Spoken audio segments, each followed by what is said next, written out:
Hello, good morning, good afternoon, good evening. Welcome to day 3 of the live builds for January 2026. Today we will continue the build of the shopping street of the LEGO Modular building collection.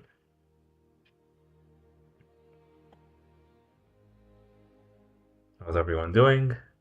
Let me know in the chat. And I noticed over the past couple days there's a delay between when you say something in the chat and when I see it. So your patience is appreciated. I tried to reduce the delay as much as I can, but there's technical limitations on how much I can do that.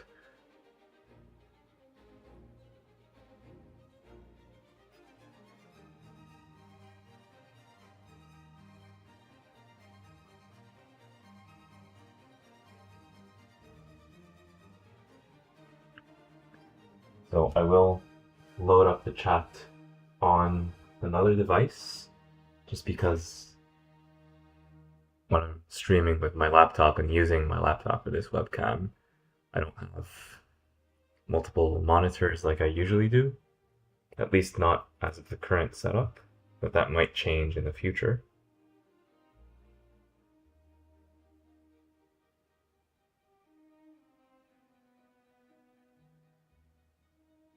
I do not see that I am live,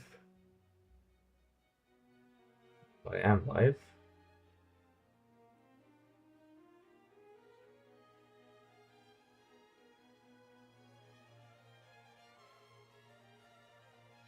Can someone just write in the chat and say if is everything okay? Can you hear me?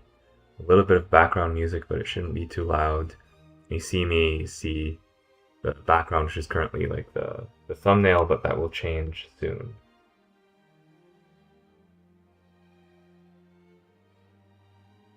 Can someone please confirm that, just to make sure all is well?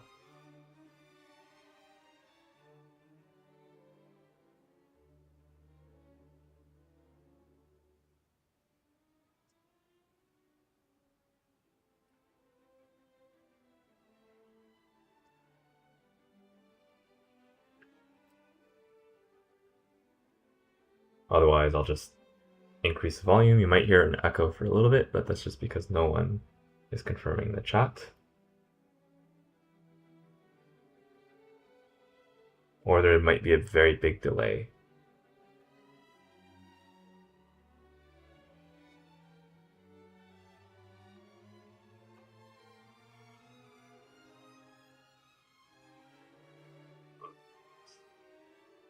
You might hear it go for a little bit, but that's just because no one.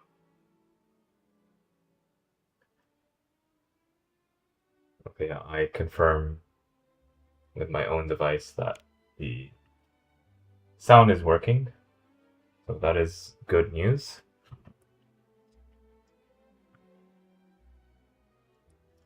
And with that being said, what are we going to do today? Well, we'll continue the build of the shopping street starting from bag 4. I am getting stuff set up as I speak to you. I was doing the review of another set or group of sets, and spoiler alert, usually I don't give too many information behind the scenes, but you might have seen my YouTube short from today, so you might already know that I'm working on the collectible minifigures right here for Series 28, the animal costumes. So yeah, I was working on those, ranking them in my real life tier list, so that's always fun to do.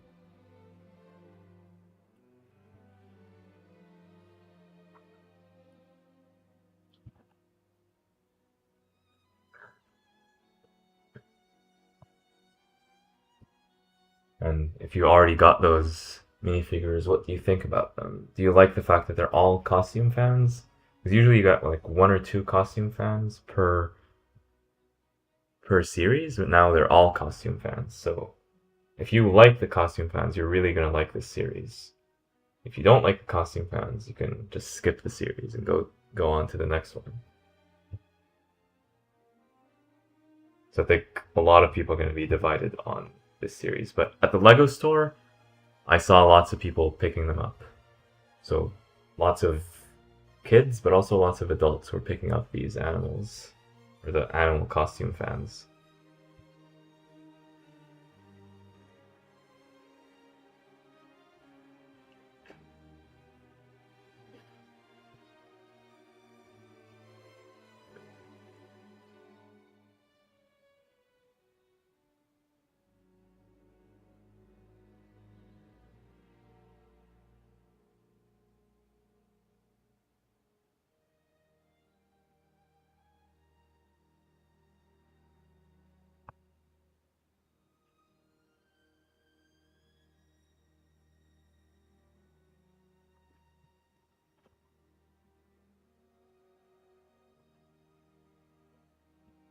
Yeah, because of the limitations of the software that I'm using, I cannot physically open the camera and show you what I'm doing until it's done loading, and that will take a while. And that is by design. They want me to pay for this thing. Like, what is it, like $13 a month or a year or something like that? I just remember the number, $13. Honestly, open source developers, this stuff should be free in 2026.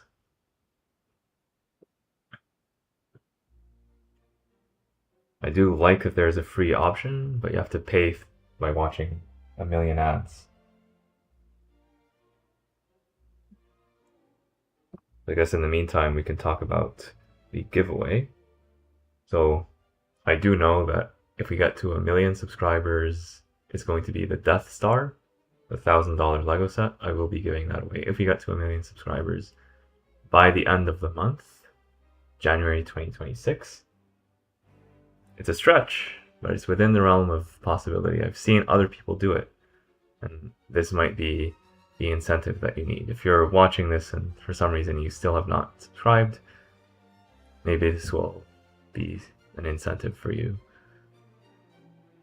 There will be like smaller prizes for like hitting smaller targets. I think that just makes sense.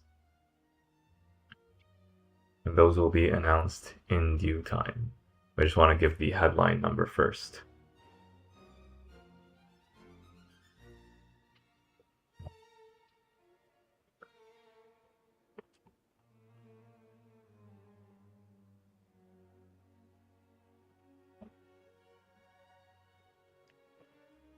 Here is bag number 4.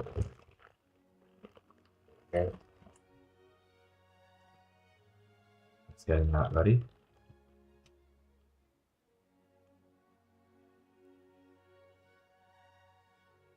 Sometimes the ads on this thing are broken. I'm not going to show you the ads because I don't want to advertise these companies even more.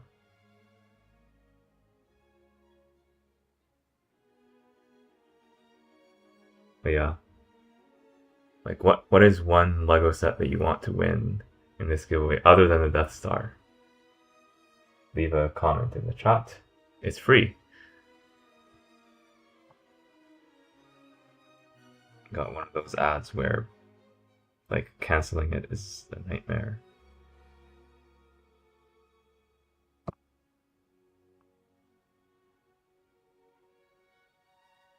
This should be illegal.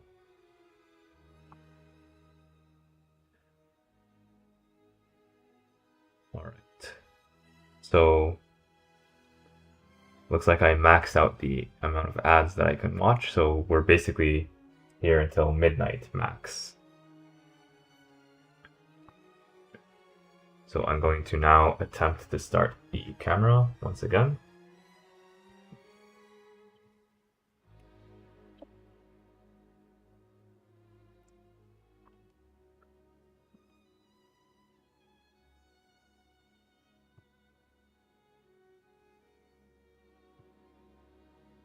And there we go. You see it?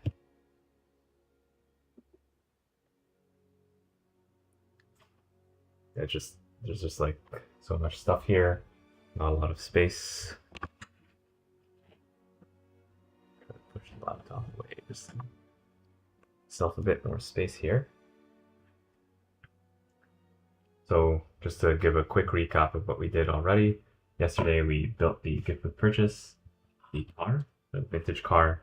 We looked at that yesterday, so you can go back to that previous live stream after this one if you want to see the details, but it's a nice little build with 2 minifigures.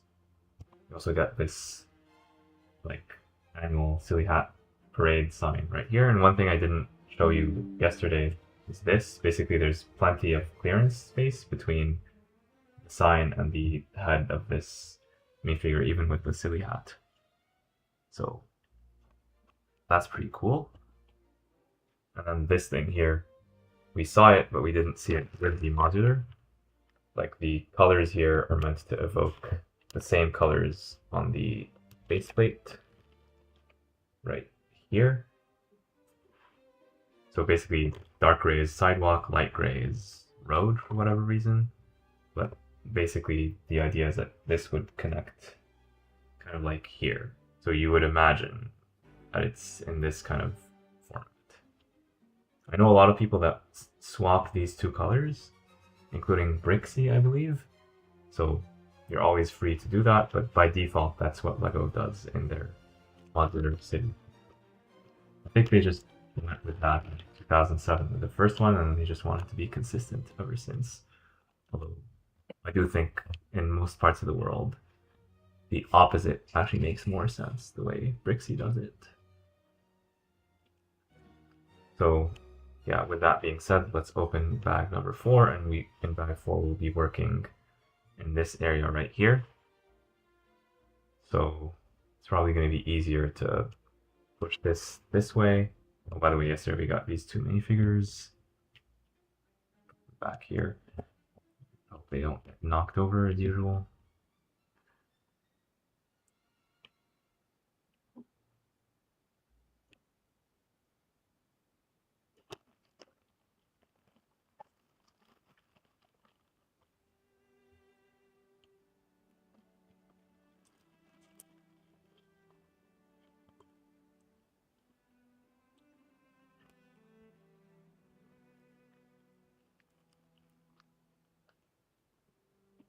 I keep the bag here just to make it easier for me when I'm editing the footage afterwards to say, okay, this was when I was doing bag 4.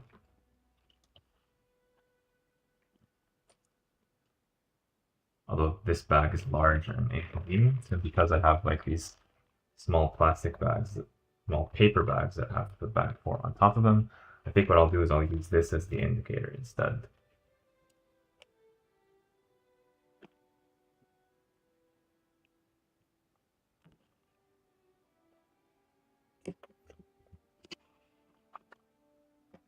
What I'll do is search for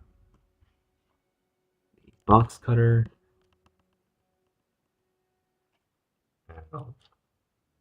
I want to cut this right from the top, not from the side. Of course, kids, if there are any kids watching this, or even adults, be careful when you do this at home.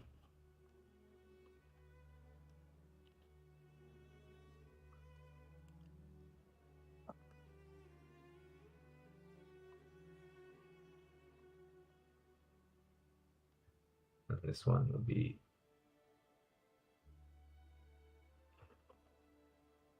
right here.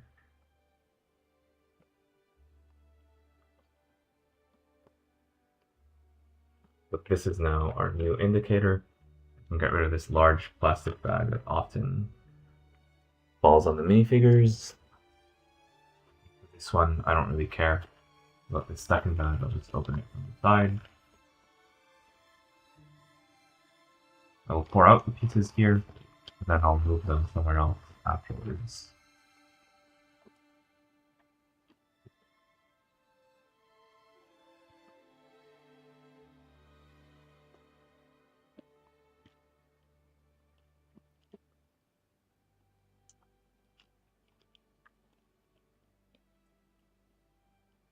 My recommendation to people doing this, if you want to do a live stream setup similar to what I'm doing, I recommend having a U-shaped table, with you being with the person doing the recording being inside the U shape. So you have stuff on all 3 sides.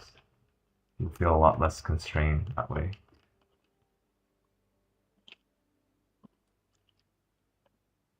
Still falling over.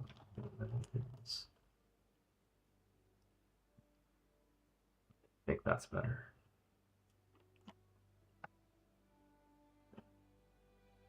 Okay. Now we can start.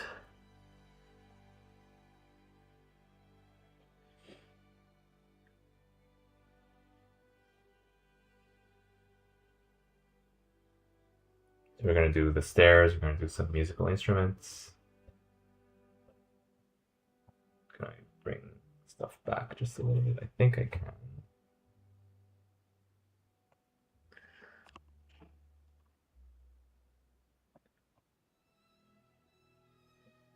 It's a tight squeeze, so now like my left hand cannot really move, but at least you get a better view of the playing field, as they call it. So what do we get in this bag? Well, we get twins, at least one of them. Looks to be a very nice torso.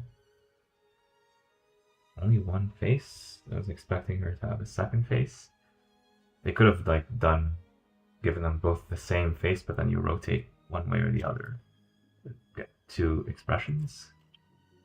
I was expecting them to do that actually.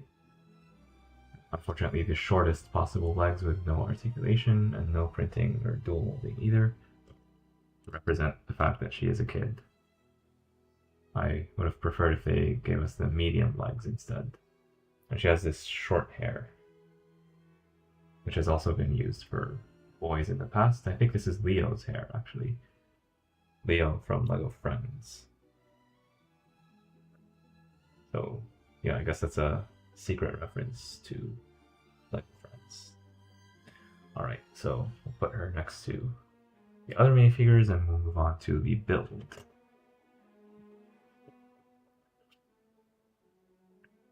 And once again, I'm so happy there are no stickers in this set.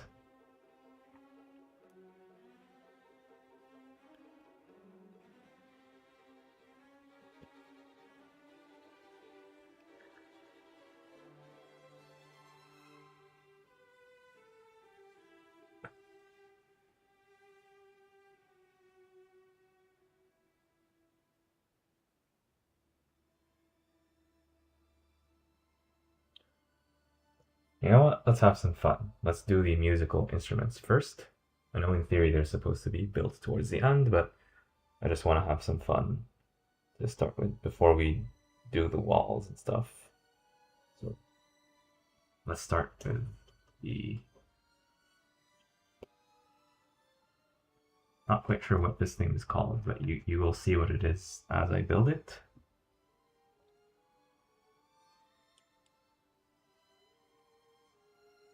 And from what I saw in the marketing photos, this thing actually works with a real minifigure. Not as in it makes sound, but it can actually be posed or held by a real minifigure. I do think in maybe 10 years from now, we'll get to the point where Lego pieces will make like some sounds like that, like with the smart brick that is like we know that's coming soon.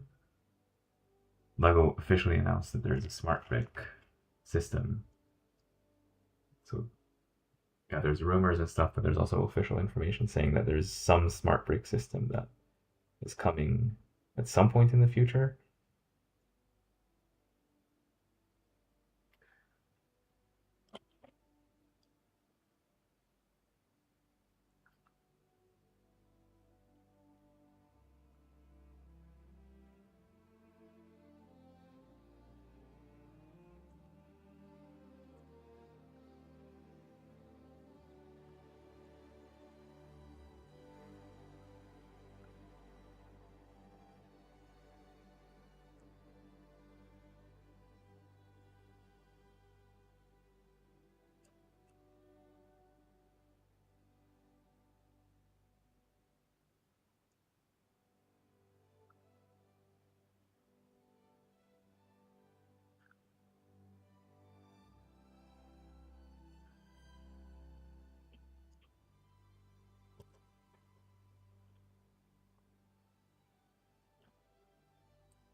If anyone is good with musical instruments, you want to let us know what this is.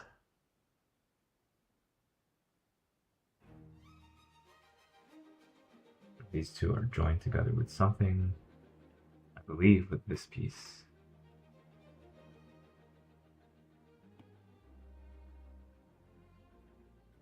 Let's see. Yes, that's an interesting build technique right there.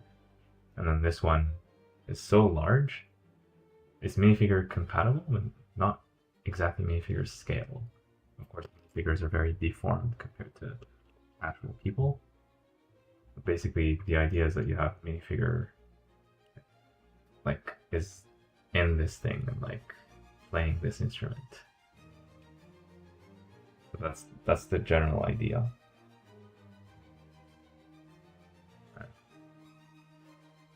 Yeah, it's pretty funny.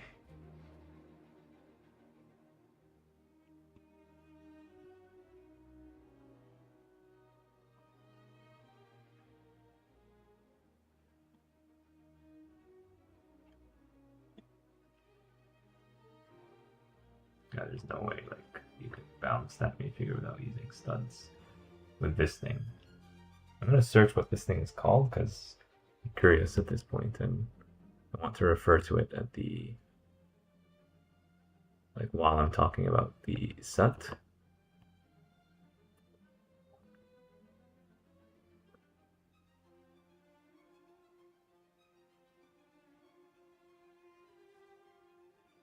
Try to do that without crashing my laptop.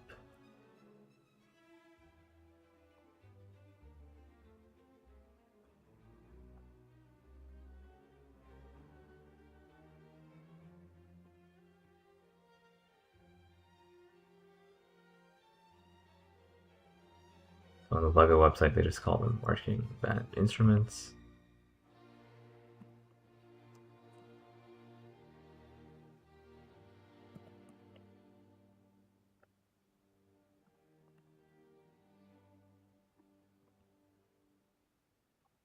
Musical instrument that wraps around you. Sousaphone. Bent in a circle to fit around the body of the musician.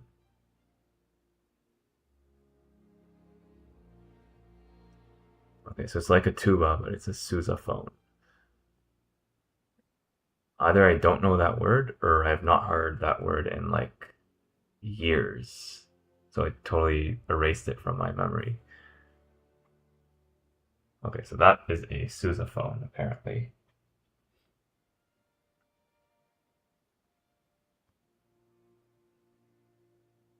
The other instrument, I do know what it is. It's a trumpet.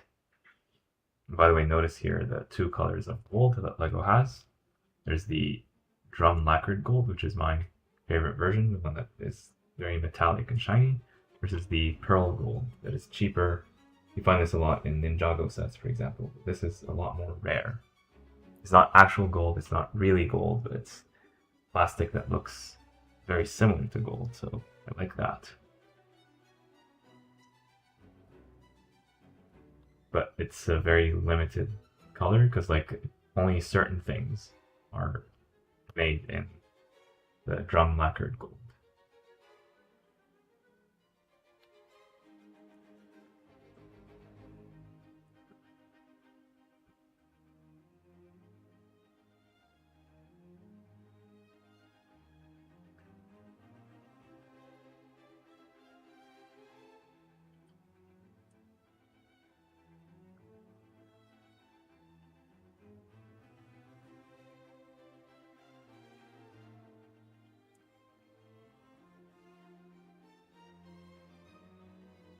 I think you need two of these here.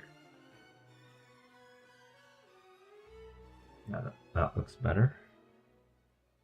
And then actually a third one here.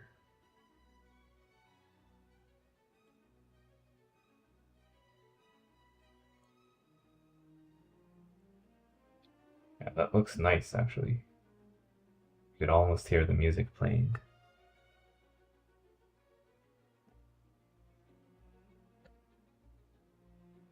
Alright.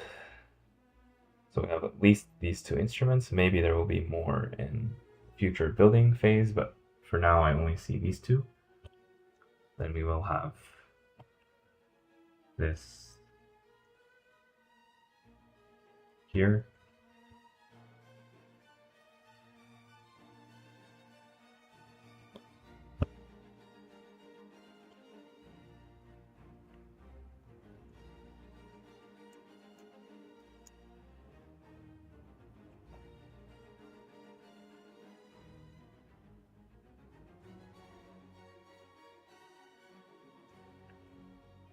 Alright, so now it's back to the standard stuff, building the walls, and we also build a bit of the stairs, so the stairs are actually more interesting than the walls here.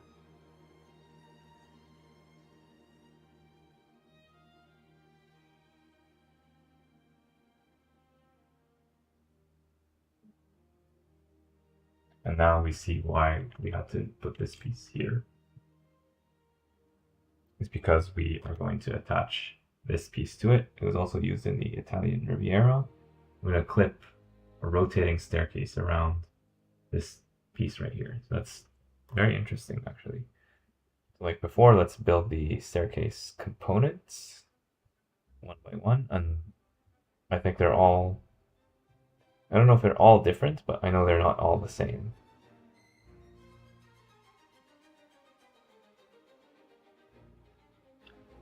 And you'll see what I mean by that shortly.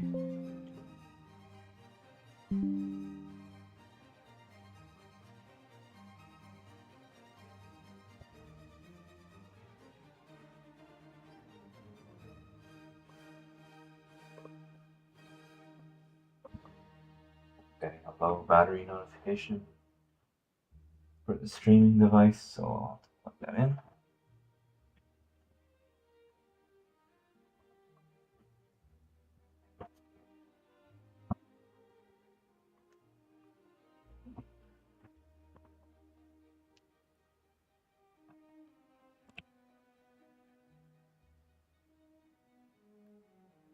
Okay.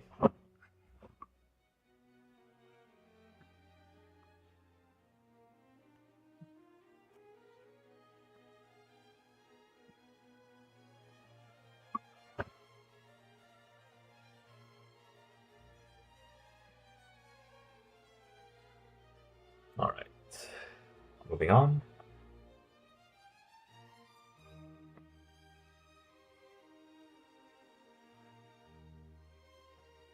I'm just managing this cable because it's kind of getting in the way.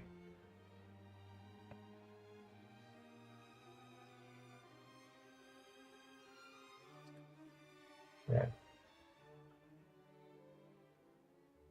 Yeah, so the stairs are done in an interesting way. By that I mean that we're doing this. This is gonna be like one of the stairs.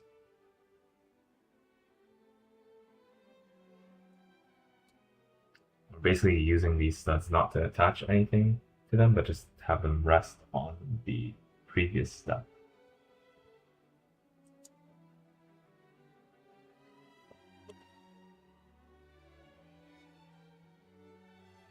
The downside of this approach is that the minifigures are not able to be posed on the curved part of the staircase, but there's not that much space for them anyway.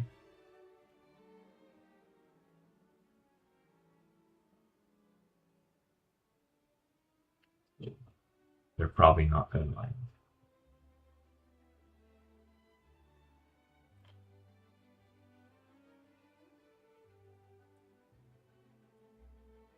So this is the bottom rung from starting from like this and going up. There are more stairs to come.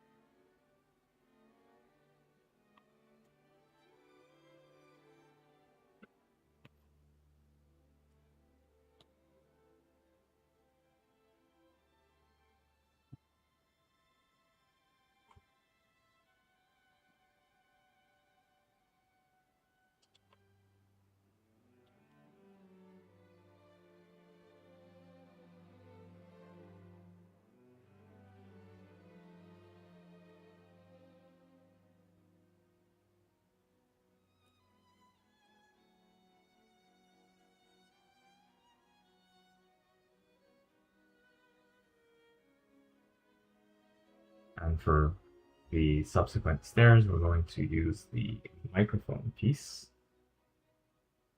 Not microphone piece, but the piece that looks kind of like a microphone. It's like the bar with the toe ball.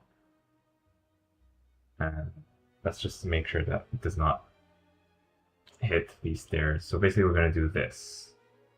This is just to ensure like the proper angle.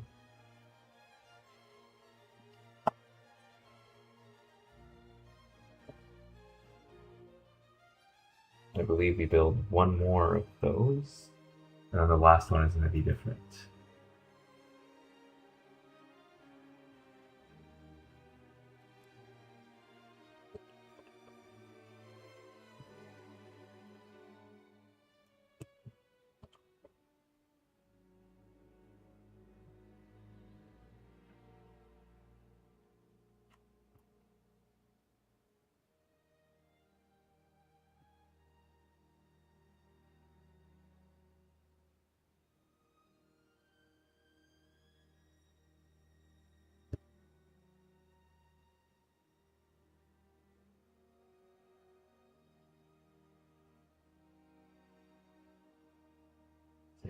Microphone, or not microphone, but you know what I mean.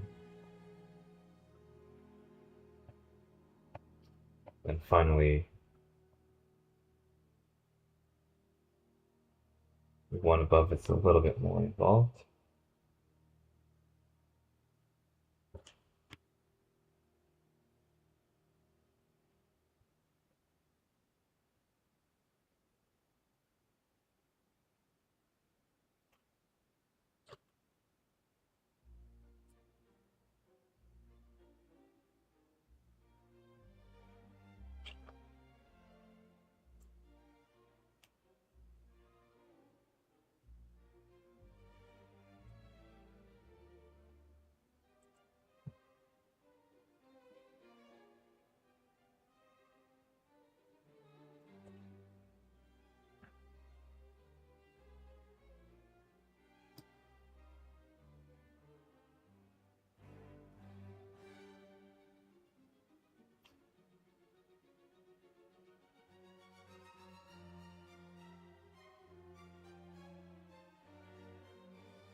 This one also gets a piece that looks like a microphone. Those are our stairs right there.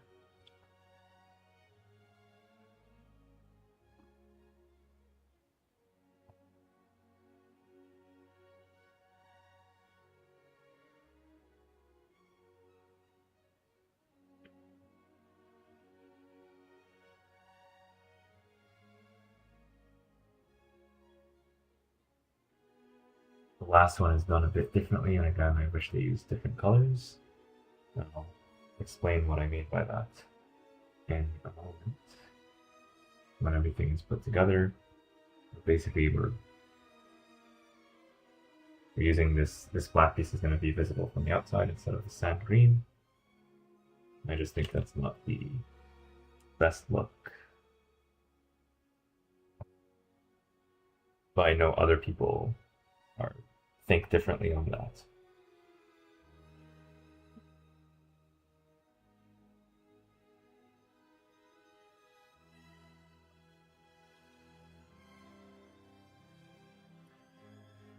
One by three, this might be a subtle reference to the Natural History Museum that had these pieces in large quantities on the outside. This might be a reference to that. I've come to think that in these modulars there's nothing that is totally random. Everything has a particular reason.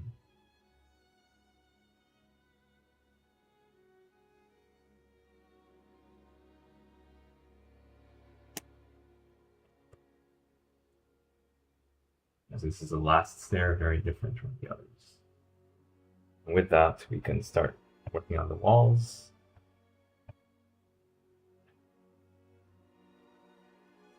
Well, there's a little bit of stuff we have to do first.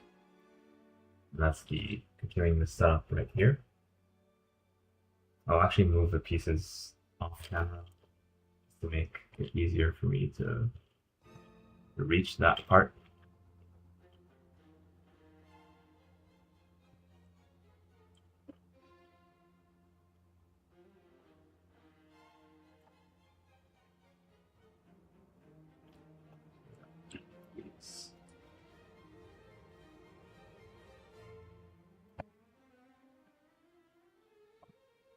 Yeah, we basically have this red here and here. Here.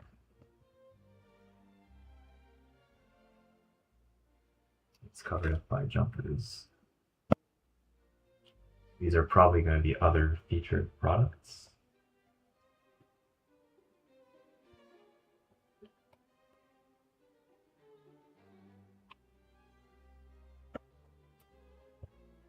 This one here in particular being larger or more premium.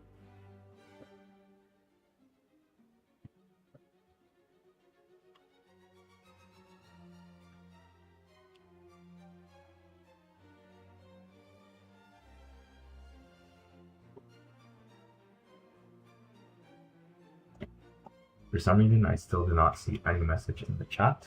So if you did send something, good for you. I just did not see it.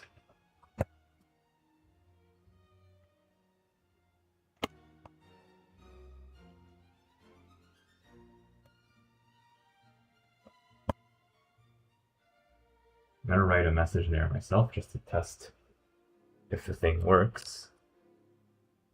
It's always a miracle when every single thing is working on these technical setups.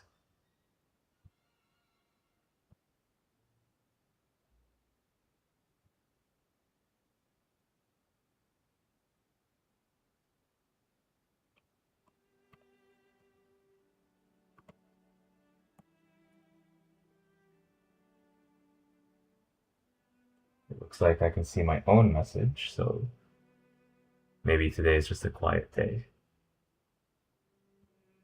It is good to check these things because you never know.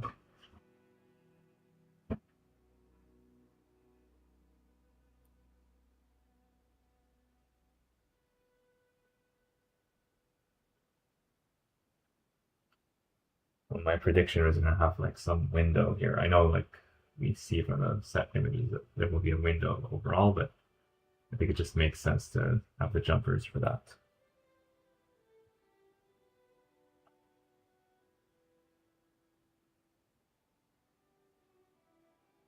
This does not belong here. I just attached it here yesterday just so I don't forget about it, but it's a piece that we ended up not using. So I'll keep it there in case we need it later. This goes here.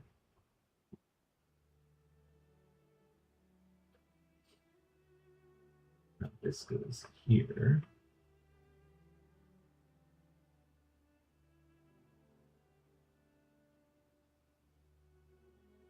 At this point, we can build a lot of the walls before going back to the details. I think after building the walls, will be like 99% done of this particular set or particular building phase.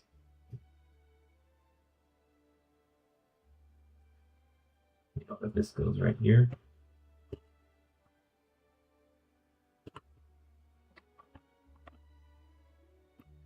The rest, it's probably easier if I just turn this around.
And here, like, it's okay to make small mistakes. Like if you swap like these two pieces, for example, the end result is going to be the same. And I think I did make like some small mistakes like that when doing the Natural History Museum, but nobody noticed, nobody cared, because as long as the final result looks like the main thing that you're building, people are not going to complain.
And this is definitely giving me the boutique hotel vibes.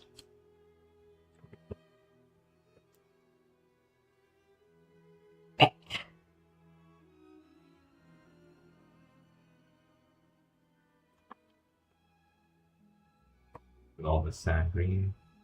They retired that set and they brought out this set immediately after. Like because the boutique hotel did very well. People really liked the color scheme. Very refined, very elegant, very mature. Something that adults will appreciate, in addition to older kids who also like these sets.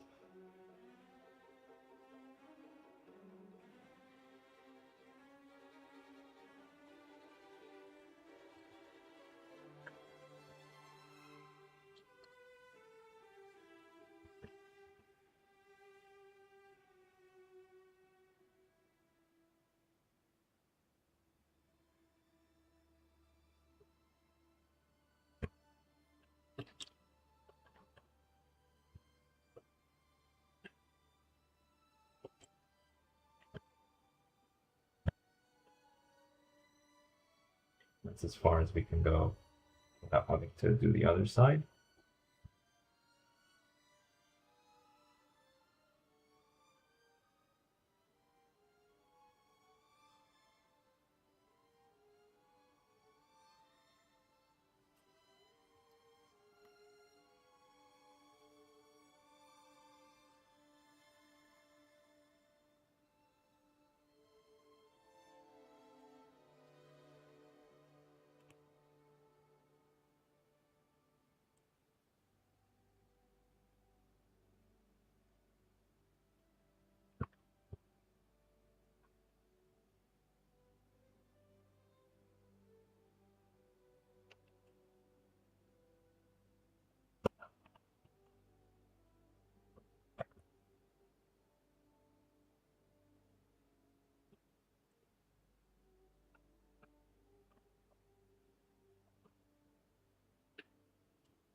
We gotta leave a gap here for the stairs.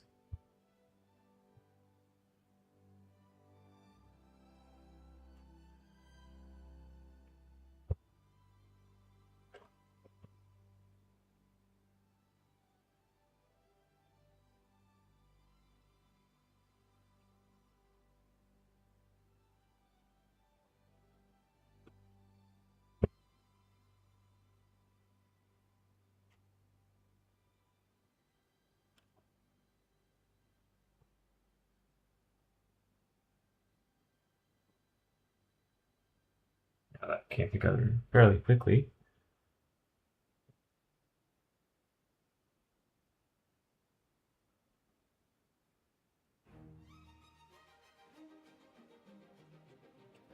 Now we can attach the trumpet to the wall.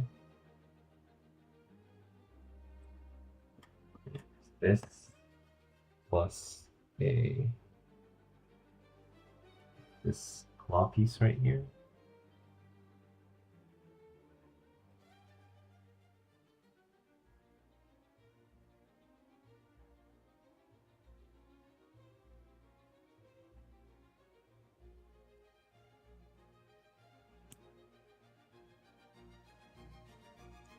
This goes right there.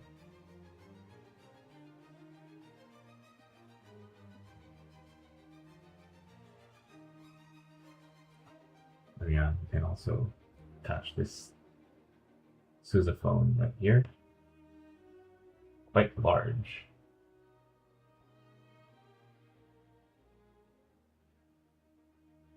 Yeah, let's do the stairs. So the idea is that we have this piece here, which is also sometimes used as a weapon on certain other themes. We're going to attach it this way. This might be a reference to the Italian Riviera. It also uses this piece. And first, the bottom one that does not have the piece that looks like a microphone, that just goes here. This is limited by the wall. Then one of these, there's two of these that are identical, so it doesn't matter which one you do first. Just bring it down, not too much. And well, I guess this thing has to like not be.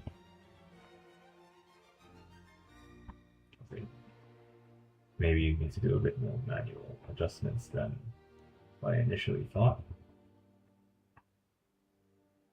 Yeah, so this is going to be a little bit loose until it's held on top, then it will be secured better in place.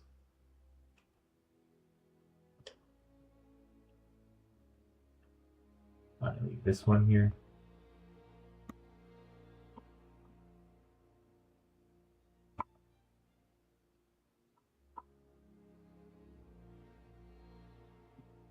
So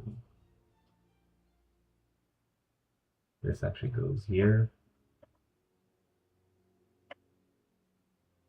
Although it's not going to fit like that, so I'm just going to double check if I did everything right.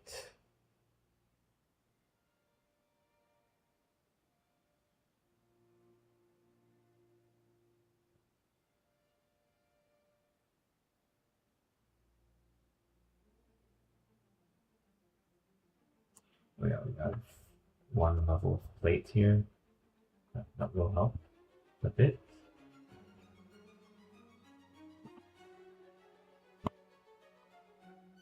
And I'll have to push these down a bit. Not too much. Okay, now it's level.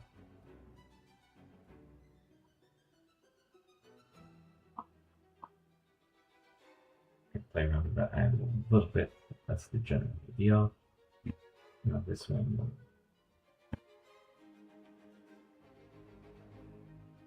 I'm just gonna look at this from a different perspective to make sure that it's straight. That it's not like leaning too much in one direction. I think that's about right. Yeah, definitely an interesting building technique. I've been building Lego for a long time. I've never built stairs like this using this sideways construction method. Definitely very interesting.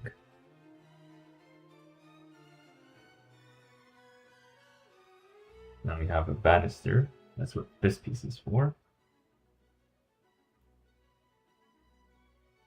It'll be a very steep one.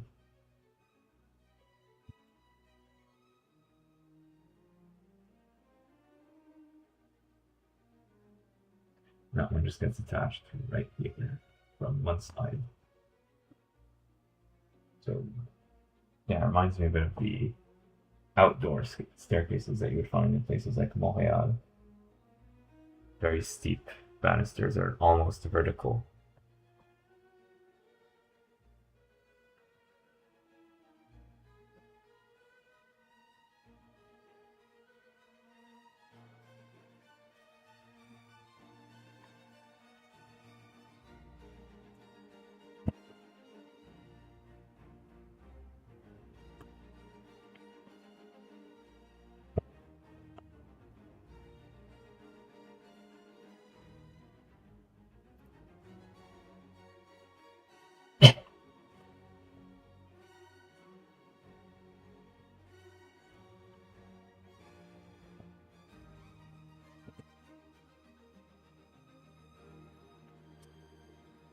We start to tile things off.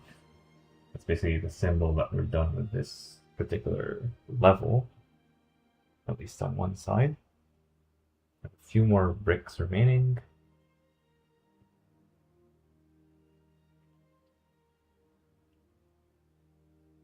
These probably go somewhere around here. We'll do that next.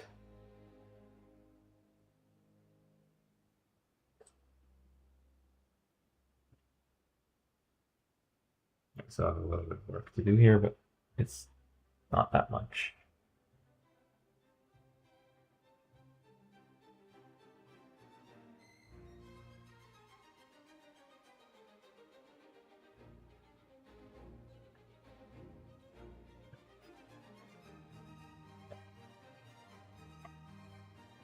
Here, just alternating between 1x1 and 1x2s.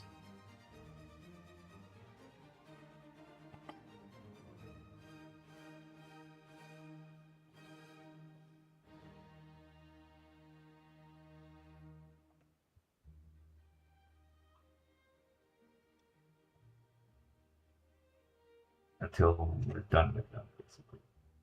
Until we have no more left.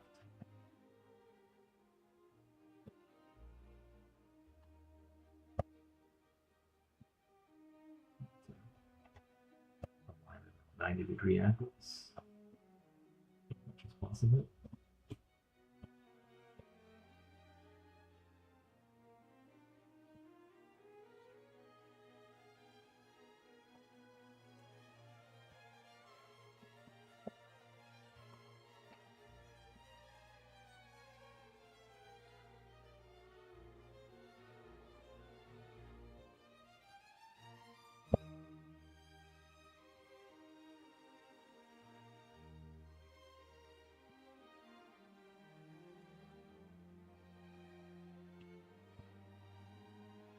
This is nice, the way they did this angle.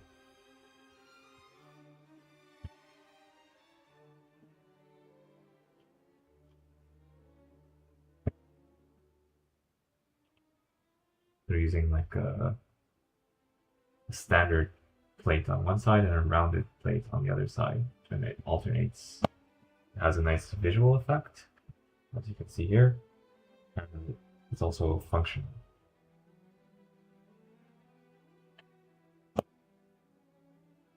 Some great work by the designer right there. I don't think I've ever seen this technique in an official Lego set, as far as I can recall.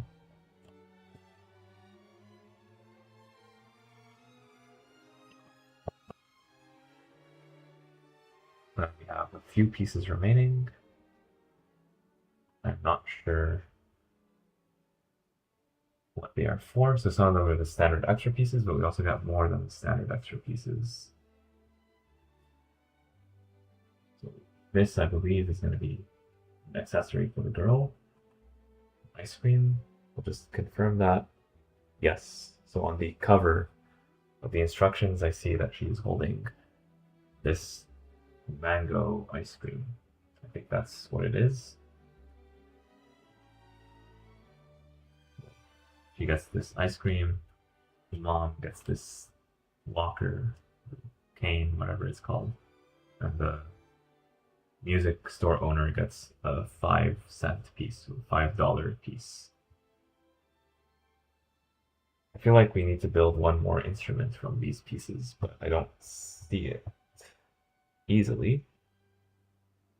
Actually, we need to do more work here on this sousaphone. Upon closer inspection, there's like a mouthpiece to it. So, how does this work? Basically, I'll attach it, then I'll rotate it. There's this, and there's this.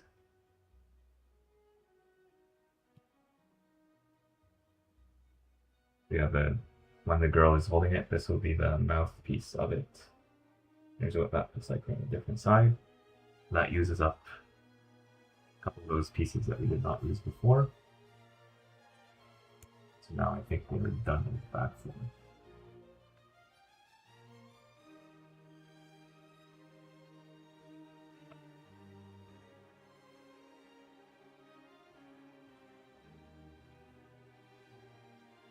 Bag 4 gives us the first of the twin girls and continues the build of the music shop with the rotating staircase and 2 musical instruments, a sousaphone and a trumpet.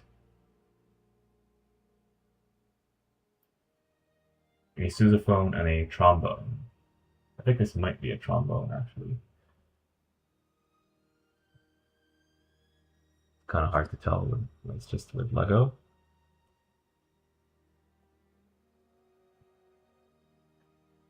To find the bag of extra pieces where I'm storing all the extra pieces of this set so I can put everything there. Then we'll continue the build right after with bag number 5.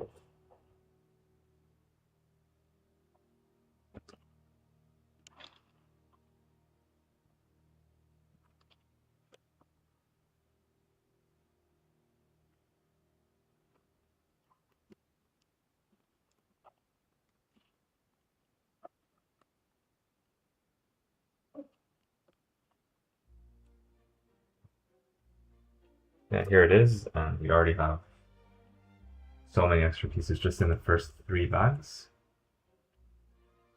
I'm gonna add more, and surprisingly this is an extra piece, the one used for the banister. Unless we forgot to use it somewhere, but I'm pretty sure we did everything we needed to do.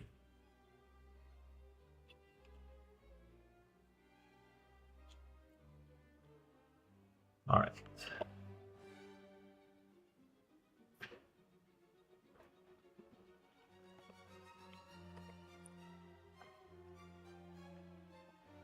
Bye.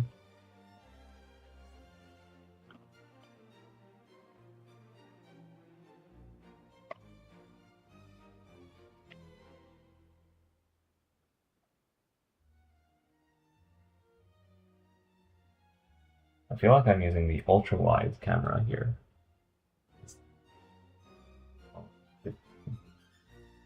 I guess it does work for what we want to do here, but yeah. It's not the one I'm planning on either.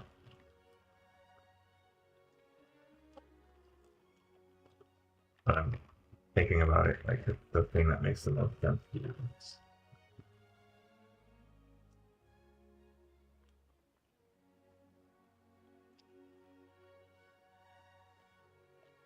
I'll do this just to show you this bag right now. The only interesting piece I know is the golden hot dogs and the golden flowers. Everything else here looks like standard pieces to me. And now the part list is available on lego.com, so if there's anything super interesting that you have to let me know about, just go there and check. But other than what I mentioned, they're pretty standard pieces. I'll pour them off camera just so I don't break my back every time I reach to all the way here just to get a single piece.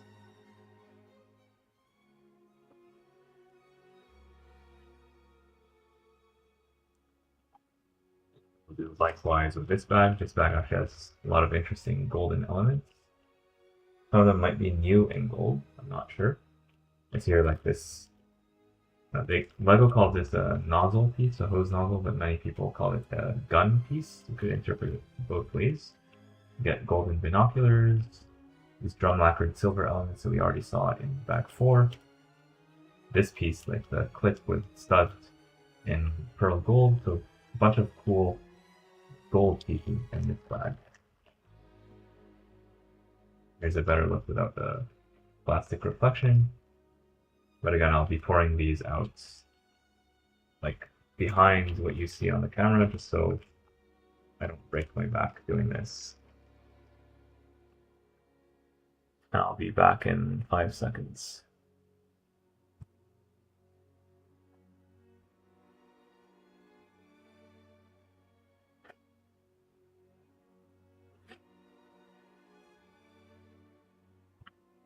Back.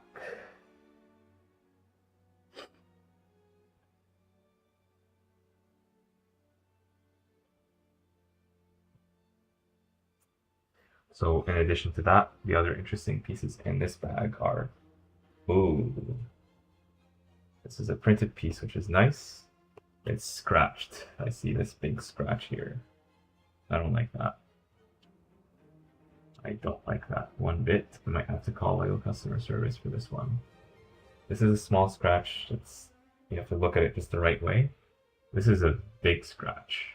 This might have been scratched at the factory before they even put it in the bags.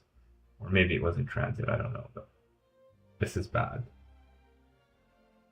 If we're being asked to pay $350 for this plastic, then we cannot have scratches like this.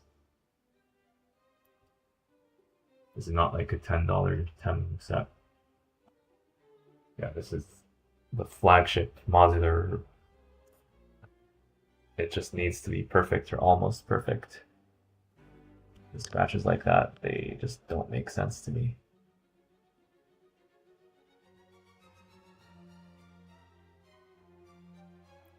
So yeah, if this ever happens to you, do call Lego customer service. Let them know that you're not happy with the situation.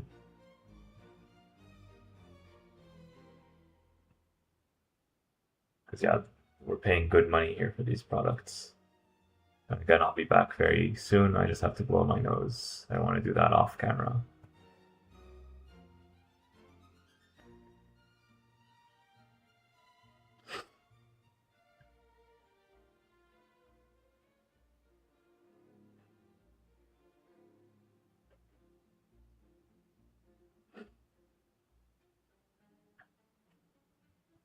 Otherwise, some weirdo is going to clip it out of context and use it to make a meme, and I'll go viral for all the wrong reasons. I want to go viral for building Lego instructions, not for blowing my nose. Hopefully this piece is unaffected. Largely, it seems like it is unaffected, which is good. So we see Brickley's here. This is an exclusive printed piece, exclusive to this set. And it will likely be exclusive to this set for all time. So that's the name of this music shop. And presumably this guy right here. We got more of these, 4 in total. Okay.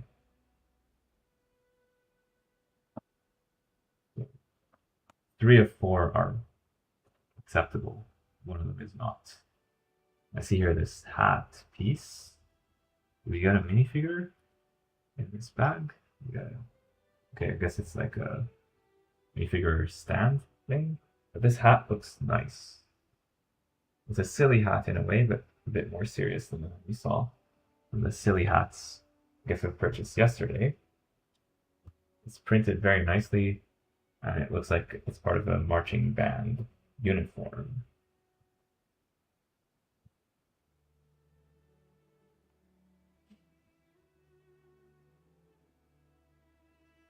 Yeah, that's effectively what it is. So there's no minifigure in this bag, but just more of these instruments and more of like the facade. We're just gonna build like the instruments plus this wall right here. So let's do just that. And interesting enough, we have one instrument at the front, like at the door. So let's do that. We'll build that one first.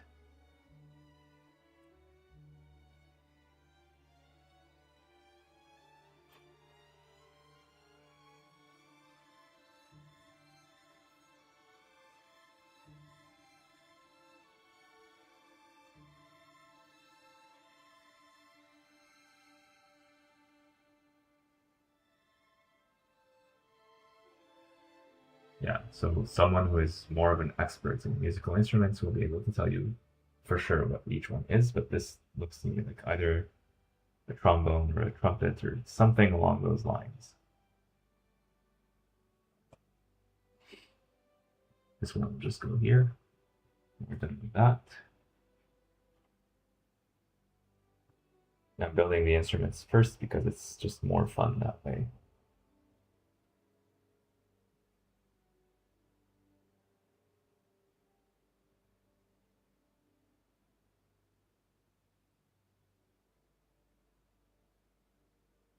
I'm going to use this binocular piece in an interesting way.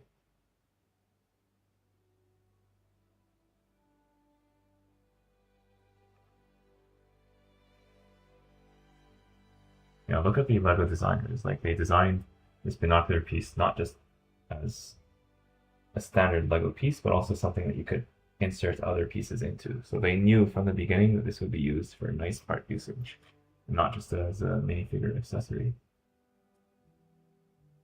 Massive credit to the part designers. It has like a stud, well, it has an anti-stud, and then it could be clipped. This side can be clipped from this side, and then you can also insert a bar into each of the binocular like holes. So that's definitely very interesting.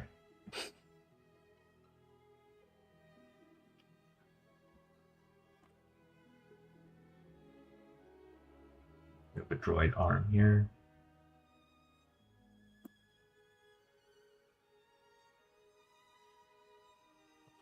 Yeah, I'm liking this set more when I see these building techniques.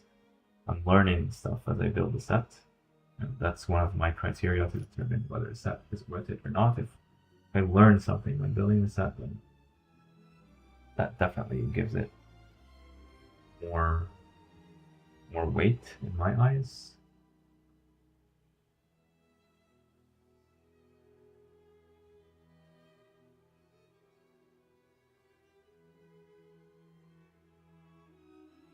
And these instruments are small, but they take time to assemble because every single piece you have to put it in exactly the right location. And this one, I know it's going to be placed right here. Just put it there now. Like an angle like that. It doesn't seem like it wants to. Okay, I have to push down on it a bit to attach it. So this is another type of wind instrument.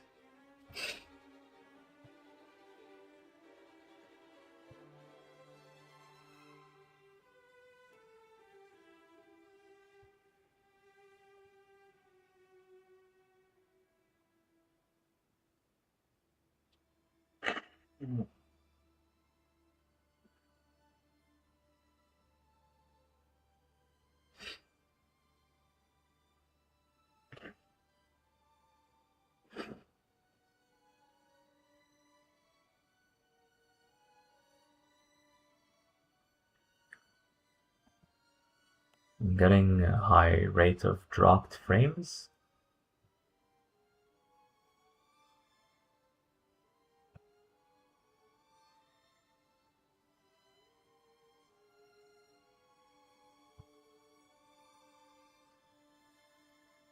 How are we doing?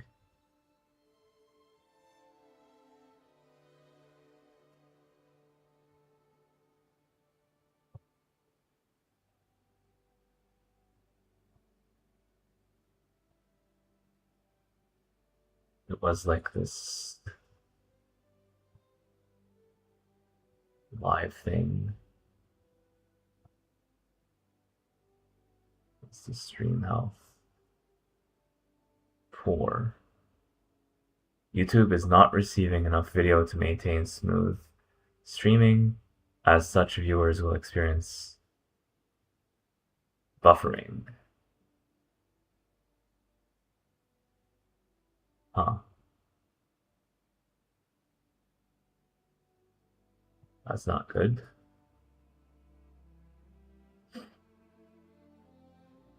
Is it actually buffering for you guys? For anyone who is watching? Like, do you see like it's buffering all the time.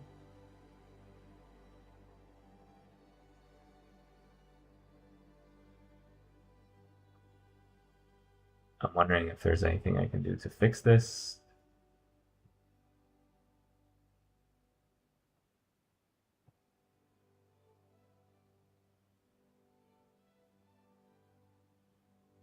Can I...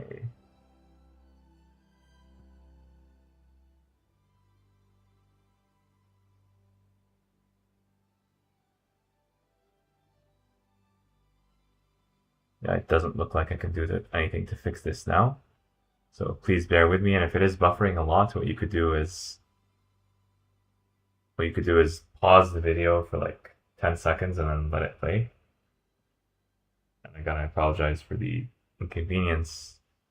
There seems to be like some technical difficulties that are very difficult to bypass.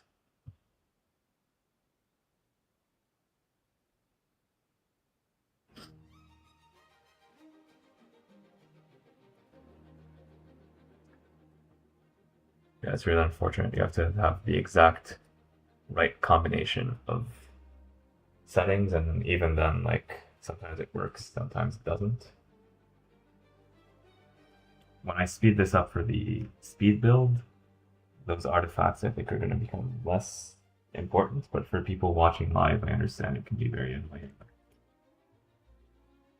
And again, I'm sorry about that. I have very little control over how the thing actually behaves in real life. I have some settings that I could try to control on my side, but it's very hard to know which settings work the best without trying it myself.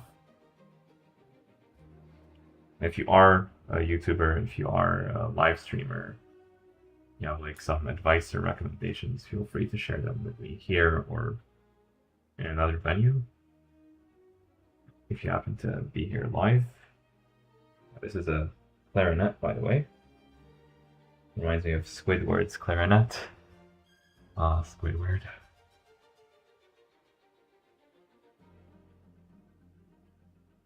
We have one more instrument. This will be the horn. This one has an interesting part usage as well. You're going to use this piece, often used as a toilet bowl piece. We're going to use a hot dog. Then we're going to use a robot arm, a droid arm.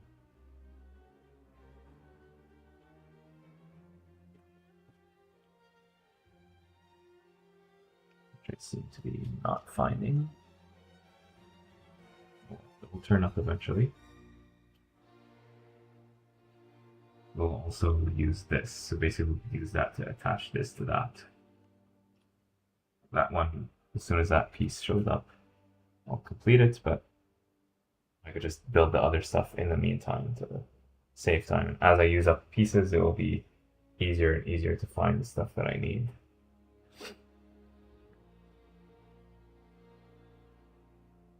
In the meantime, I can work on this. And then we're going to have these pillars done, interesting enough, using these Technic pieces, which we rarely see in these modular buildings used as decorations. I suppose these make sense. It's a good choice by the designer to use them. We're going to have like 4 of these columns. So 8 times 2 is 4.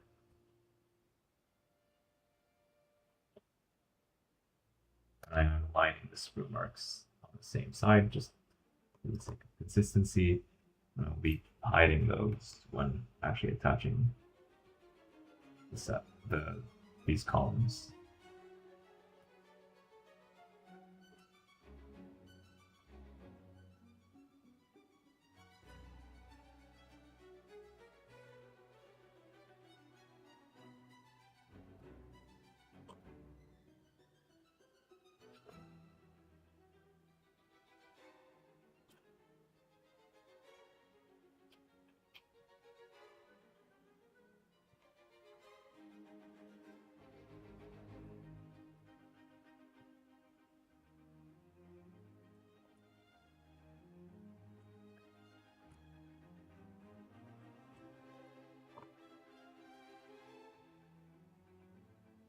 So we're done with those.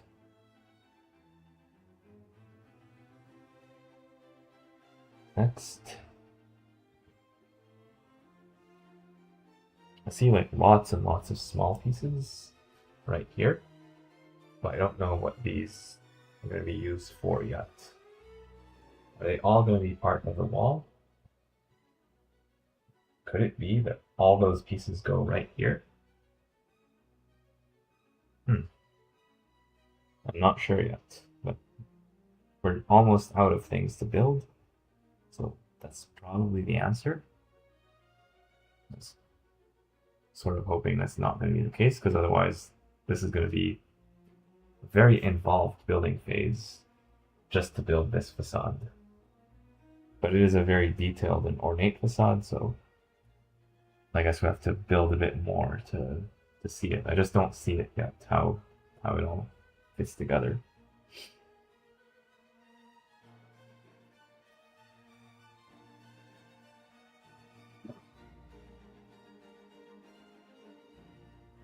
Yeah, there's still lots and lots of pieces, and we're done with the instruments. Maybe one more left.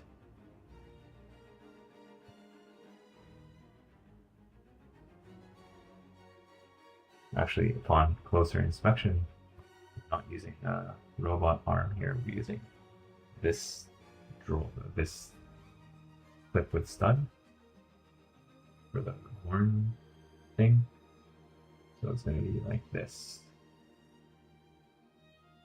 And this one gets attached to like one of these pieces. And I guess now is a good time to start putting these in. So this one goes here.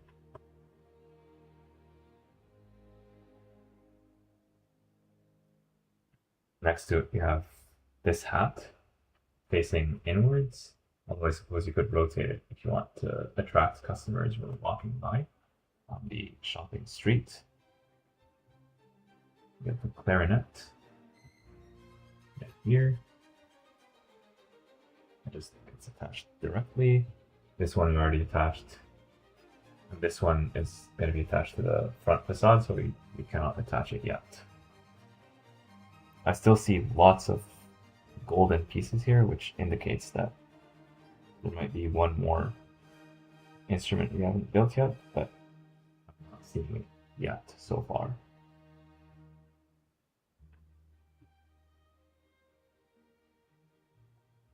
With that being said,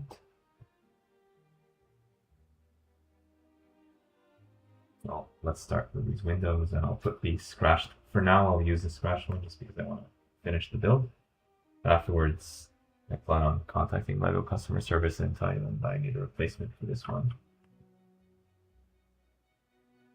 So, yeah, we'll just use these here. This one is also scratched a bit, but not as bad as the one right here. So when you build all the way up to this level, and then you have this amount of pieces, I start asking myself questions. Maybe I got extra pieces, more than what I actually need.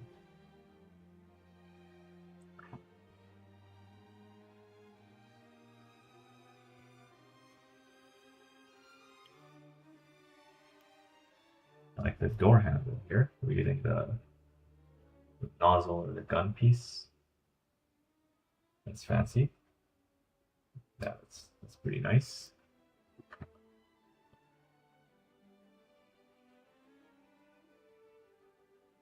And then we're going to use these gold flowers to attach this on top of them, just to have a bit of texture. And then on top of that, we're going to have like those columns.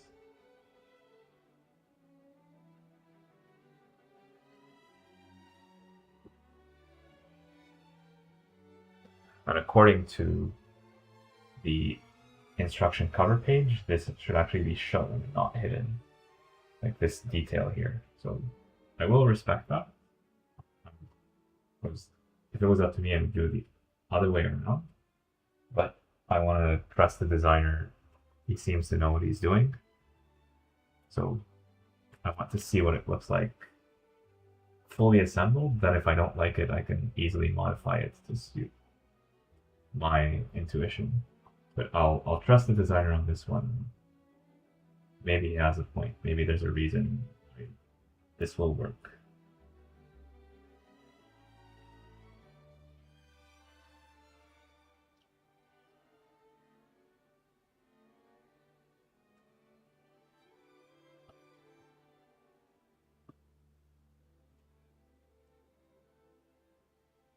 Just preparing these for soon, but we need other pieces before we can get to them.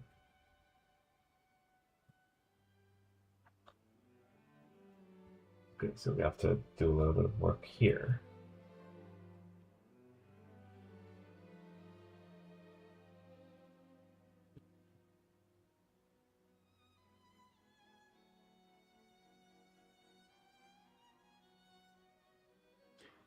To get just the right position, we're going to use this headlight brick sideways. That's an interesting building technique. Put this on top of it. And this one will be here. Actually,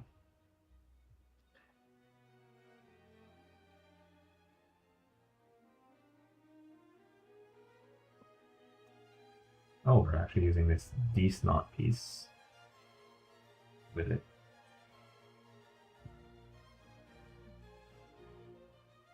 Huh.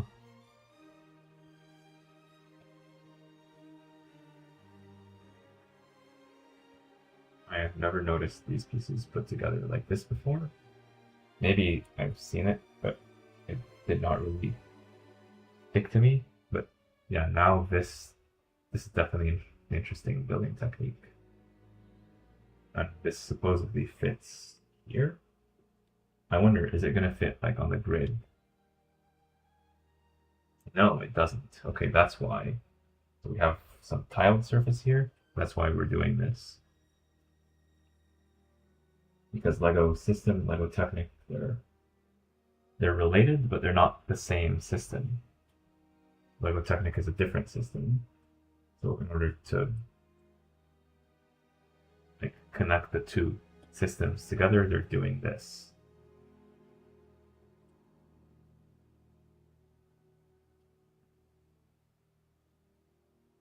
Very interesting. So these two columns are going to be attached here, but before, let's just see what else we need to do. Just so we don't have to repeat ourselves.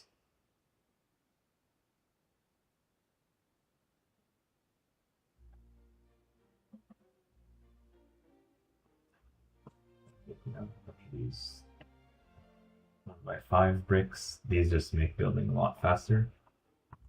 For 4+ sets, but also for 18+ sets.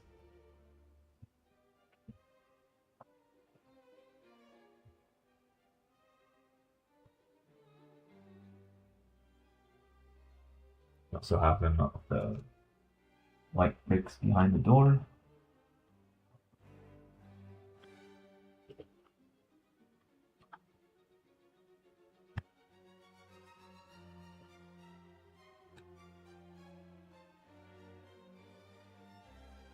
I think that's how it's supposed to go, and this will all become much more stable once we attach stuff from the top.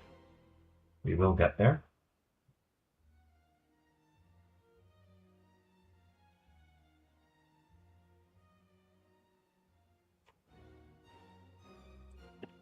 Yeah, this front facade is going to be very ornate, very detailed.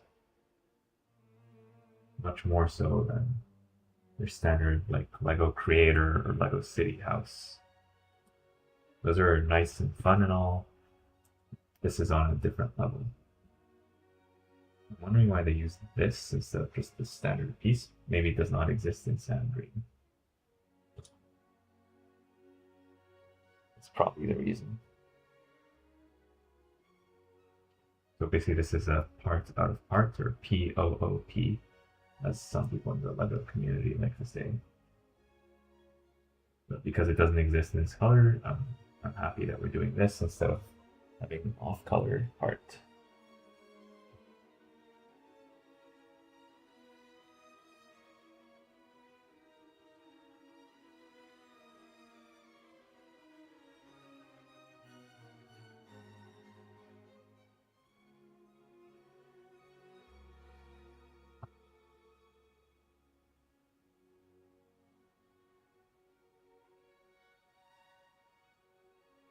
Now I'm looking for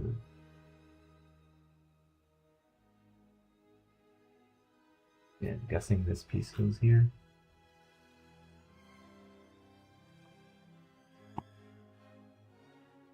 I would not have expected it to go there, but that's what it looks like.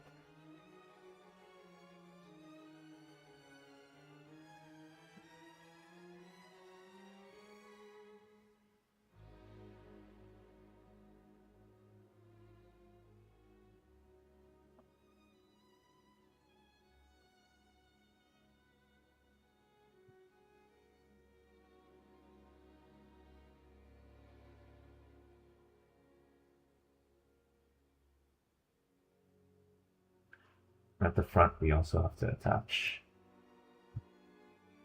like some components using these pieces, I believe.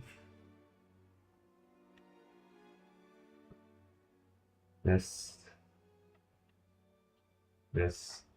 Notice that this and this are not on the same grid.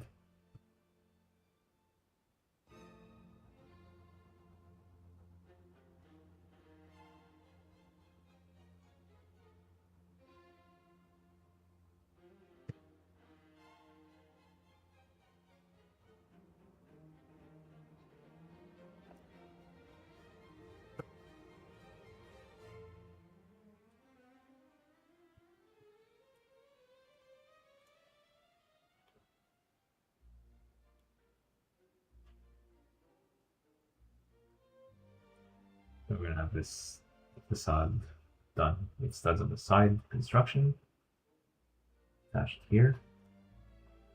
Really, you're going to want to hold this to make sure it's attached. It might actually be easier to remove like these two pieces, attach this, and then bring back the whole assembly. But I think I was able to fully attach it.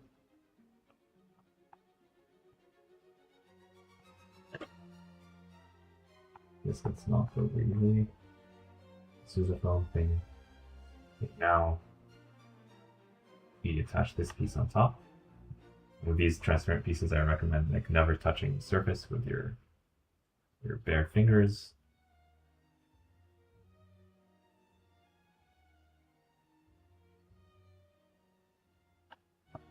Just to maintain that pristine look.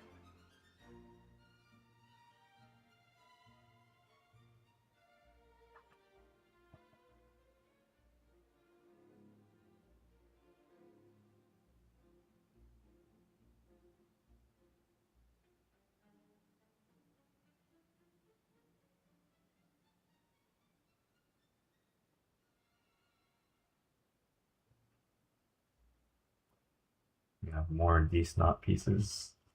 By the way, D is just because they look like the letter D, capital D, and snot stands for studs not on top. That's why they're called D-snot.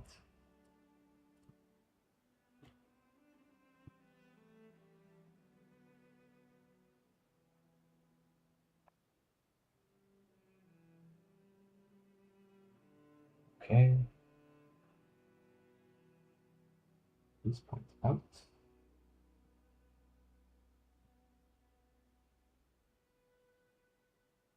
And we know that we can attach this with these rounded pieces here. That will dramatically improve the stability on this side. We'll do the same on the other side once we fill that gap.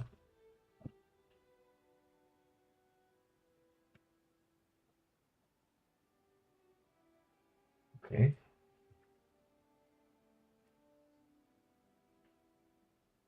Now take this. Well, now this building technique will shock you. I think people will be talking about this at the end of the year, 2026. I'll say this is one of the best building techniques of the year. So using the complex, like off-grid thing that the designer did here, watch what happens. We attach this here, and then this gets attached here. It's secure on both sides.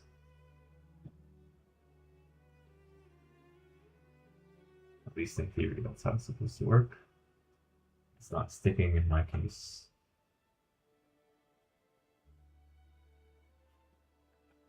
maybe something is slightly off about the angle. Yeah, this is definitely off. Oh, there's a missing piece. That's why. This.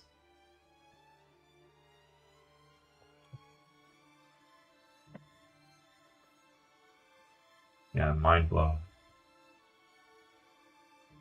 Just look at that.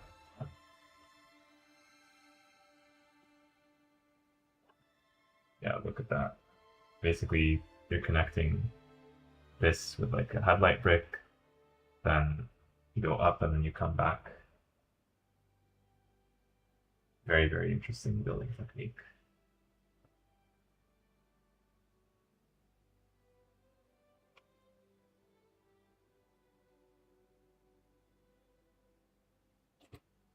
Still feels a little bit off to me, but that's probably just because of the way how I built it. Once it's stabilized, I think it will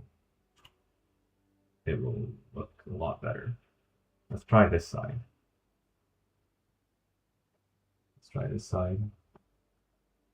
Yeah, I think this side feels a bit better. The whole thing feels a bit slanted to me.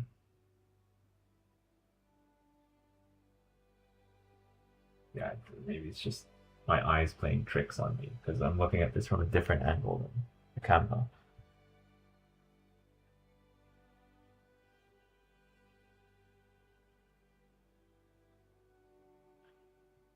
But yeah, in any case.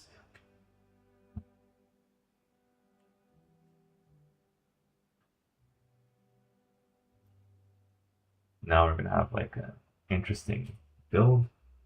I know the reason of this just because like if you look at the box or you have an idea of how the set is put together, you will know why we're doing this. But if you don't know, if you're just blindly following the instructions and you don't know what you're building, you will be confused by this step.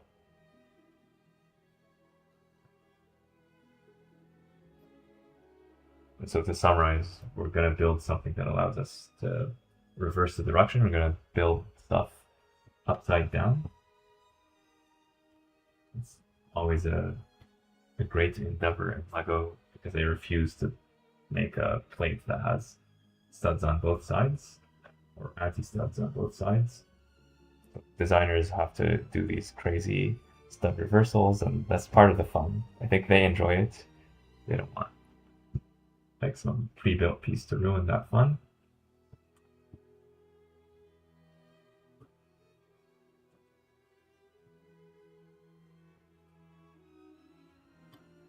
But yeah, this is gonna hold like the reversed piece that's gonna be attached in a future building phase.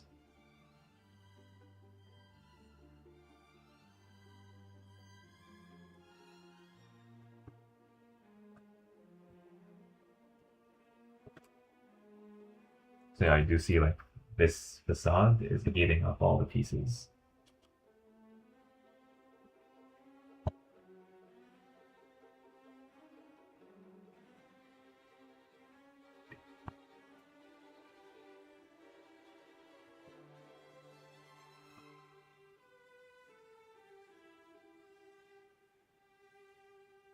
So I'm going to clip it and attach it. I'm going to clip onto this in the future building phase. At least I hope that there's enough space here. It looks like it's not going to work, but I trust that it will. Just like with the natural history museum, there was like a connection that I thought there's no way that's going to work, but I put it together. It was towards the end of the tree, and it did work perfectly.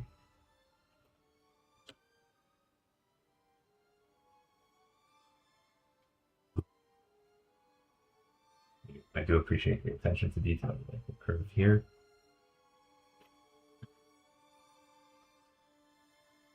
It's very thoughtful. Okay, so now we're done with this particular part of the facade. Let's admire what we built so far.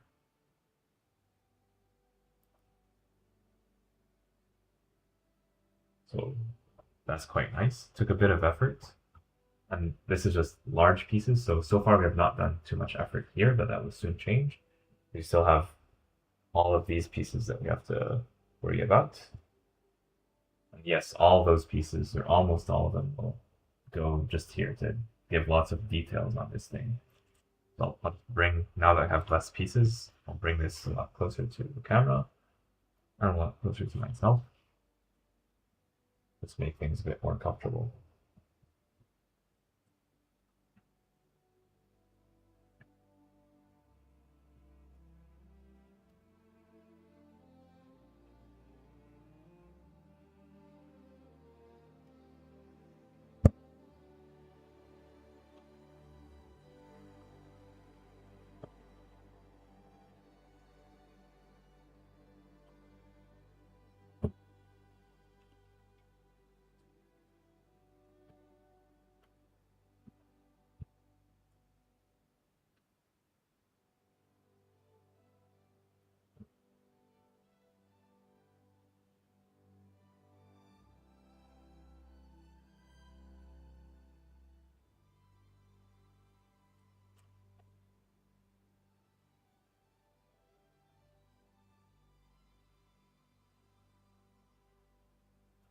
And we got jumpers here for the door.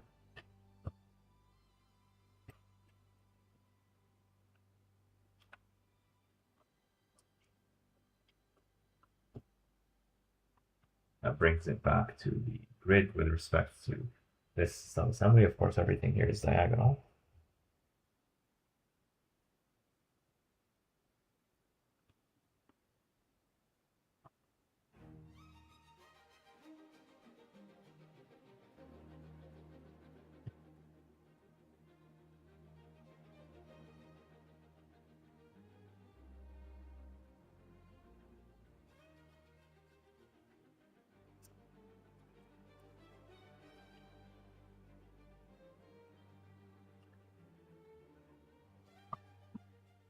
And quite interestingly, we have this piece here.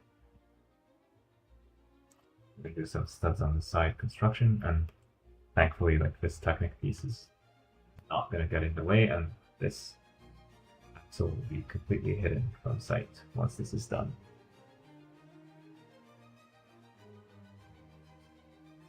That's pretty cool.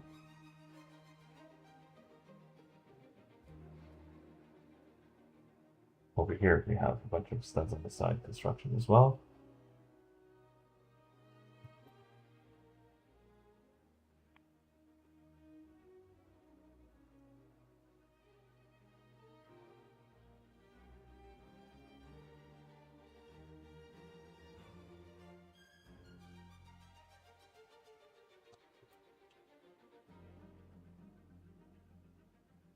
Just a bunch of this pattern repeating over and over.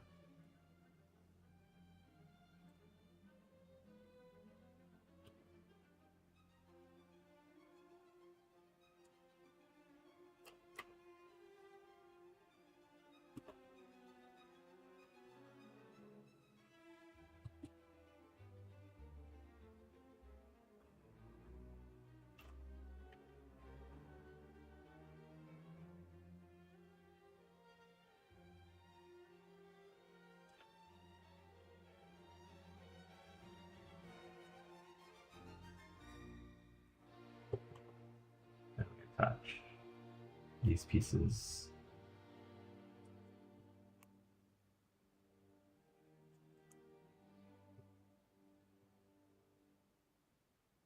Gotta make sure everything is perfectly aligned. Minimize those gaps as much as possible, especially from the outside looking in. And then this whole thing just fits perfectly in place, as we've come to expect by now.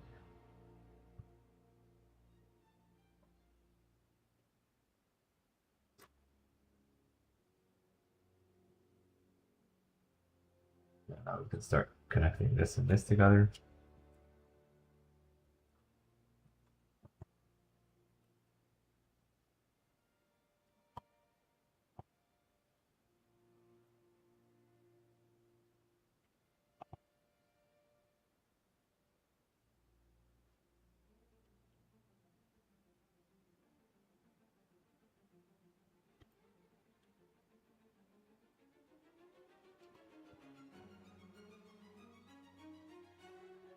The rest will have to wait for this to be done. Now let's actually work on this side for a bit of a change.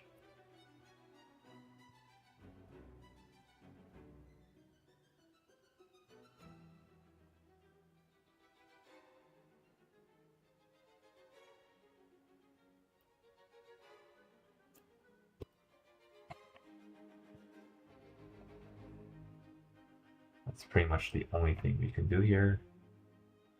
The rest will have to wait for the stuff in the center. But there's not much left here. Not a lot of meat on the bone, as one particular YouTuber likes to say. Oh, guys, very funny.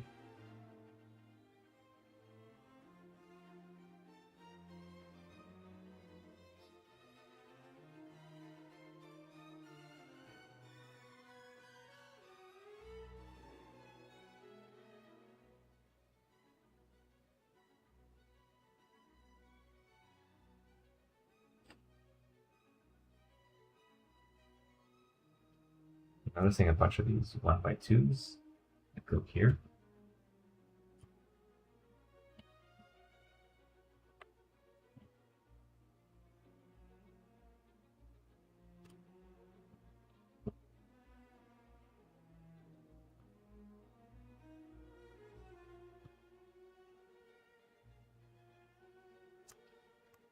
These things are gonna hang from them, and this kind of reminds me of the banner from yesterday. Stilly Hat Parade banner with similar color scheme here with the red.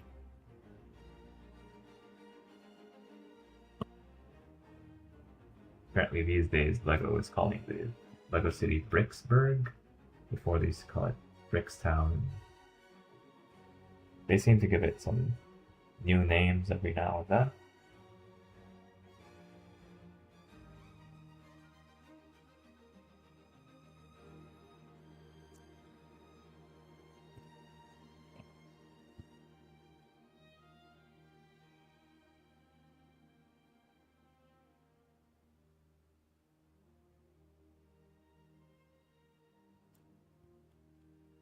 Same pattern continues for the other windows.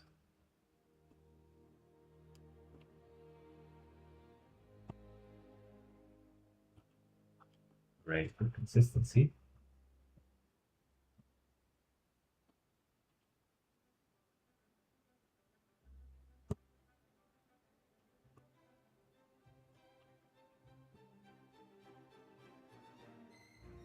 Yeah, we're not done with the build, not even close, but so far this is definitely very enjoyable to put together.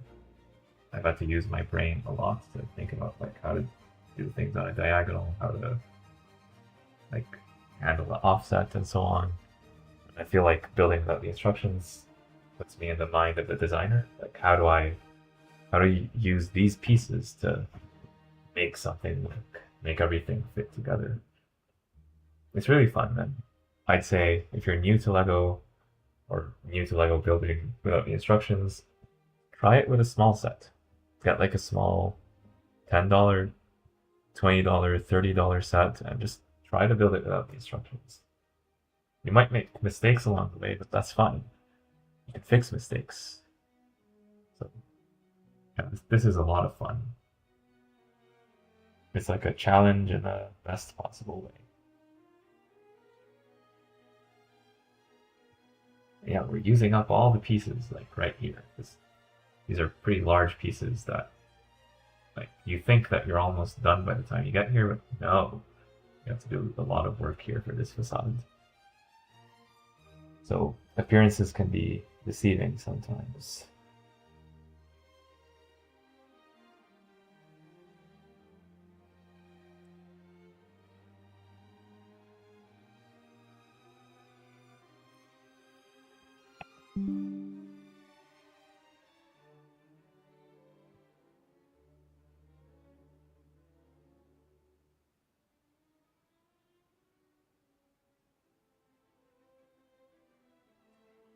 We do know that is this?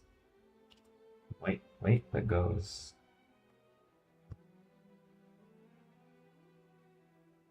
Through the door. And here.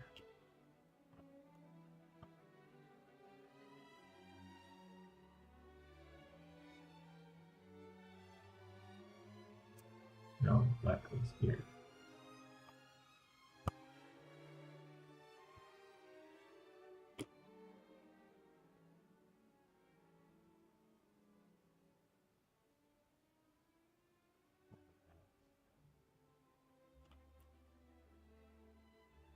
This here.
Okay.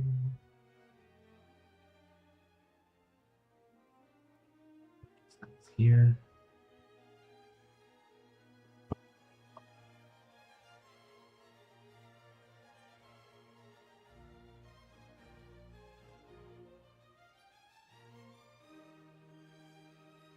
This is here.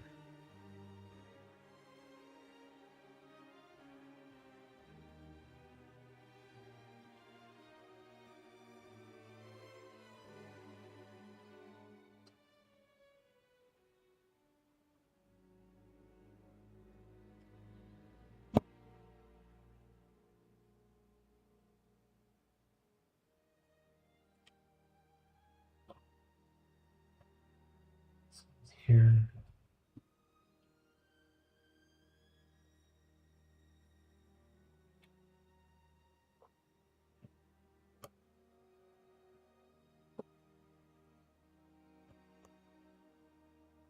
Does that go there directly? No. So, no, it does not.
There we go.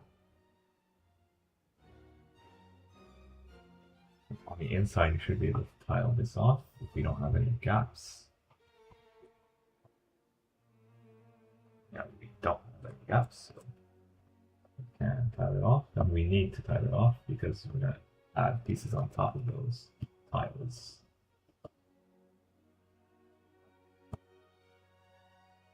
This also makes things a bit more stable.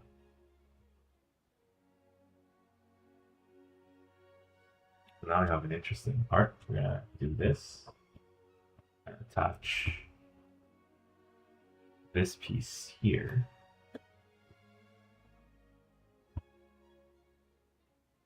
That's pretty interesting. We'll add this piece on top of it.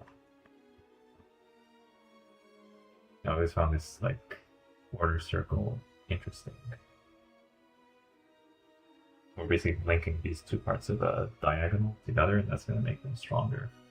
And it also looks aesthetically pleasing when you compare it with like these curves right here.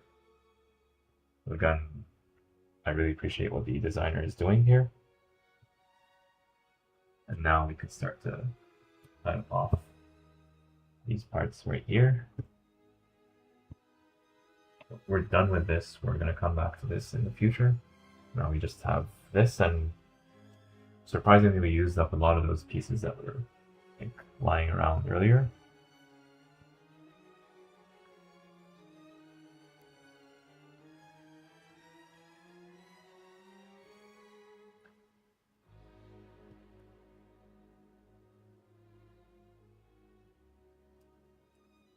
Through the process of elimination, we can find out that this goes here.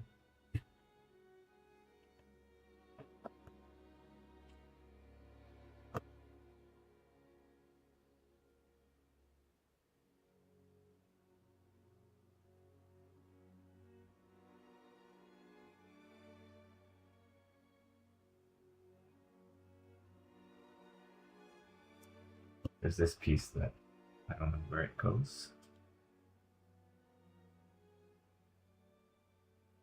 But I do need like two 1x2s here, and I have this, so ultimately I should have used this in a place where I used two 1x2s next to each other, because I basically need to cut this in half to put it there and there. Or maybe this is used as the front facade. I just didn't pay close enough attention. That might be it, actually. I don't know, this is used for the facade at the front.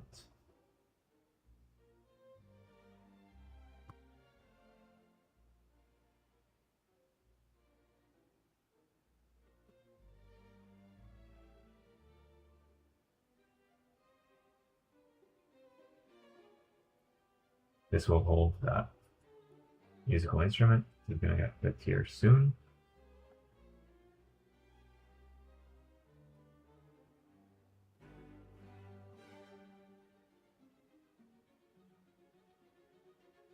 So now we have basically, I guess we could use these pieces, the 1x1s, to basically connect these tiles. I don't know if this is the official solution, but basically by doing this, I can do this. There's going to be a bit of a gap, but it's not visible in the end, so if it works, you know. Yeah, we do have these pieces.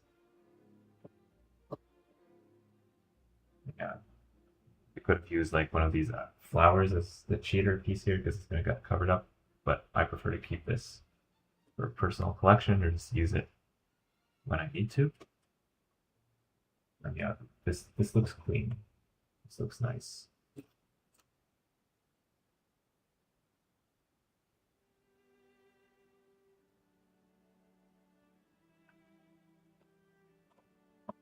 And there's probably something that's being held by a minifigure because there's all these gold parts that I'm still have not figured out what to do with. I'll check the cover of the instructions. See, is there some other instrument that I could build with just these? Actually, but here's what I'll do. Let's take out all the extra parts first, because Lego gives us a spare for each one. This is a spare, this is a spare, this is a spare, spare, spare, spare, spare, spare. These are all different parts. This is not a spare because we already have one here. This is not a spare. This is a spare. So we're basically missing a couple of these. Actually, now that I think about it, these are not used to make an instrument. They're used to fill the gap there. I thought there was a gap, but on closer inspection, as they say. Just get this out of the way. I'm actually doing the same thing here. I did not think about that. So this is just easier to take it out, do this, and then put it back in. Yeah, this is elite building technique right here.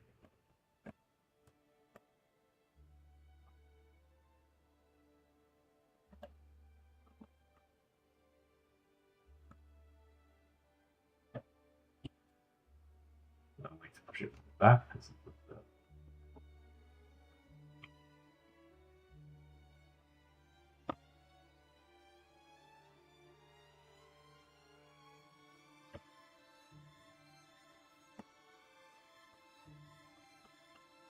That thing's stuck in there.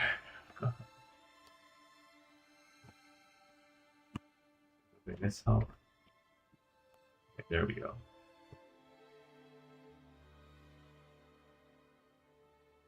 So again,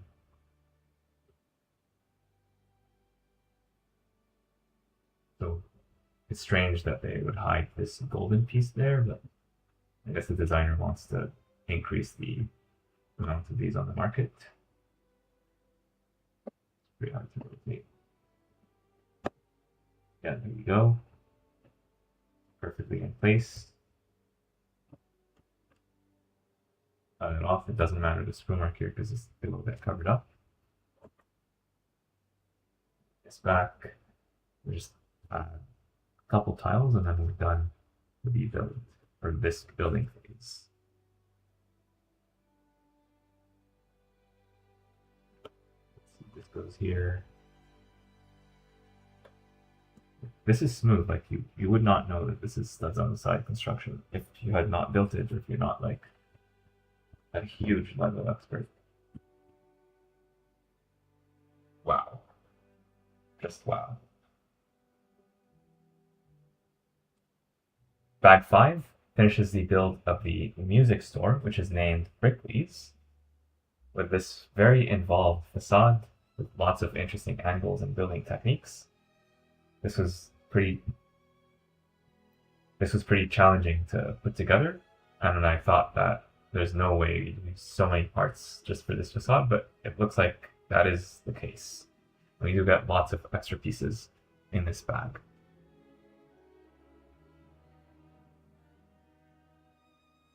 I was not expecting that at all. So we're on bag 5 out of 24.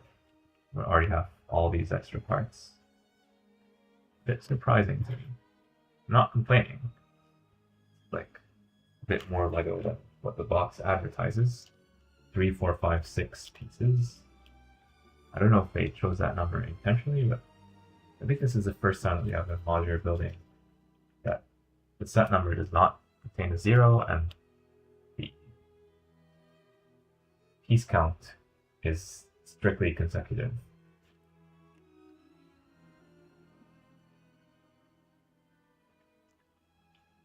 Next we have bag 6, not to be confused with bag 9. Make sure you put them in the correct order.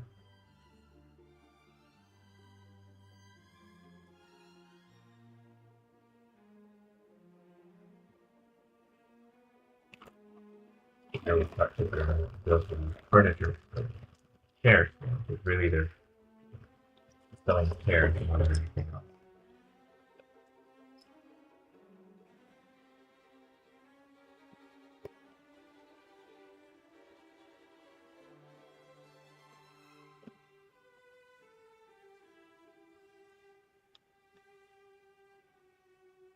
I'll use this as my indicator bag.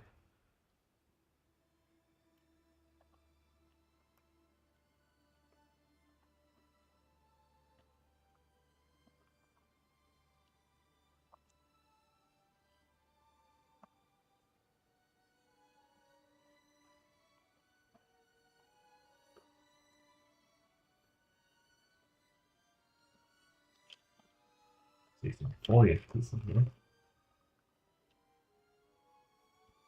Interesting.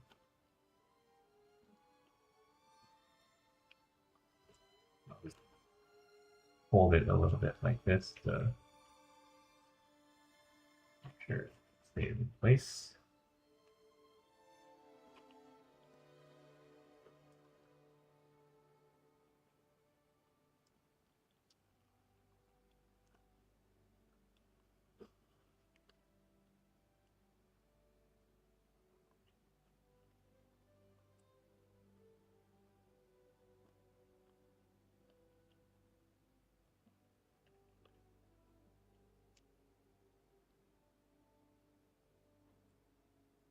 So who is this minifigure? Looks like an older gentleman with a mustache. Dark blue legs, unprinted.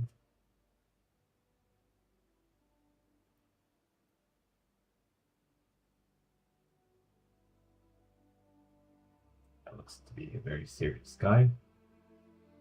He has a beard as well.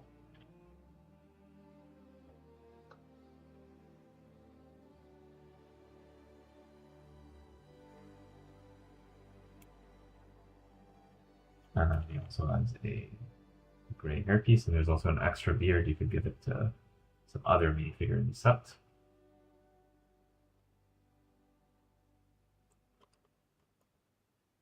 I did see a gray hairpiece not too long ago.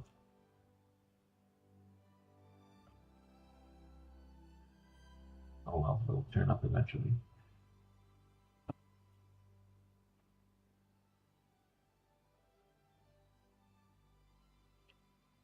Oh, there is no.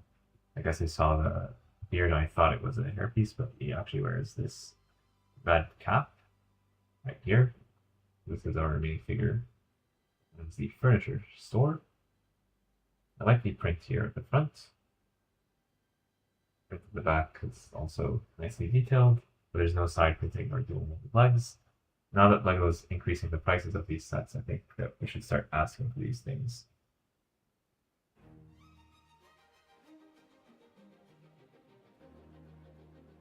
Yeah, if you're going to charge us $350 instead of $200, yes, I know there's inflation. I know like things cost a little bit more than before, but it's still way too much in my opinion. And the set is good. I'm enjoying the building techniques and so on. It's just that 350 Canadian for this. It's not exactly a ripoff when you compare it to Star Wars, but the value is not as good as it used to be. And these used to be like, before they turned them into the 18 plus sets, they used to offer excellent value for money. When back then it was LEGO Creator Expert. Yeah, they recently officially retired that theme, by the way, on the LEGO app. It was that London bus that kept it afloat for a lot longer than they probably wanted it to. Now that bus is gone. It's all over for LEGO Creator Expert. I hope they bring it back one day, but I don't have high hopes because they're going all in on the Icons branding. I'm not against the Icons branding, I just don't like the black boxes and the increased prices, sometimes severely so. After all, it's the same LEGO pieces. Just put them in a black box and the price increases by like 30%. And the thing is, lots of kids do like these sets, regardless of what LEGO might think or claim to think. So you're actually pricing kids out if they're priced like so egregiously.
You have the regular green here, and this is the bright green on top of it.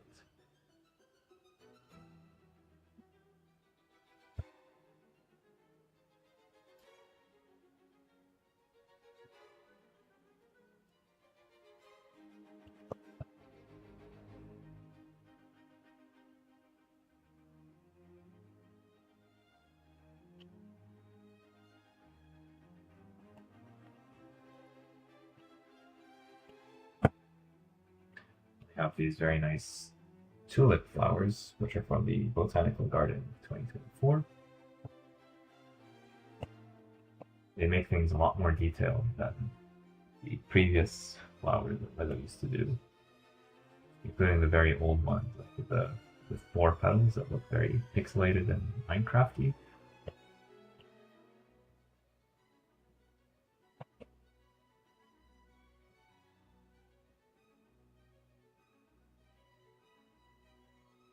So those were good for like low poly type of things, but these are much better for realism. So in this context, I much prefer these flowers.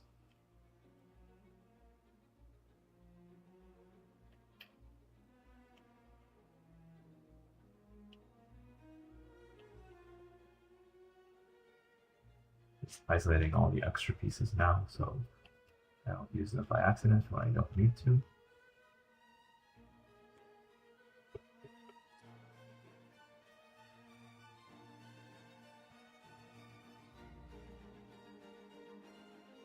So we're going to build a bunch of articles of furniture here. We're also going to build the wall, like the diagonal of it.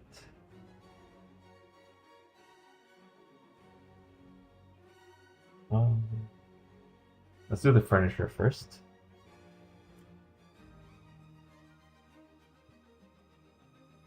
So this is either a chair or a table.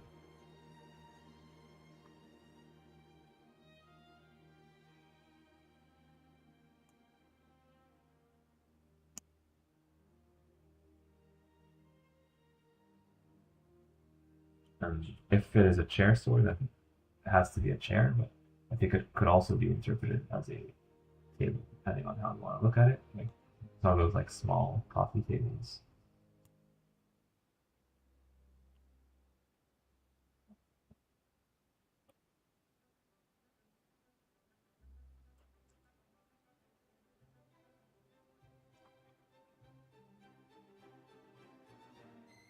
This just folds down.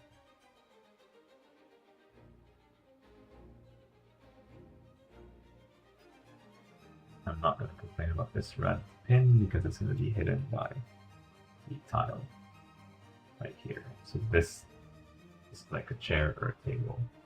I personally think it looks more like a table, but could also be interpreted as a chair. This goes here.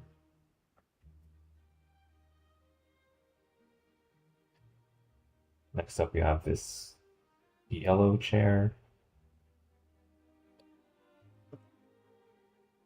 So a little bit of upside down building of this one.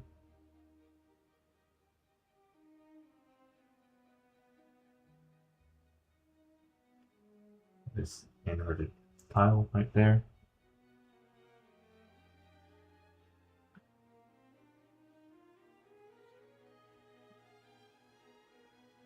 Then we have just a regular lip here.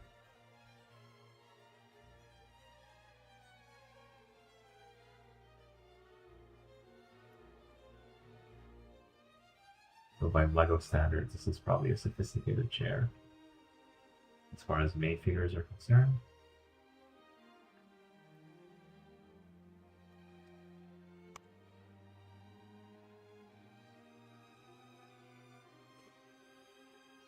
Perhaps not the most stable.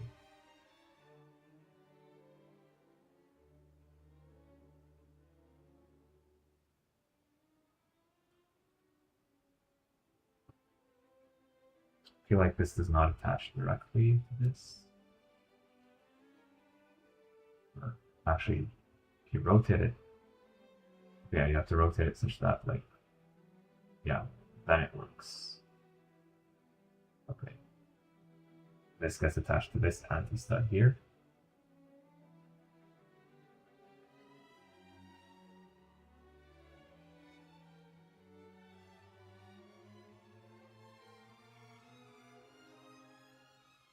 Next up, we have this antique chair.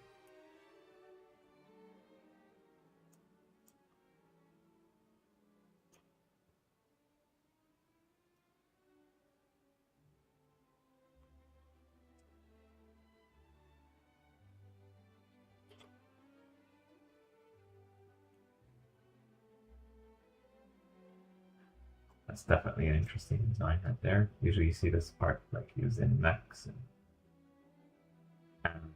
buildable creatures and things like that. Now we're using it as a back of a chair. Definitely an interesting choice.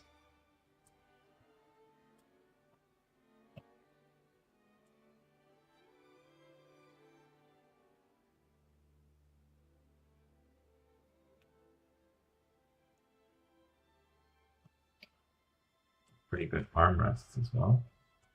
If I was a minifigure, this would probably be my favorite chair from the ones that we've built so far.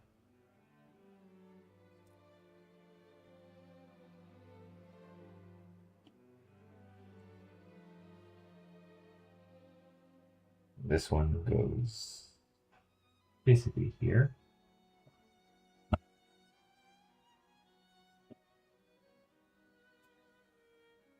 Shown as it is shown at a slight angle.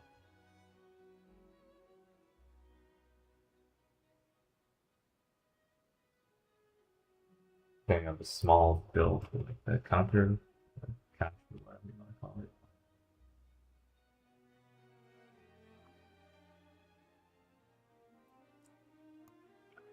The $100 bill right there. Someone's going to be spending lots of money on these chairs. And we'll come back to this towards the end. Oh, by the way, this minifigure gets this red box as an accessory. Toolbox to be specific. Now I'll just move all the pieces over to my side off camera so I can have a bit more flexibility to build this diagonal.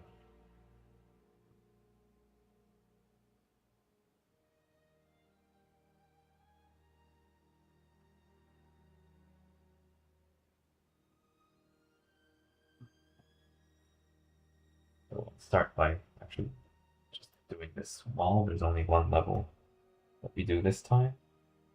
But again, the less pieces we have to work with, the better.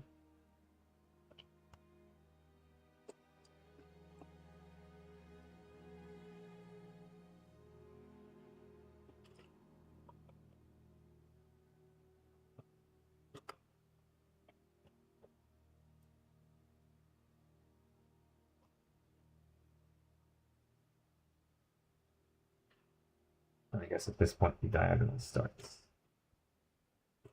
And this piece here, which I remember was used for the airplane of the Creator Expert bookshop.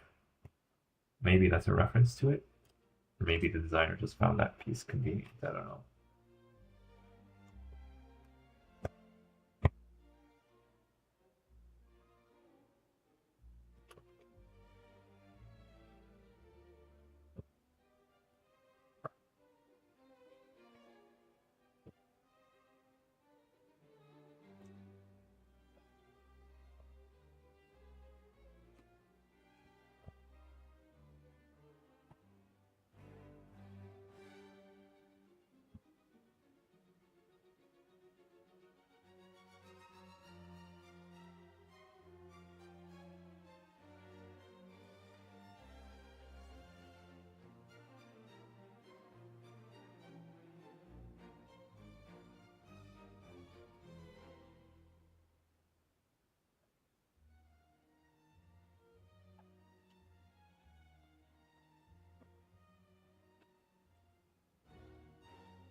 This piece that supposedly goes here.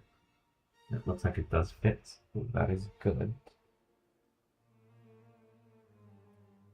You see a little bit of a gap in the store.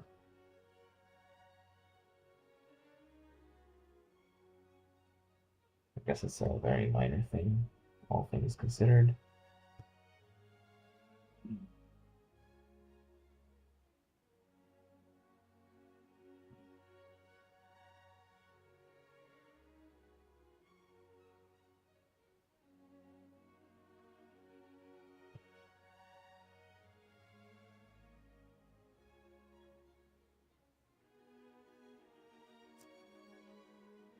We have a bracket piece, 1x2 bracket, and light bluish gray right here.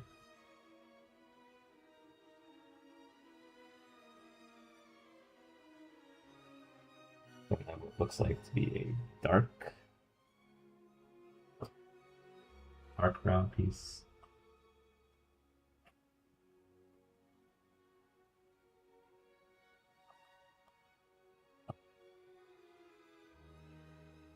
So it looks like that goes there. We have one very long plate that goes over multiple things, so we have to figure out all those things first. But thankfully this is fixed in place.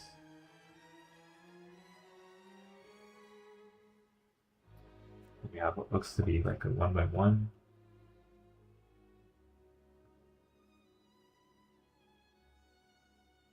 Either 1x4 or 1x6. It's hard to tell. It looks like a 1x4. So we'll give that a try, and if it ends up not being the case, then we'll have to do some disassembly and reassembly as per usual.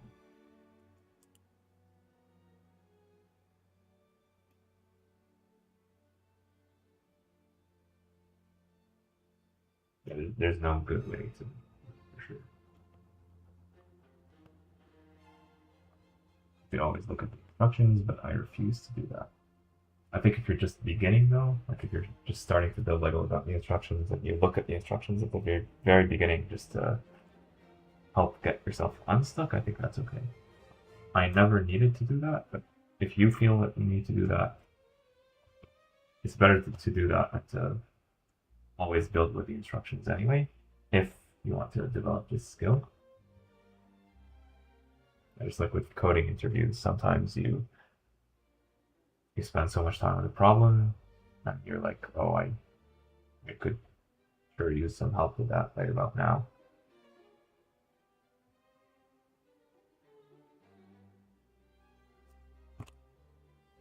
After all, this is just for fun.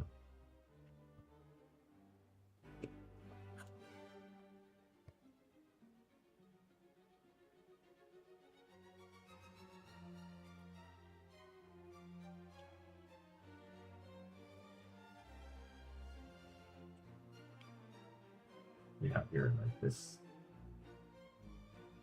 thing. We're going to add more to it later, but I think this is part of the drainage system. There's almost always at least one in every one. Okay. And actually, in addition to these walls and the chairs, we're gonna build the walkway of this alley. So we're gonna cover up the water that we've been enjoying since bad number 1.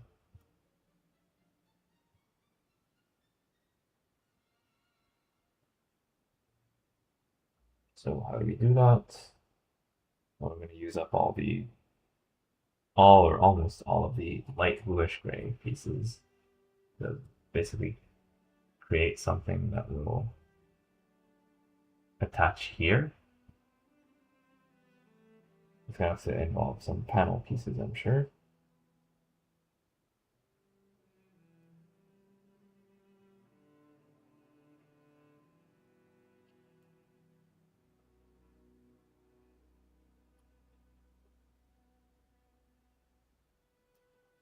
Does this attach here directly? No, it does. I think so. I think that's what happens. I'll build the whole thing, then attach it. Let's seems strange that this would attach directly and not to like a support plate.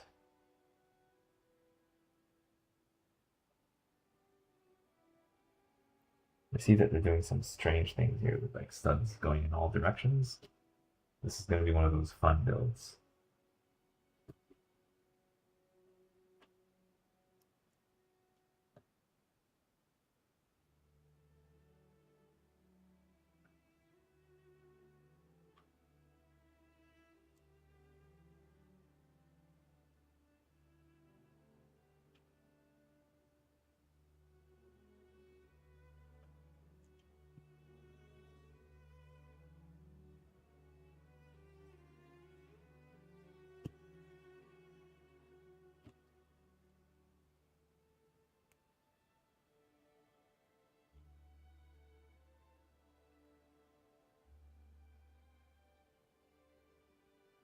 But here's the kicker.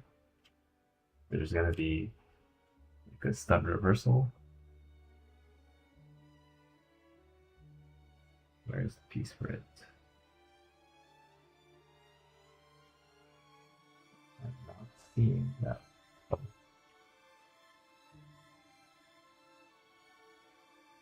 Thought this was an extra piece, but apparently not. So we're gonna clip something onto here.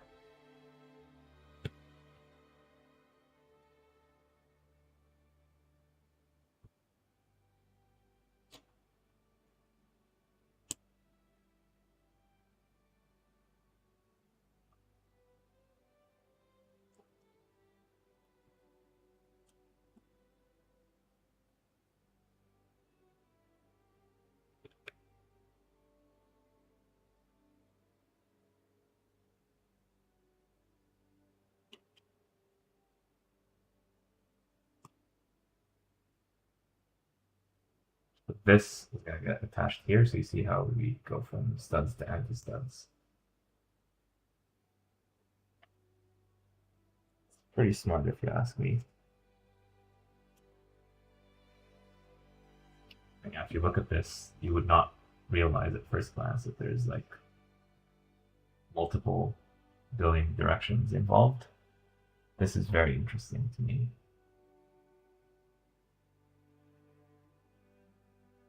But how do we attach this to the panel? Do we attach this to the panel?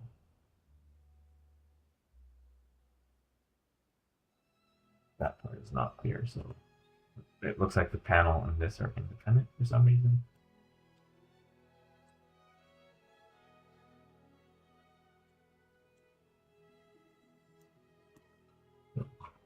This gets here. This gets attached. I guess it's not attached by anything, so you could just remove it like this. It's not very convenient if you're moving this thing around because it could fall off easily.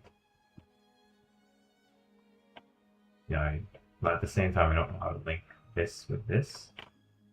And yeah, like you'd have to like redesign it a bit to change that. But I suppose like you could remove one of these tiles, use one of those studs to attach it. Personally, I prefer if they did that. I think that's an easier modification to do. So basically, but again, this is on a diagonal, so we have to find the stud here that matches with this grid, if it exists. Or you use a different technique, like this could lock it into place. Although this is going to get attached to something else, but you could have something here, or something on this side or this side. Alright, there's multiple options to lock this in place if you really want to. But I think the intention of the designer is to lift this very easily to expose the water that's flowing. Okay. That was fun. We still have to finish up the diagonal right here. I don't know, is this piece supposed to be exactly here?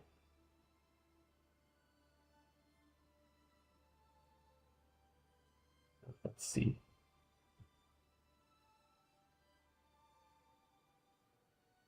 Maybe, because we're gonna do something here. So maybe that's the reason why these are here.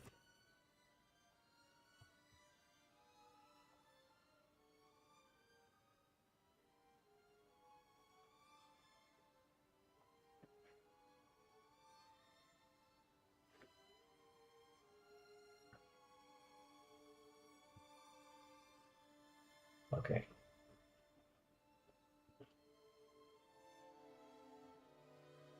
So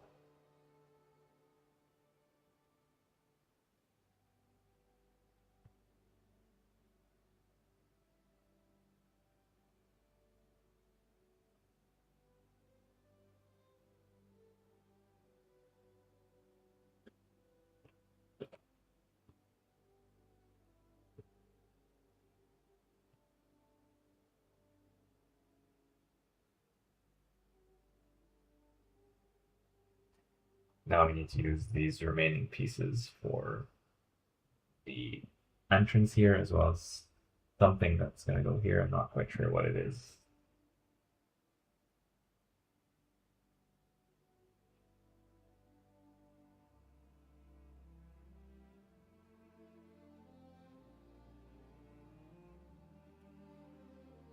What we do know for sure is that this goes here.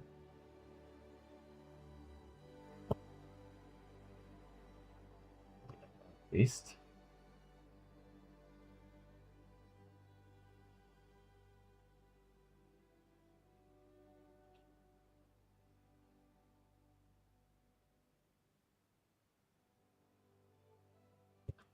Know that this is going to go here, I believe. And on top of it is going to be 1/4, which I don't see. So that means that this needed to be 1/6. So then you go 1/4 here. And I'll just insert 1/6 here. Thankfully, I did not have to disassemble everything. Take risks. Be brave. You have nothing to lose but your chains. I think that's how the saying goes.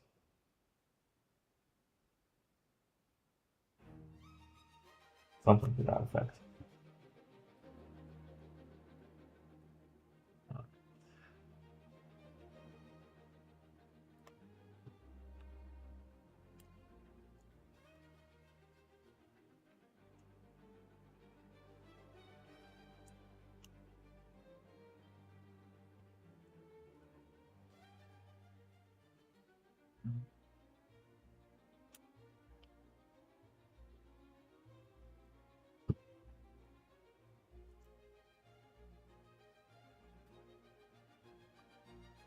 This is going to get attached here, but then we need to attach stuff beneath it before we attach it, but at least we used up all these pieces and put them here.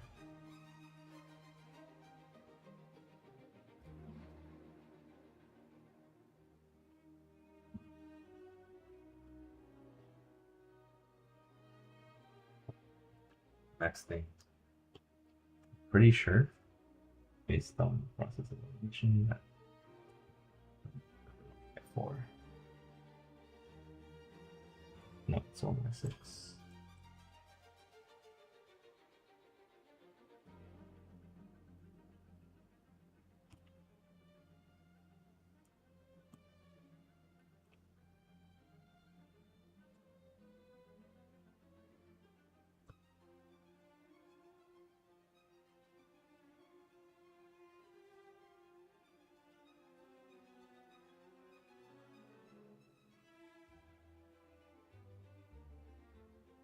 Either this goes here, this goes there.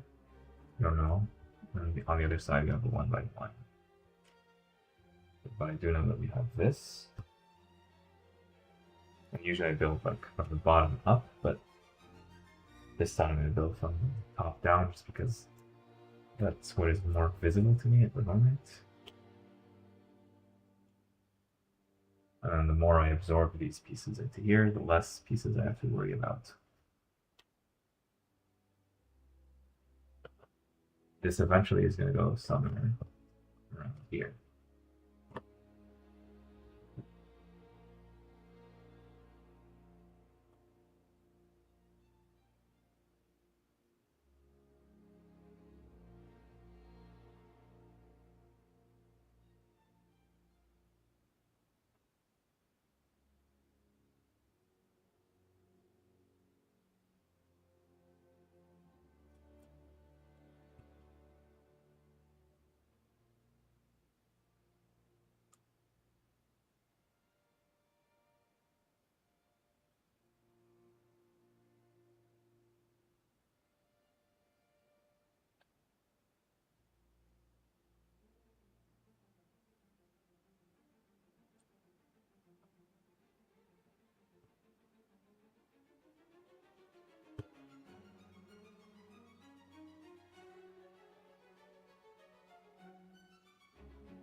We have an interesting building technique here.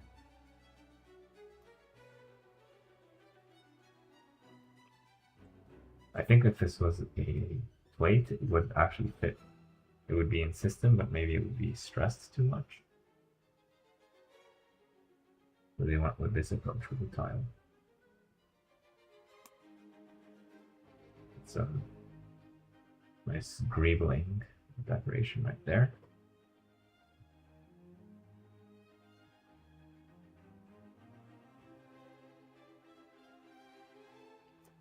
On the other side, it's the same will be done on a 1x2.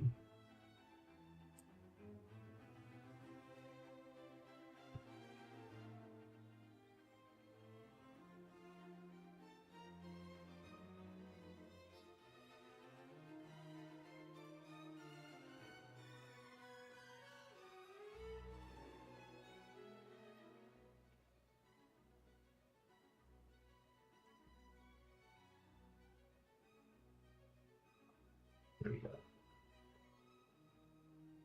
So that leaves us with a few pieces remaining. Well, I guess this guy also gets another accessory. This wrench piece, or spanner, as some people call it.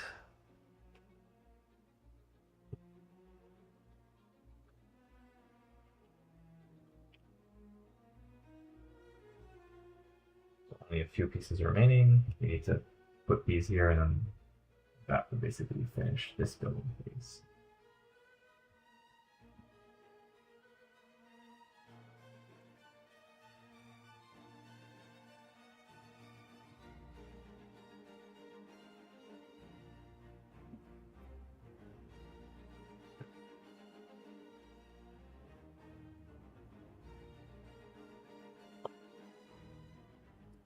This will go here.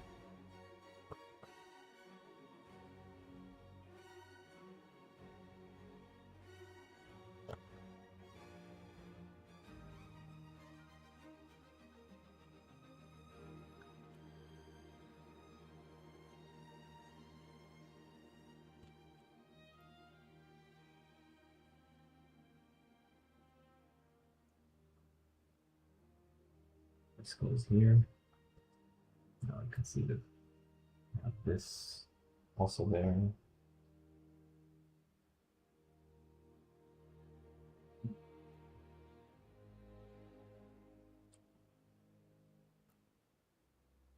Actually, this is not the right piece to use because this goes here. Yeah, like so this, attach it. I believe I can. There's no gaps. On this side I cannot. I'll have to remove this brick first. Then I can attach it because we know that this is gonna go. Wait a minute. This goes here. And then before we attach the brick, we have this piece to fill that gap. But on this side, there is no such gap.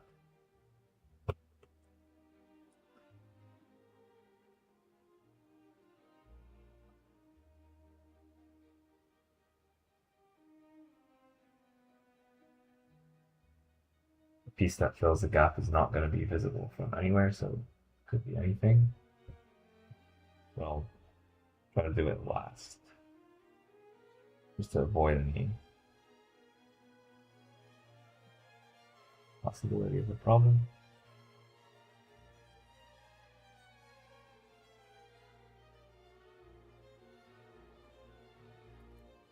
This extend forward like this. Now we can attach this piece.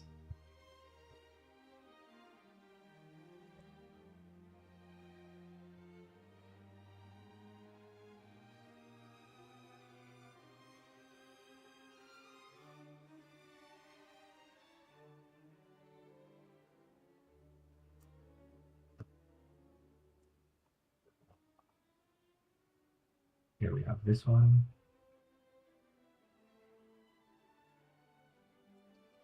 So if we go using parallel logic, this would go here. Probably.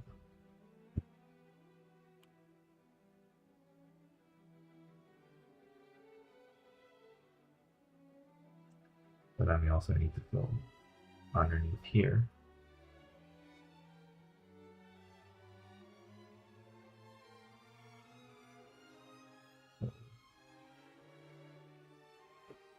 It cannot be here.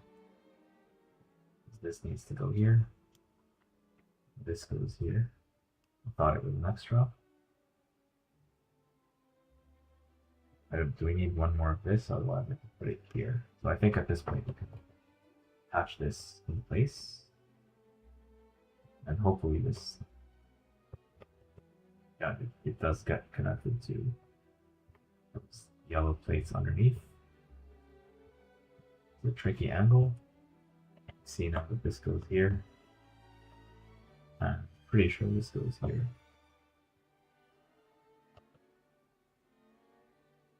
Just have one piece left.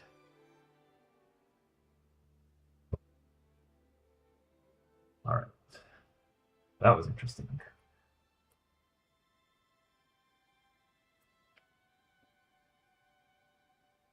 Bag 6 gives us the furniture store owner, as well as the furniture itself, which is mainly chairs right here, a small counter, and we build this diagonal here. We also build the walkway of the alley that covers the water leak. This is done using some very interesting building techniques and studs in all different directions.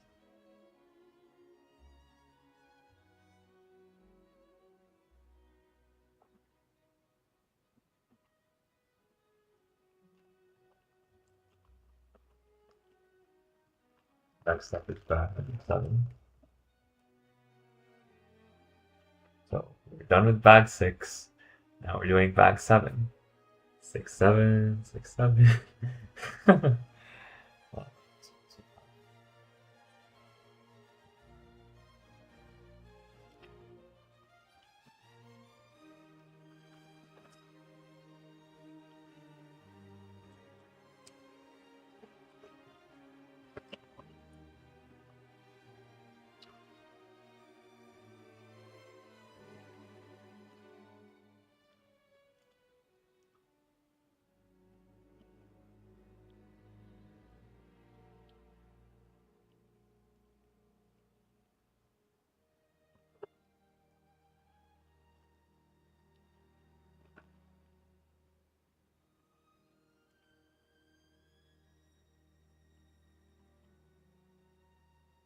Super interesting pieces in this bag. I will let you know if I find any, but so far seems to be standard Lego parts. I don't see any prints, I don't see any minifigures yet. I don't think there are any in this bag.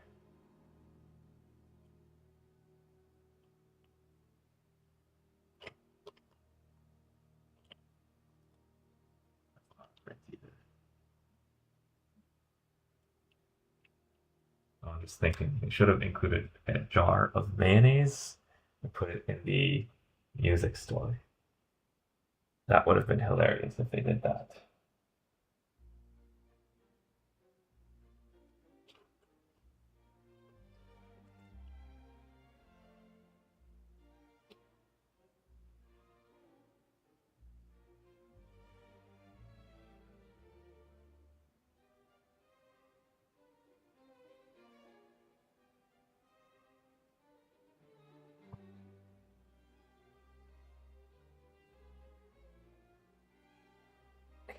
So what do we have here? I'm going to be building. They see the walls right here. I have a little bit of plants at the back. I think that's pretty much it.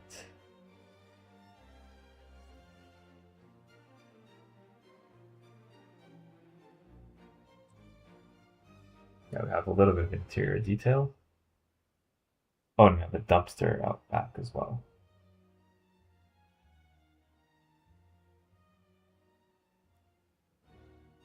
Yeah, let's just do things from bottom up. Get rid of these large pieces that take up a lot of space. Their stuff will be easier to deal with. And this color scheme reminds me, the dark orange reminds me of the corner garage, but also the Twilight house, the Cullen house, not the Creel house, the Cullen house from last year, the Idea set. That was a nice set. So these obviously go here.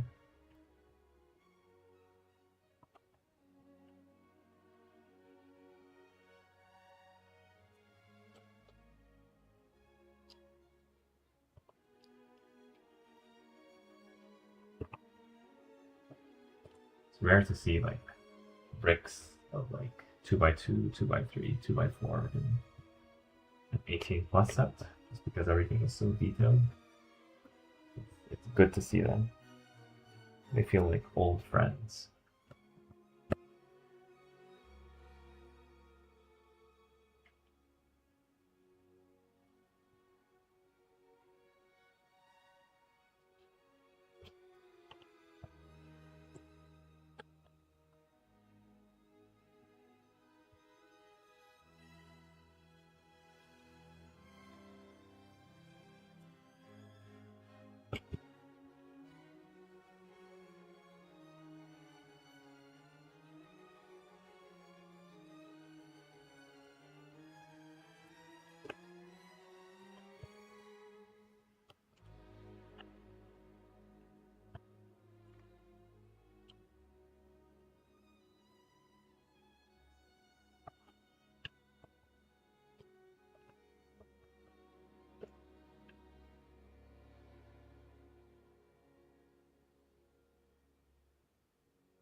Wish they would have put a bit more detail on this wall instead of just having it just regular bricks on top of bricks. A little bit boring, if you ask me.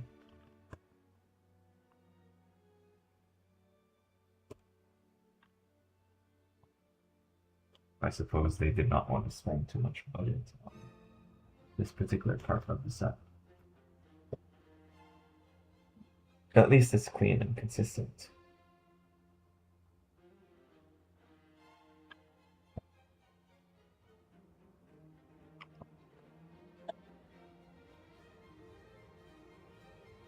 Yeah, this actually reminds me of the roof of the Cullen house.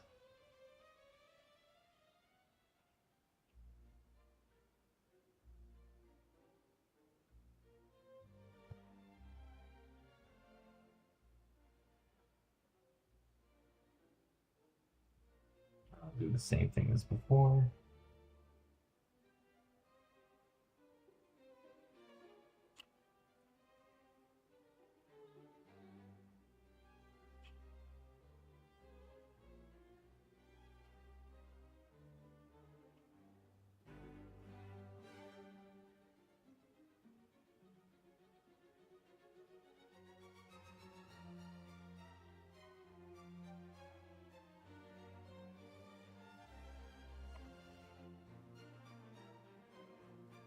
You have to really build the whole thing before you can.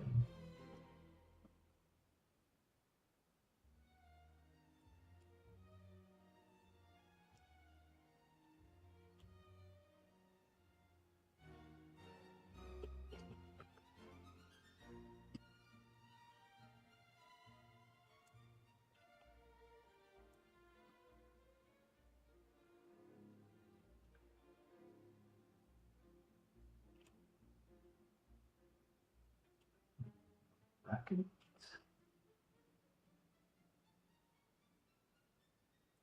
Oh, here's an interesting piece in this set. It's the rat. Same as the rat from the Daily Bugle. We've seen this rat also in other themes. We get him again here. He seems to be a recurring character in the Lego City universe. I wonder if he has a name. I wonder if he has a secret identity. It seems to be important.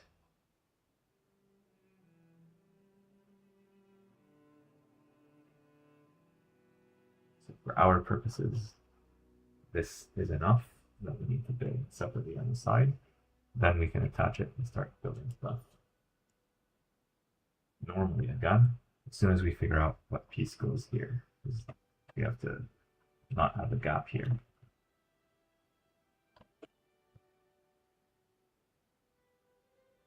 So 1 by 4 and then 1 by 3.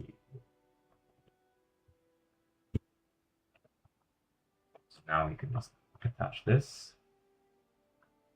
For this we have basically no gap, and we can just pile on the bricks as we need to.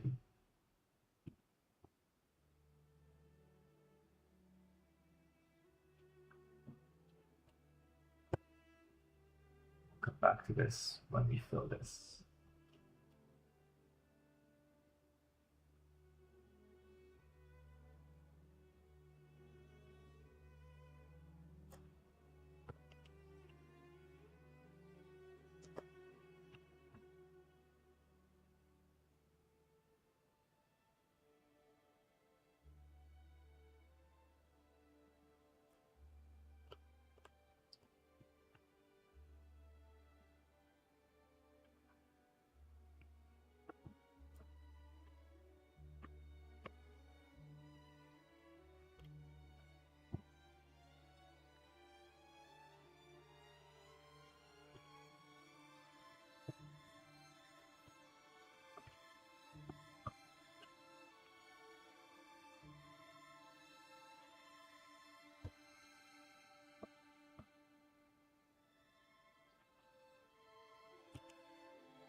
And here we're gonna have like a bit of an assembly for, not quite sure what it is. Is it towels? Is it,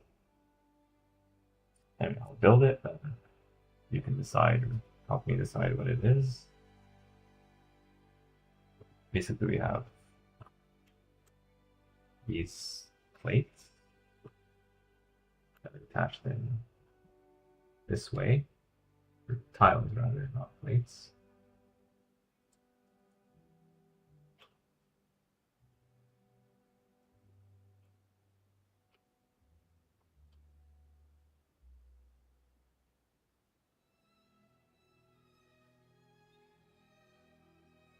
These are all clipped to this.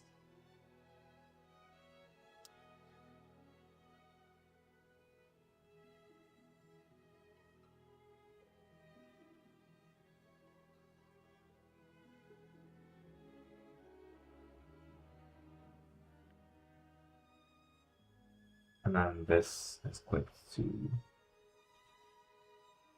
this thing that I'm going to attach soon.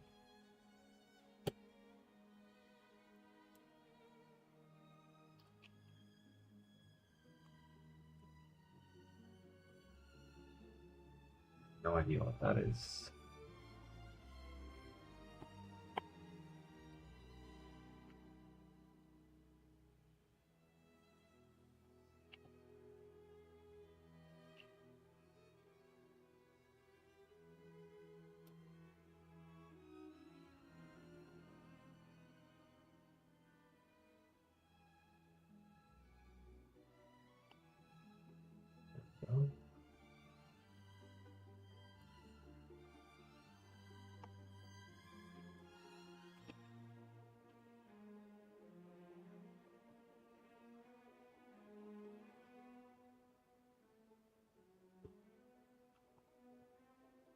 So yeah, this gets clipped onto here.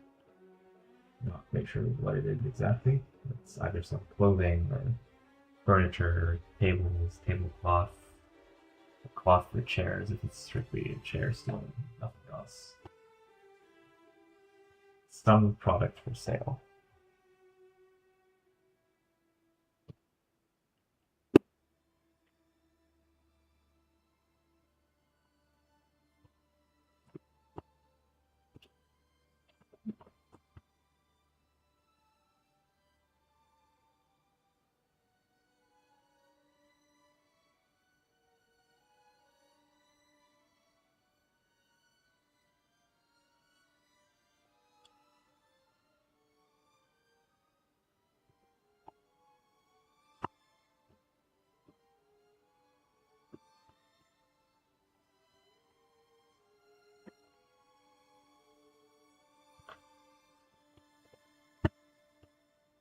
Okay, so there we go. There's still okay. There's one chair at least that we built now. So this chair that looks like it's built by the devil himself, just because of how it looks. You'll see what I mean with the horns and stuff.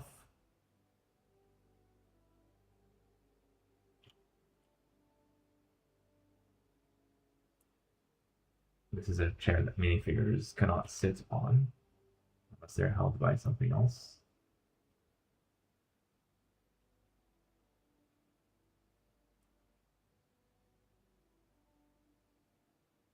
Then we have basically some robot arms.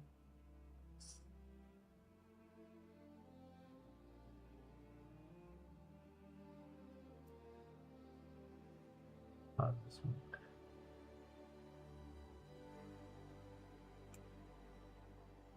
Let's see a robot arm here and here. And we have something else for the middle section.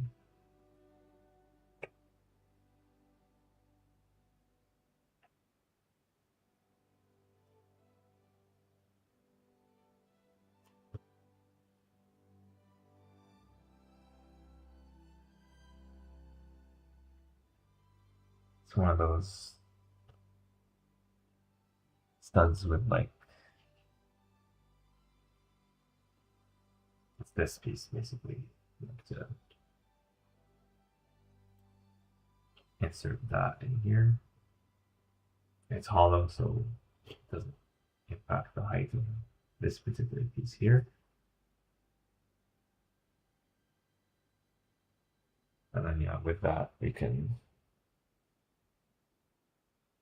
start with the middle.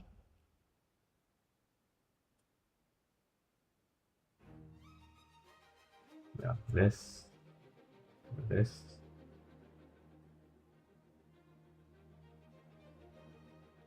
I think this is a better look without that hole there. Actually, rotate it to the side so it doesn't matter. Yeah, the hot dog piece.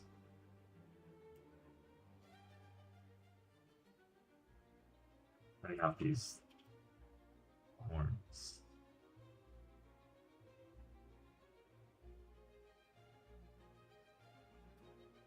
It looks elegant, but also evil.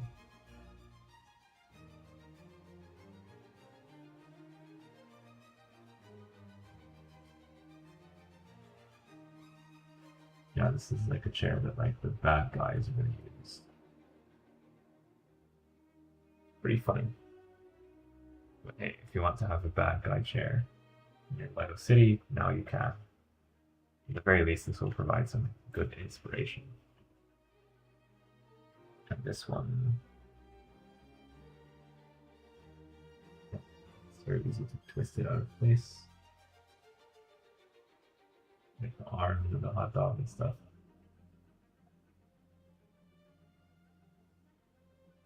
You have to be like precise when building this. If you want it to look good, that is. Like from most angles, it doesn't matter.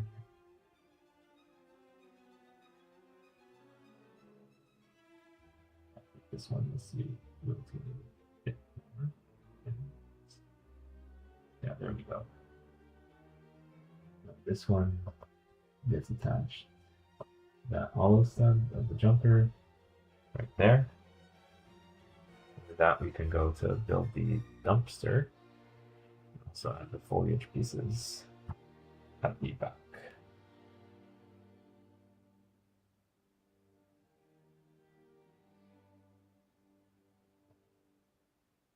We also have to do this water thing. Well, let's do the dumpster first.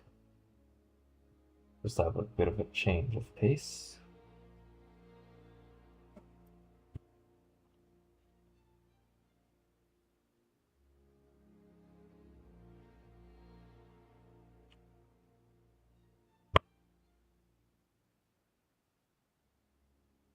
And this is a reference to the Parisian restaurants, by the way, which had a very similar dumpster.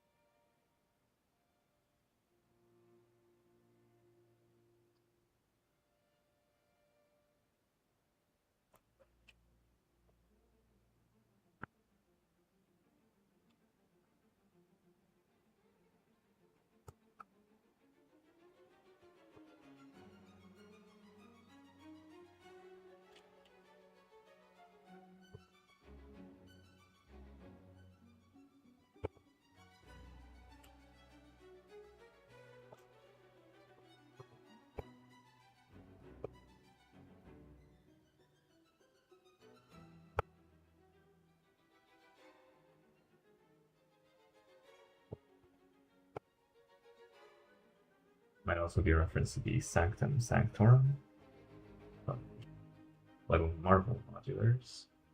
That one's a dumpster just like this one.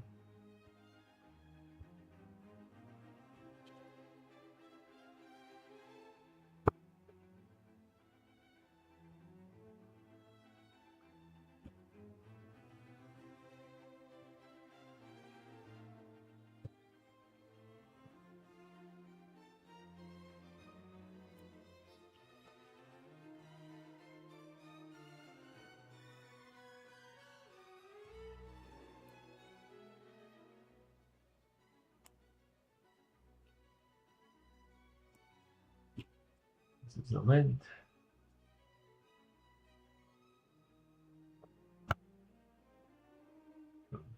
Yeah, but a good looking dumpster if I do say so myself. You got this chair here, and it is suggested that the chair is thrown out because these chairs have fallen out of fashion according to the Lego designer. The designer interviewed when this stuff was revealed. That makes me quite sad because I like these chairs. Like, since I was a kid, like I would associate this with a Lego chair, and I had chairs just like this in yellow.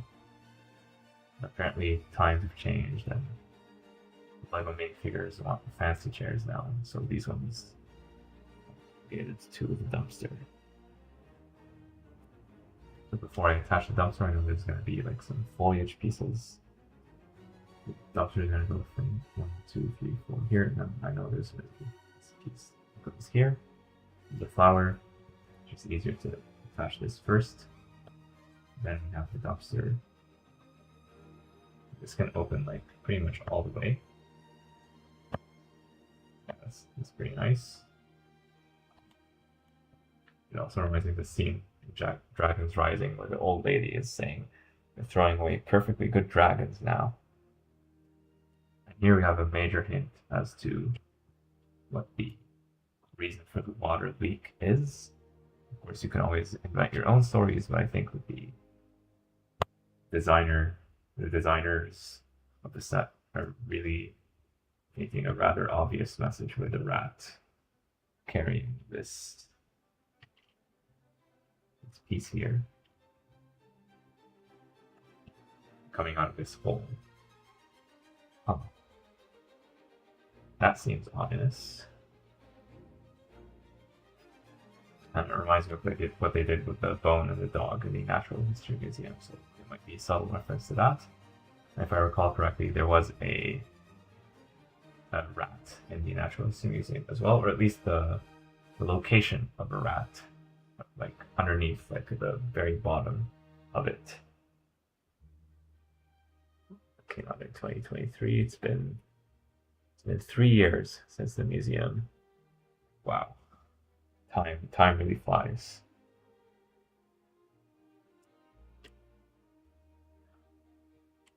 That was the first modular that I built for the channel. It's quite an interesting one, larger than most of the others, but in terms of the overall build, it was very simple. There's just like bricks on top of bricks for the most part. It did have some very interesting building techniques at the end, though, like the top, like that was built using Lego Technic for some reason, and it was a really fun challenge to figure out.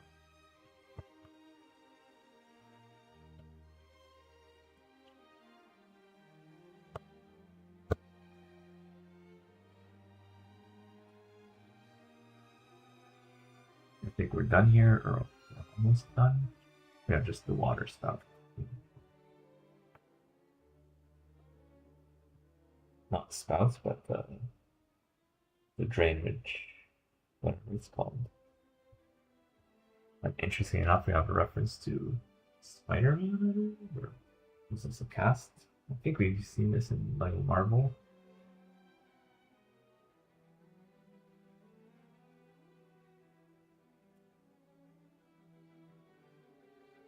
It's not entirely clear to me why they are using this piece, but it might become more clear with time.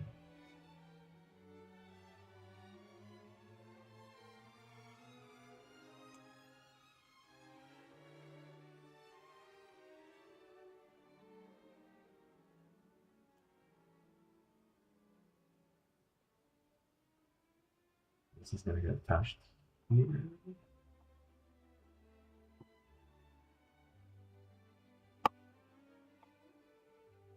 You could push it all the way down, but that's not the intention.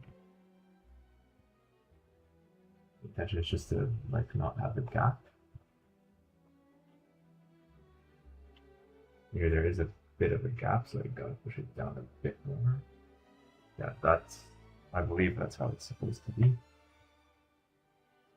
But then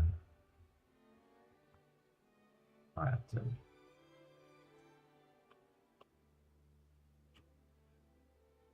add this piece first.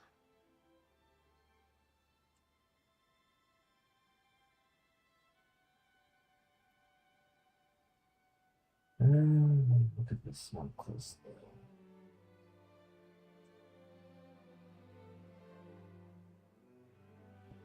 Okay, so this is here, and then B-stop piece in black. Okay. And then this one, then we add this gun.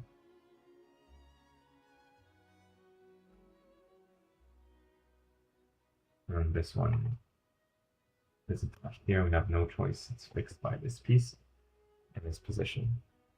Looks like we have another extra one of these. So they're giving us 2 extras instead of 1. I'm not complaining.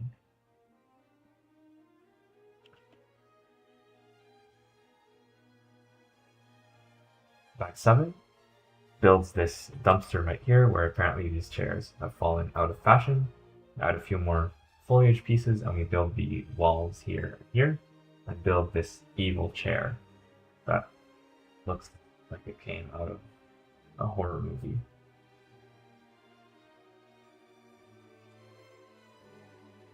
Okay. Then put away the extra pieces and move on to bag 8.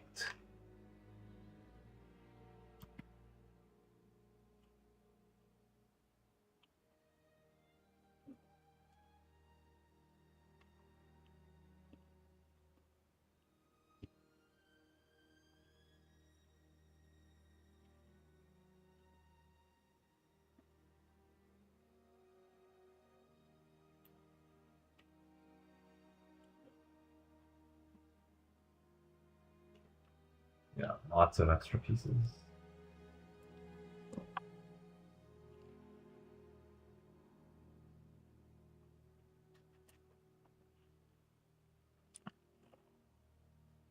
with bag 8 done, once we're done with this, then we'll be done with 1/3 of the bags of the set. And we'll also be done with like the ground level.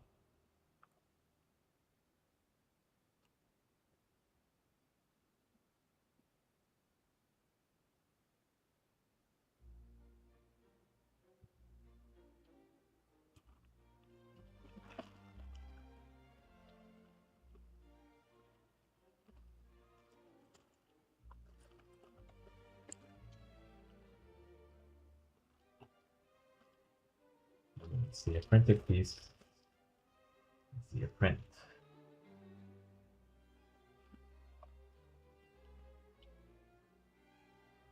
These pieces look standard except for like this jewelry piece, but we've seen this like this diamond or whatever it's called, like the crystal.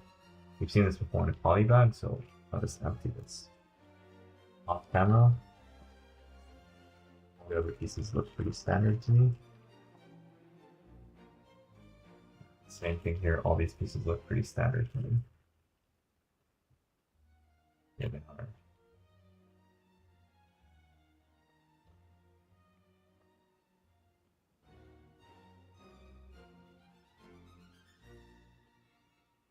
From a posture perspective, this is one of the most difficult bags to build, just because like I'm very limited with this very large build.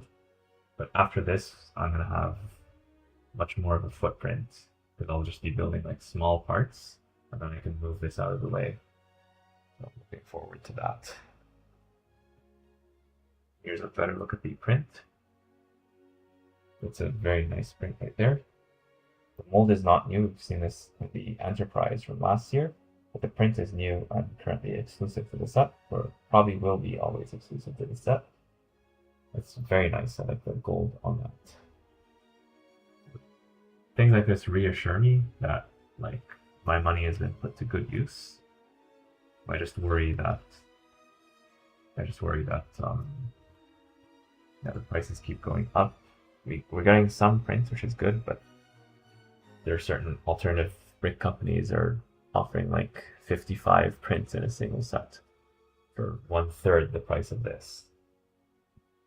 Yeah, no, it's Lego. They pay their workers very well, and so on. But still, triples. It's very hard to accept.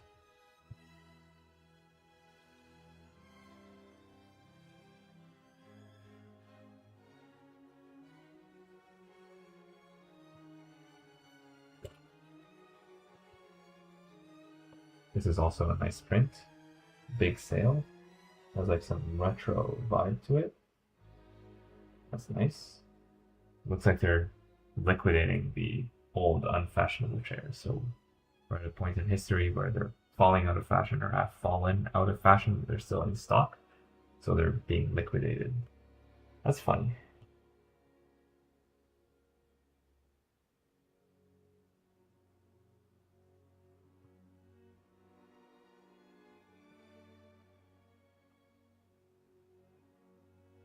There are going to be the doors of the store, the chair store, the furniture store. I guess from the sign, like, I guess the primary focus is on chairs, but then I might carry other things in addition to chairs. I think that's the most likely explanation.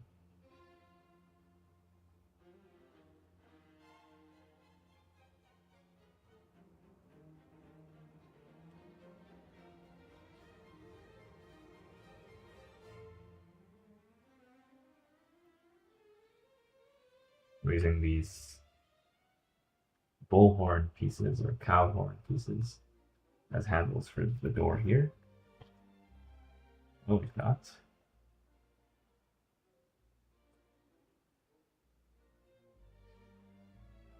These are a very like rustic or small town type of vibe.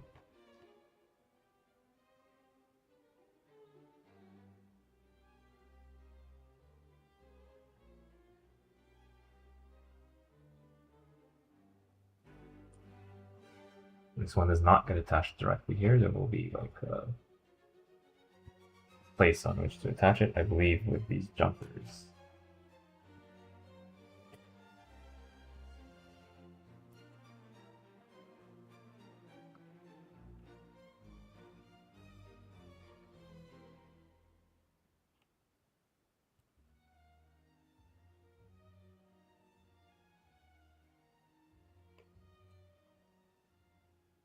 This one does go here.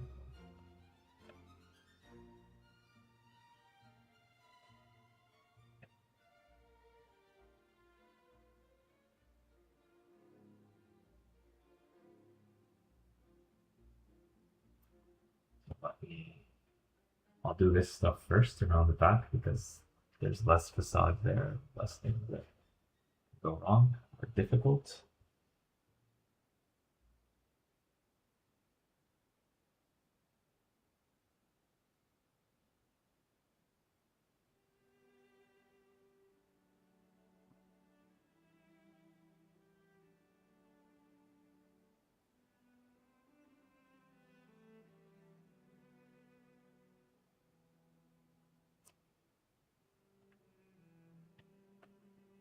This goes here, then very likely this goes here. But to do that, we need to try to do as much as I can.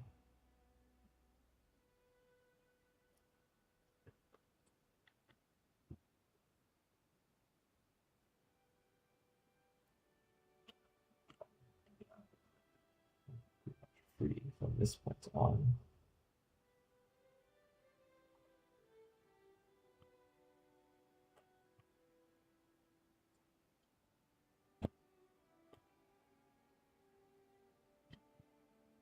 Hiding sprue marks.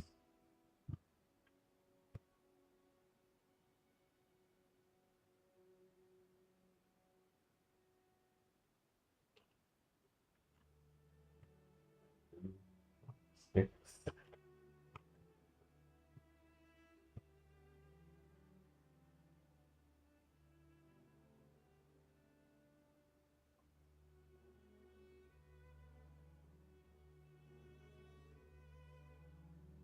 Then we have something that looks like it attaches to this, but it does not. It just fits in place.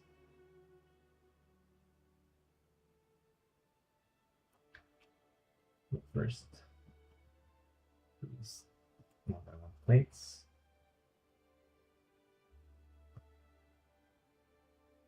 So we have this plate with clip. We have this like painting piece or nozzle piece, whatever it's called. Yep, the tap. That's if you refer to it that way. And a candle piece in black. I've never seen a black candle before. That's the mold I believe was originally used for Harry Potter. And this looks like it's attached to this, although they're separate. Now the fun part, the link, the furniture store was a music store. That's why we left this blank, is because we're gonna have this piece here. So that's nice. It's all coming together, as they say.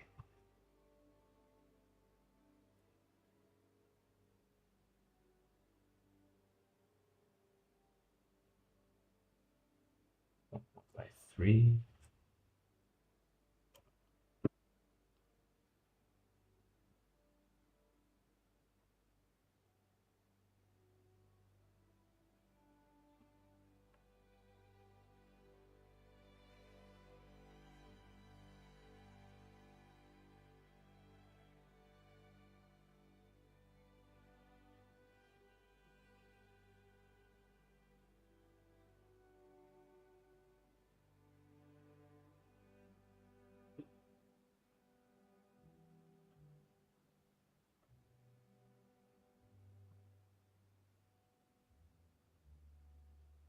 Apparently this goes here, and we can add this tile now, just so you know that it goes here.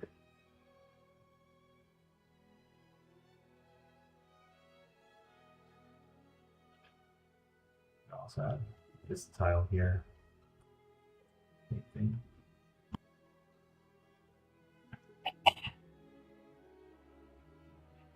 The rest of this will be tiled in black.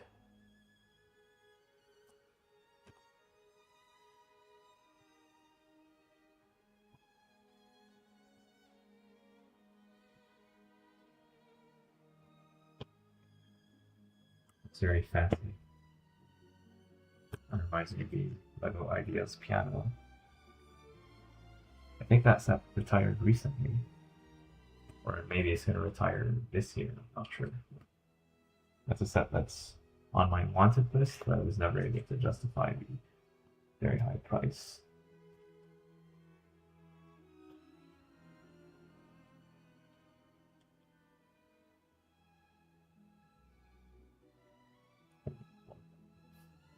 This type of piece.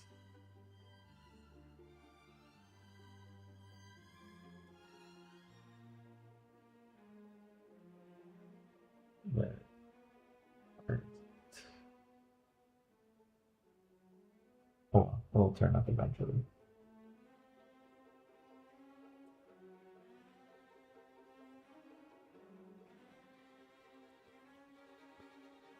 There it is. And to do the rest, we have to do the facade. I also know we're going to go back to the music store again to finish this part. So if we take those pieces and absorb them, then that's less work for us to do on the other side.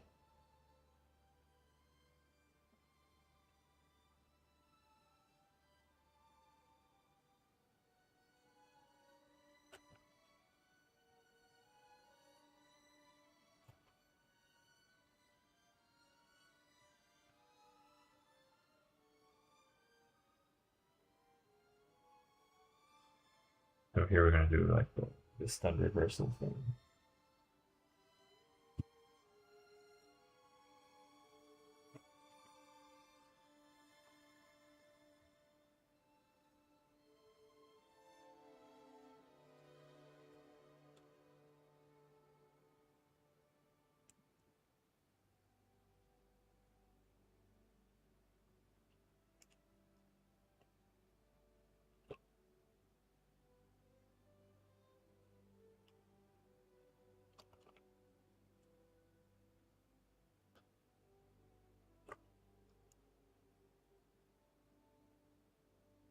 Yeah, this whole thing gets attached here.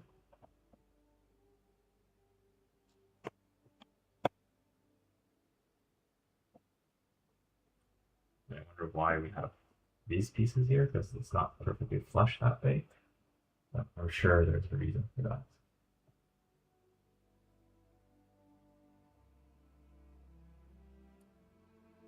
Yeah, I'm sure whatever comes on top of this is going to accommodate these pieces here. So, yeah, that's interesting. Now all the remaining parts are going to be used for this front facade.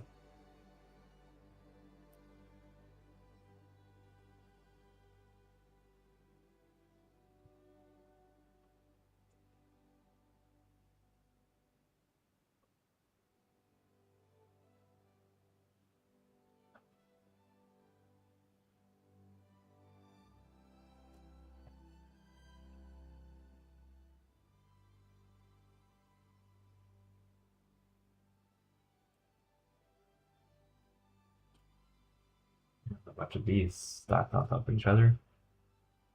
This just reminds me of my childhood where I built these very simple builds, very repetitive.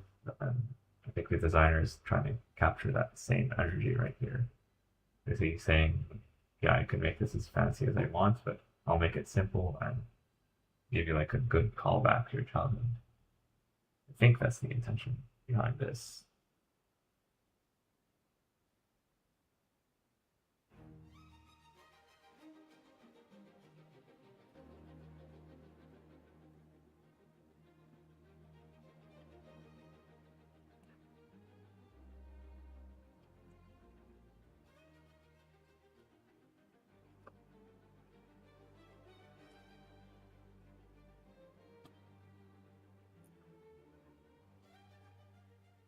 The store banner, well, one of them.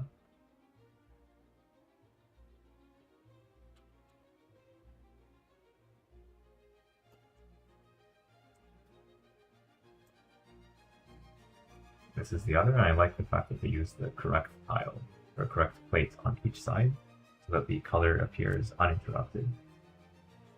Some nice attention to detail right there.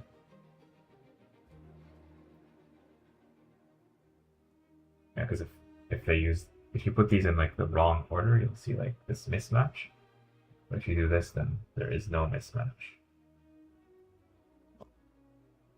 Because these details that really elevate the build.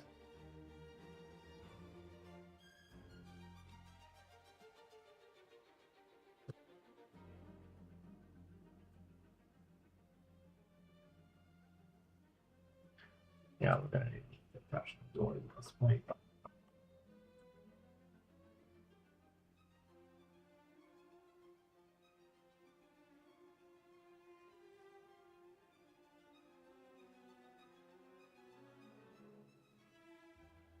And off the side, you have to easily attach column that's gonna make this like not a gap. The column that fills the gap. There are at least 4 of these. Again, this reminds me of the X Mansion. X Mansion had like a lot of these pieces.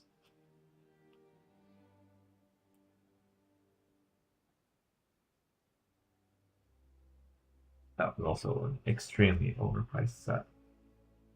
But I want to get those minifigures, X-Men minifigures.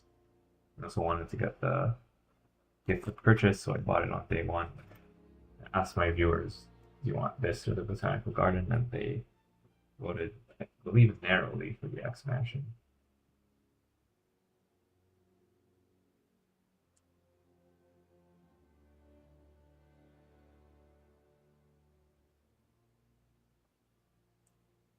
This is going to get attached here anyway.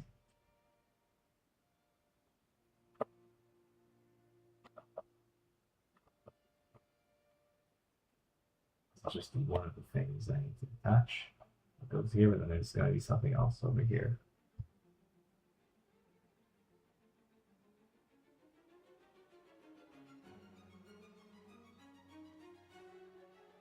So from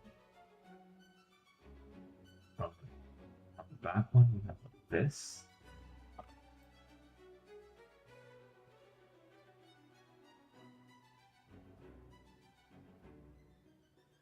I guess they're using the rounded pieces here just because of the space constraints. We are in this corner after all. I put the spool marks facing here because they're going to get covered up, and this way they will never be seen.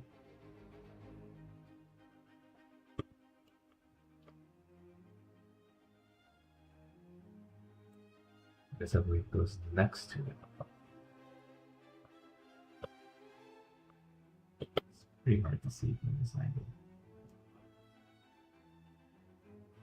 Yeah, so next to it at this angle. Perhaps I should remove the doors.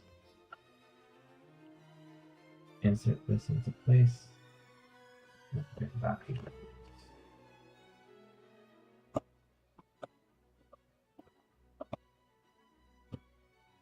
Tight squeeze there.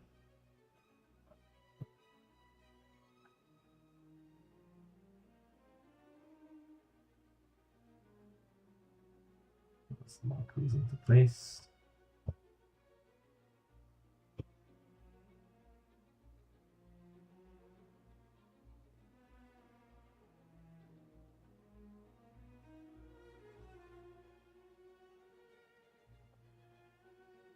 Actually, it would be better to hide the spoon mark.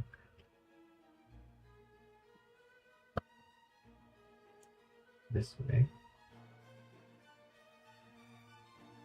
It's gonna get covered up anyway.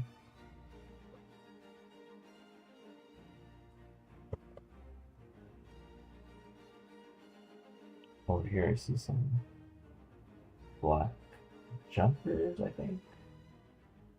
That looks like jumpers.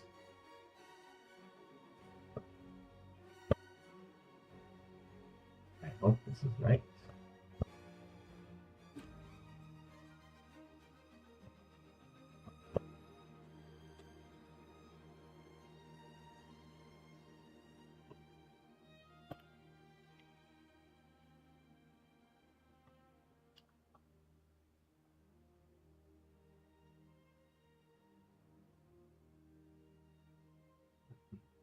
case, this goes here. This should go here. But we have stuff to do here first.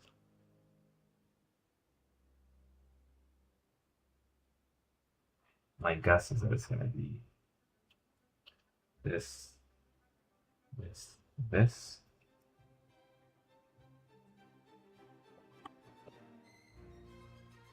Big sail attached here.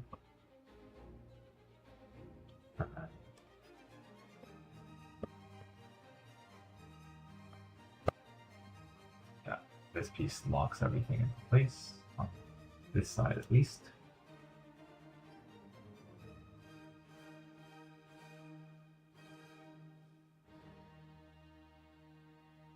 And then we have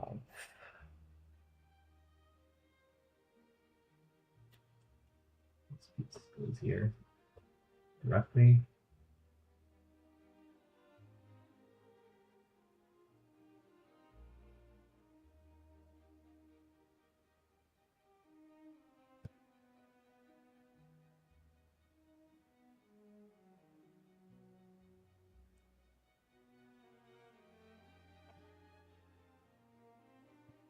Because of this piece, we can only have one bed here. Nothing else will fit.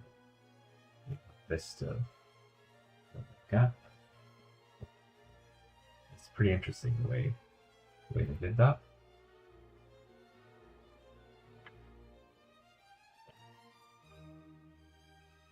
A little bit of work to do over here,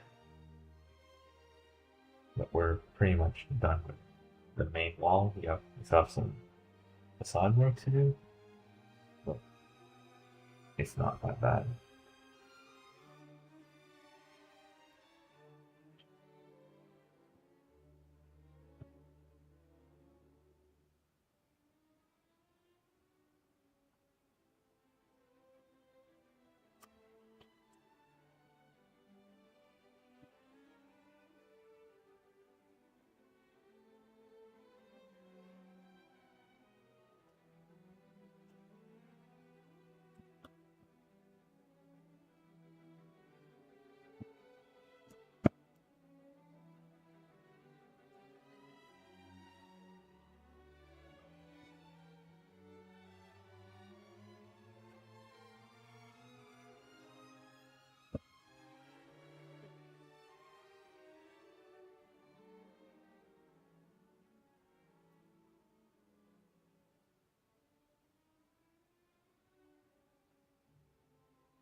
This piece will go here.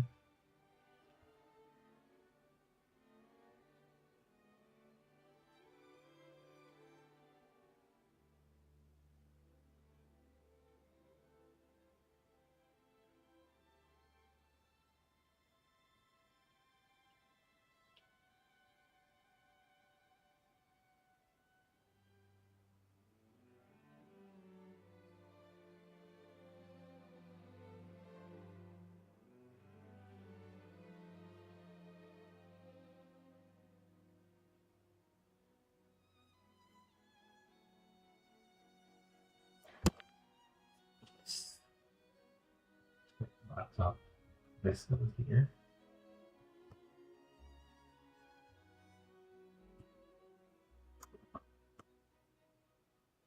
These can only be here.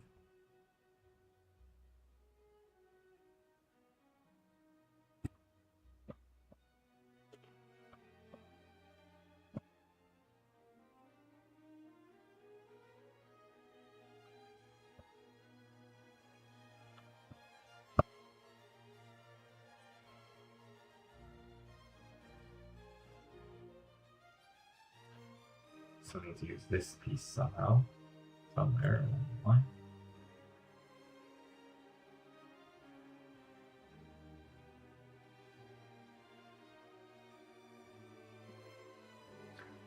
Yeah, this is going to be used to attach these.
You know, now linking like this part with this part, like using multiple pieces back on top of each other to really increase the stability. They really thought about everything.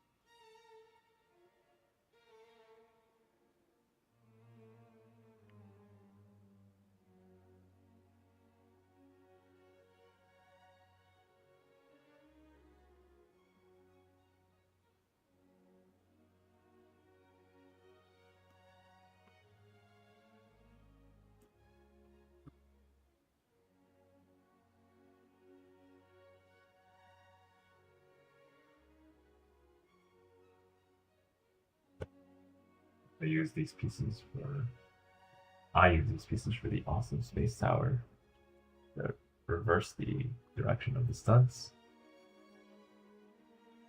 Here it looks like they're doing that, but also doing it primarily for decoration. And these are actually lights, so crystal lights. Very sophisticated, very, very nice looking. I'm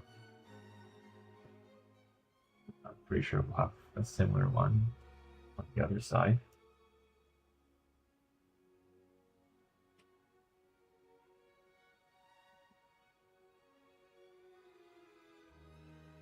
Yeah, every time they have new lighting for these modular buildings.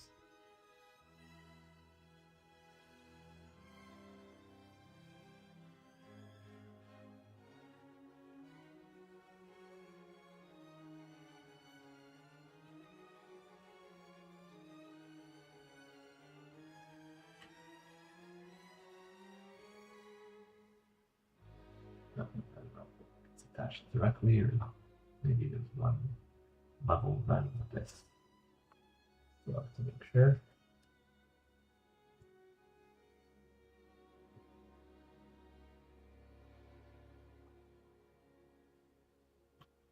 This comes first, then the lighting fixture.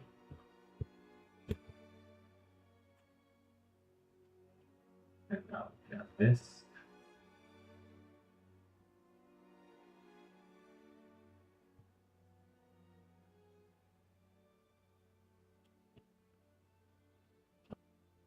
That's what that goes.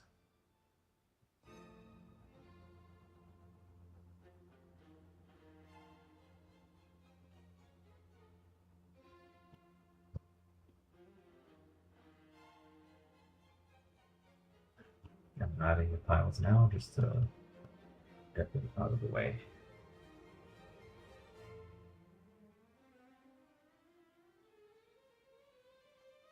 Coming back here, we can finally attach this piece.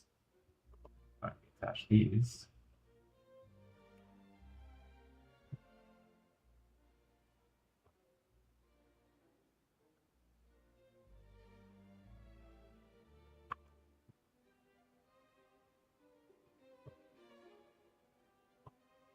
Nice pattern that they chose there. I think these colors are references to various things within the LEGO City universe.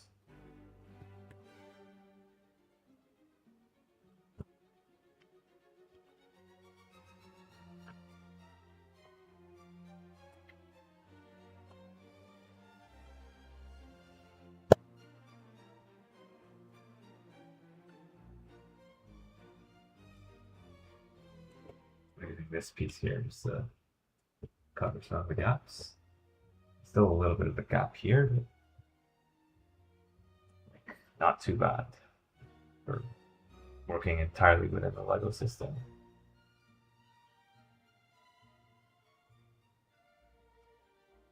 Now we just have the sun at the front, and we'll be good to go.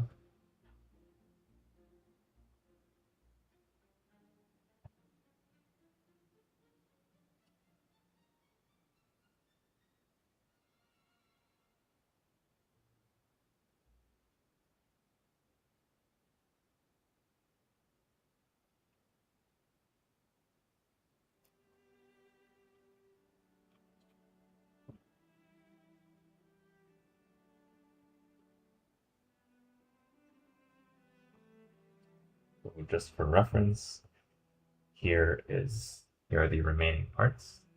This tile right here, as well as these parts. And we're going to use these plus this sign to create the facade here.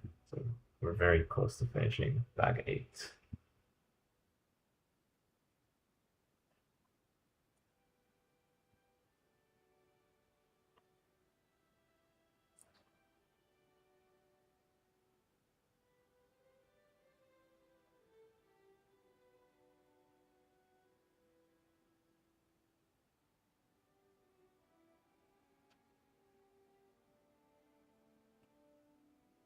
So we don't have to fill these gaps. It's the only thing that fits there is a 1 by 1.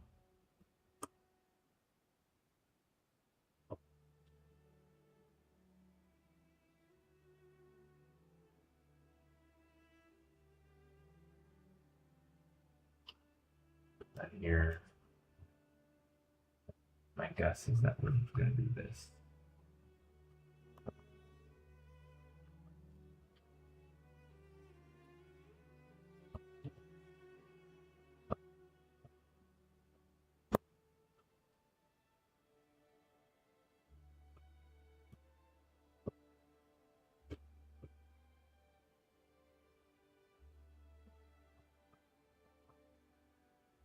And then we line it off.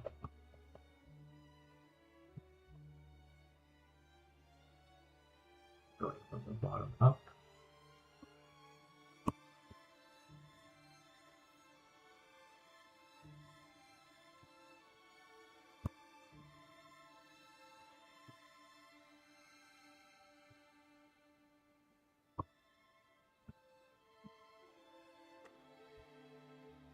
Got these horn pieces.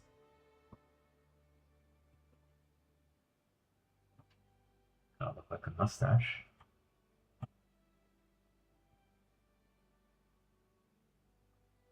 I mean, with the horns here and the horns here,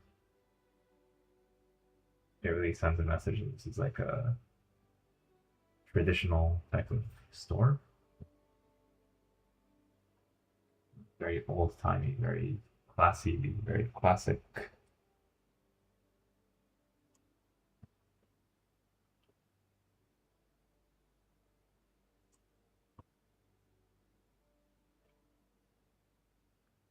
Has a certain like Wild West feel to it.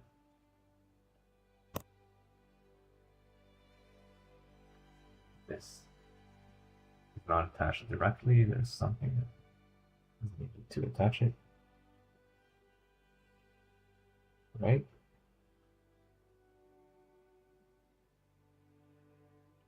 Oh, actually, I've learned something about this piece just right now. You can actually insert the bar through it like this instead of clipping it on. I did not know that. You can angle it slightly, but yeah, there it is. Everything else is extra pieces.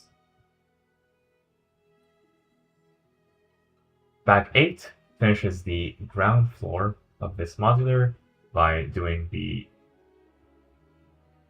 Bag 8 finishes the ground floor of this modular by completing the furniture store with this very nice facade right here. Lots of interesting building techniques. And we also link it with the music store. And we also have this part done upside down for the music store as well.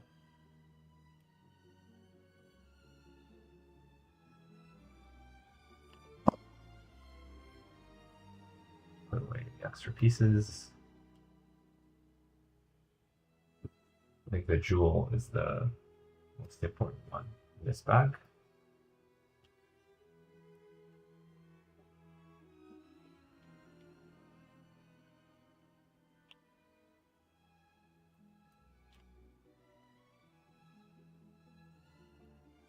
And then let's see. Should we do bag enough? Depends on the size. Depends on the size.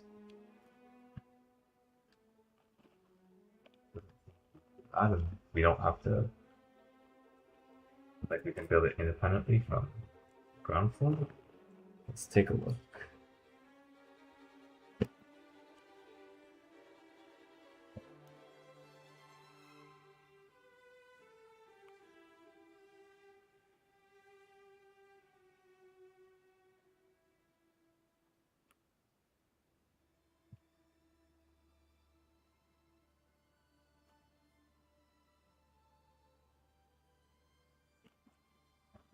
Let's do it.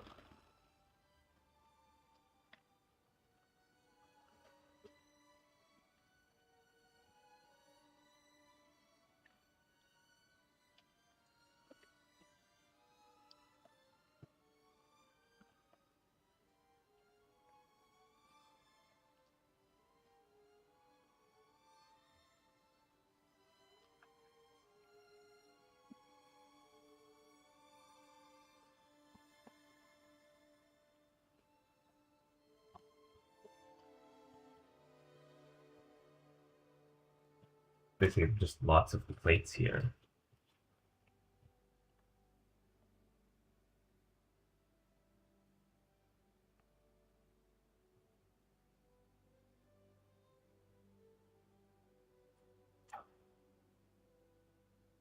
But we do have like some interesting angles because it's not all going to fit on a grid.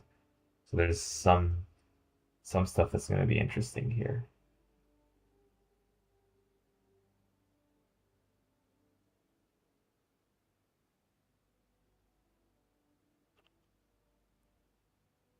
Probably going to be attached with like hinge pieces or something.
All right.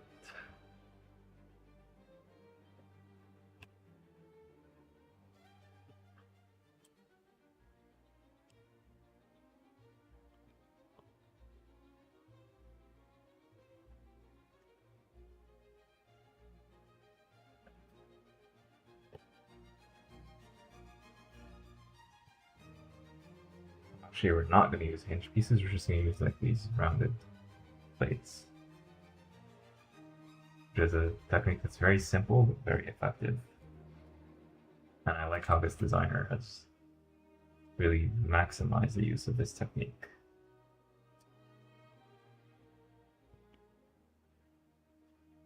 Like, I have so many things to learn from this build. It's crazy.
This is going to be like the stairwell where people are coming up the stairs.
Wait, maybe so.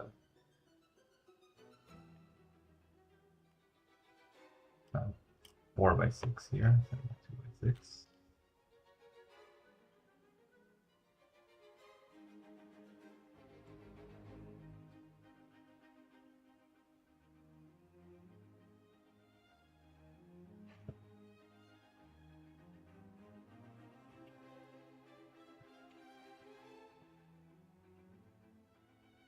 There we go.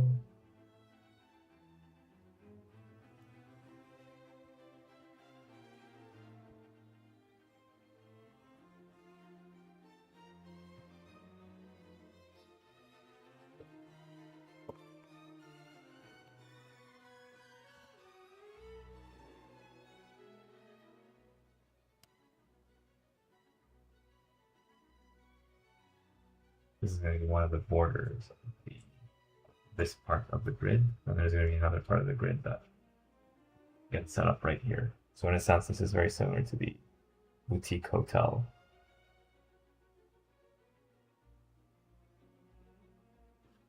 Maybe this piece right here.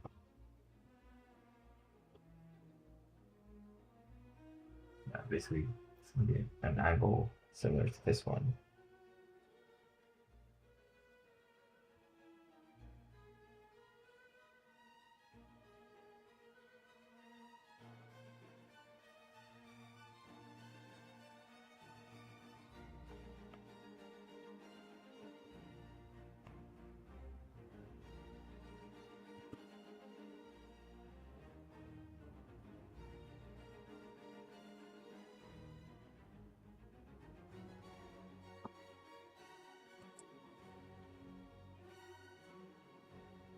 7 or plus 1 line.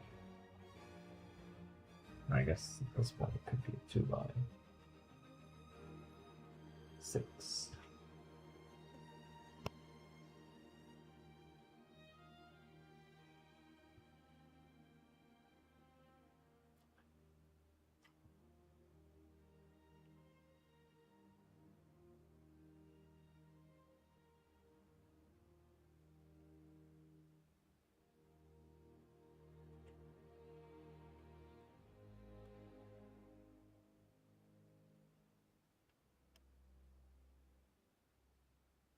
Yeah.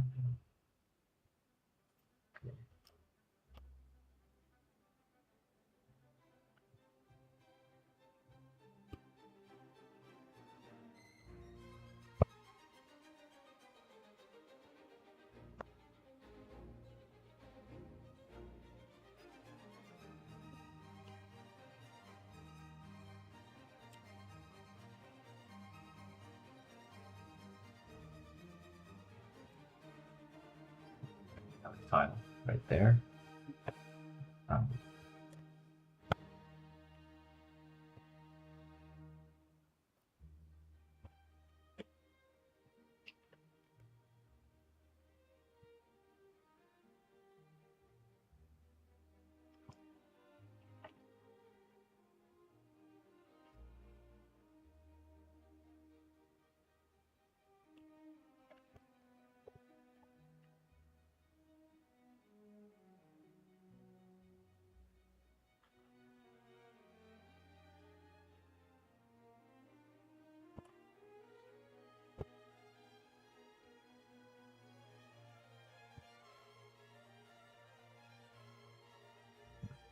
Very interesting. It looks like the quality is better now, according to the YouTube studio.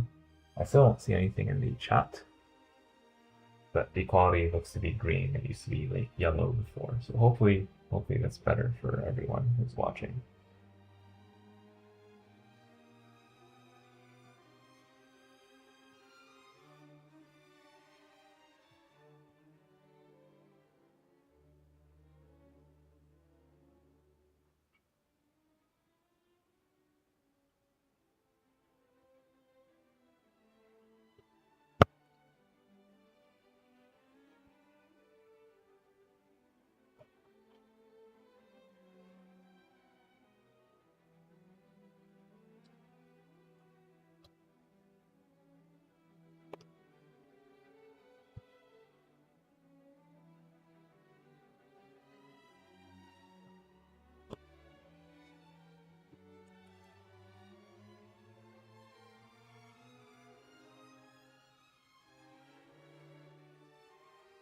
We're gonna have some other grid that goes here.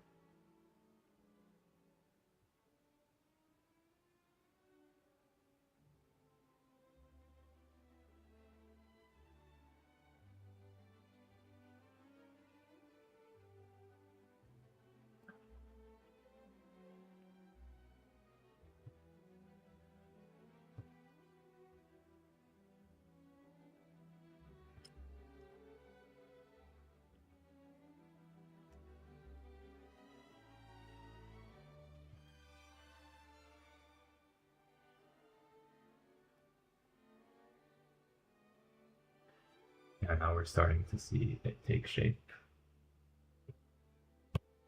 Behind all of this, of course, is the Pythagorean theorem.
got at least something along here.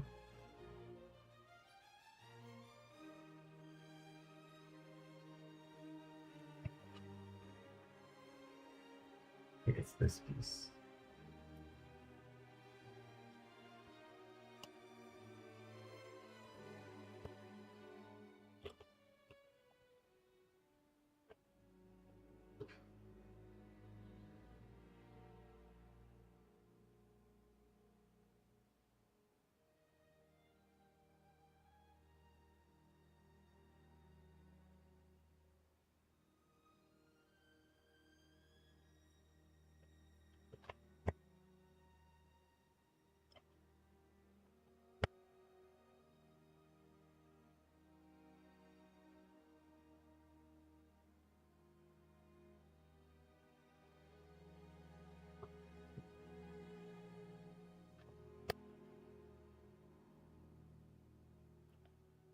Line of the blanks.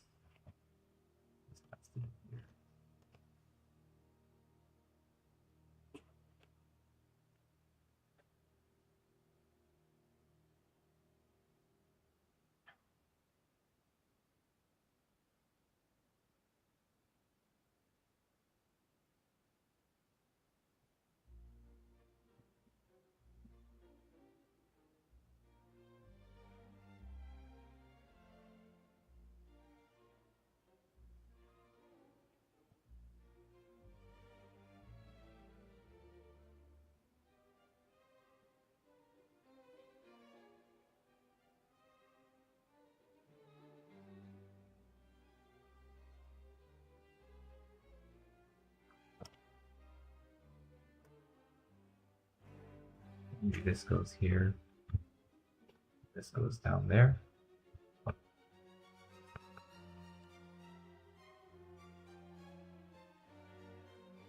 That's another possibility. Yeah, more.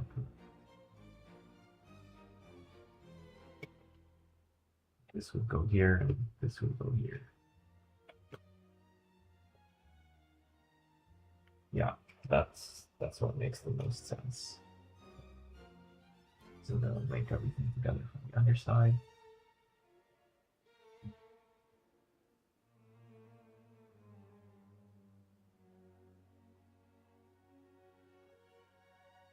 Just be careful because everything here is held by one stud. That helps. This is really gonna help. Okay, now that's much more secure in place. Awesome, we're done here. And this is left blank because these pieces are gonna go there, I'm pretty sure. This is the footprint of the residence above the music shop. Must be interesting to live here. Probably very noisy.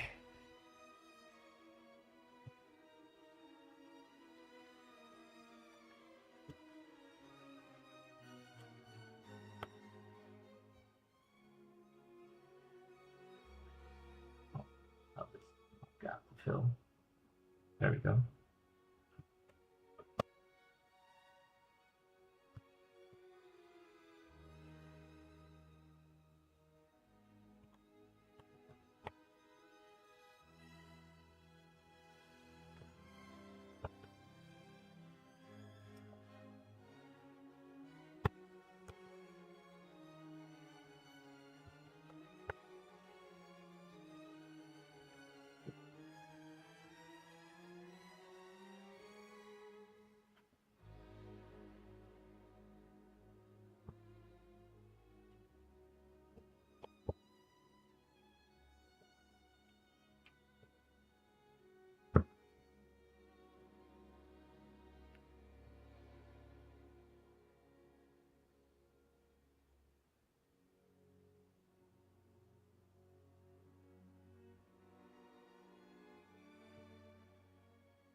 off over here.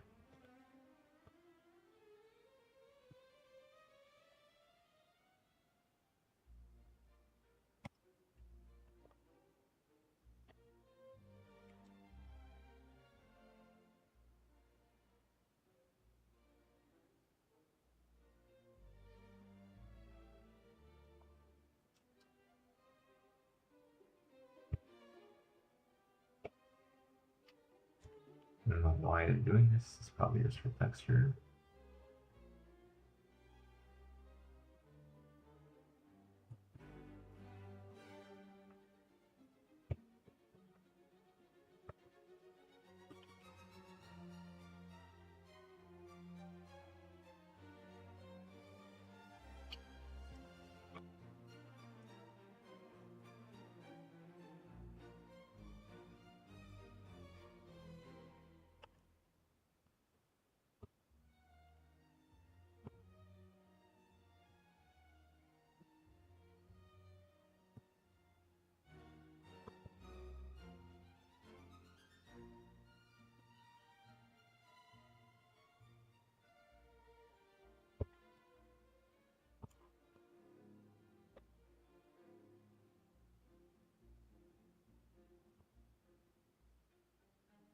Definitely a very interesting use of the Lego grid here. Create something that goes off the grid.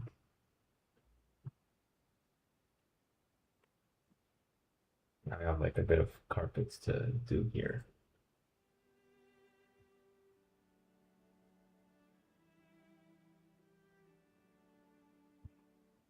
Like this is going to be a welcome mat type of situation.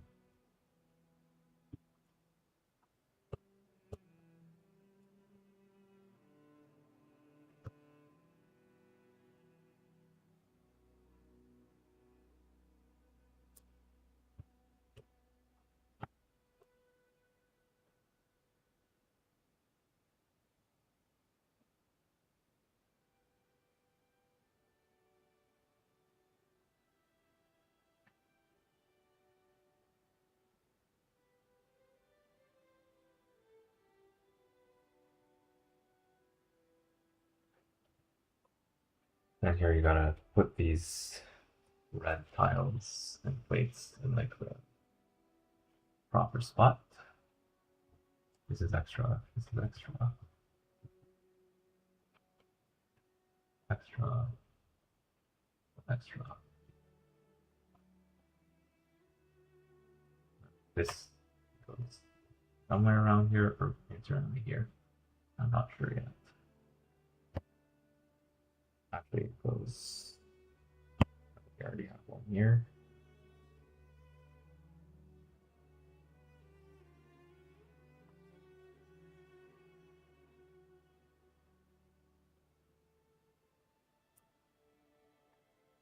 This one, the edge of this 4x4 corner. Next to it, this goes here.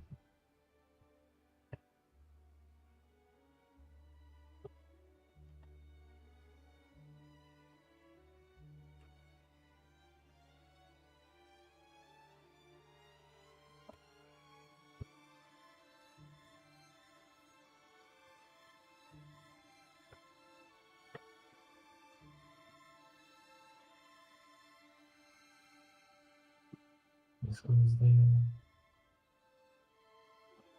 And this has to go here. Then where else for it to go?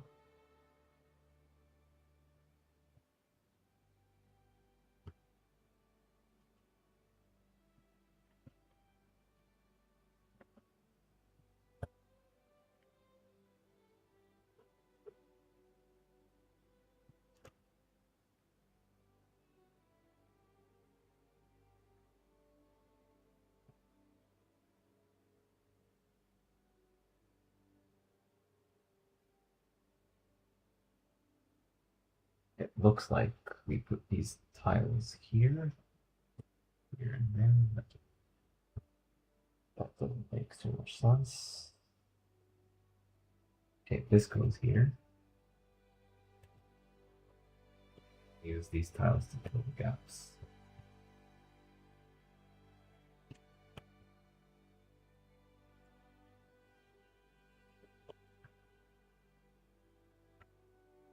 we still have a gap.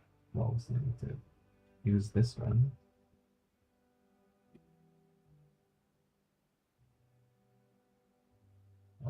Could have used this here. Save these two tiles for use elsewhere.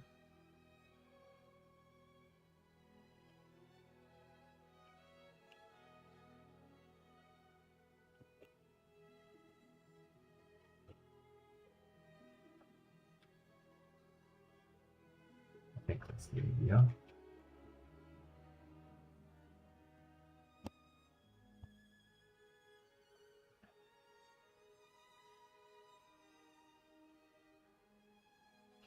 So one of them can go here.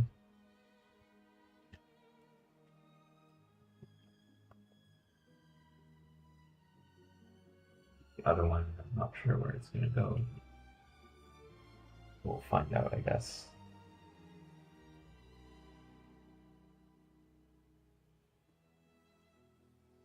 Oh yeah, we have this piece that goes here. And there's an intentional gap here. There's nothing that can be done to attach this because it's on the other grid. And this apparently is the second extra. And this apparently, I don't know where it goes either, but I'll hold on to these pieces in case they do end up being necessary in a future building phase where I just notice them after a while. Bag 9 builds the residence above the music shop. We have lots of plates right here, and the interesting thing about this bag is that we are going off grid using just standard Lego rounded plates. So no complicated Technic mechanism or hinges or anything like that, just standard round Lego plates to create this very beautiful angle, again thanks to the Pythagorean theorem.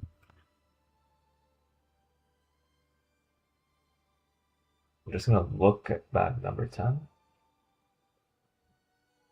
Let's take a look. Doesn't seem to be too large. Let's look at the amount of work that we do for bag 10.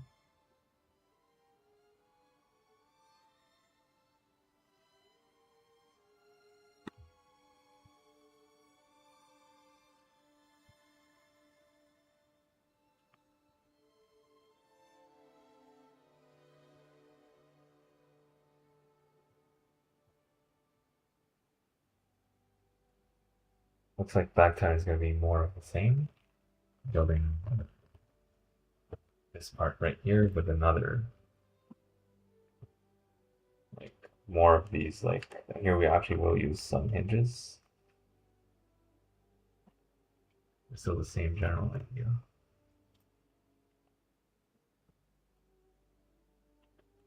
On the other hand, I do see that it is close to midnight, so should I continue? Should I continue?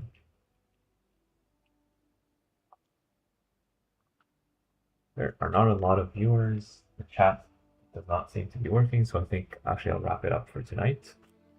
Bag 10, we looked at it, but we're not going to build it now. Here it is one last time. Let's see if there's anything bigger inside.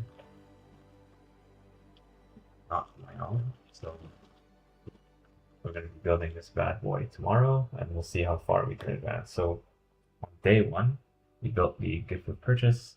On day 2, rather, because on day 1 we built the Lego van. On day 2, we built this gift of purchase. So last night we built this gift of purchase, and we built bags 1, 2, and 3.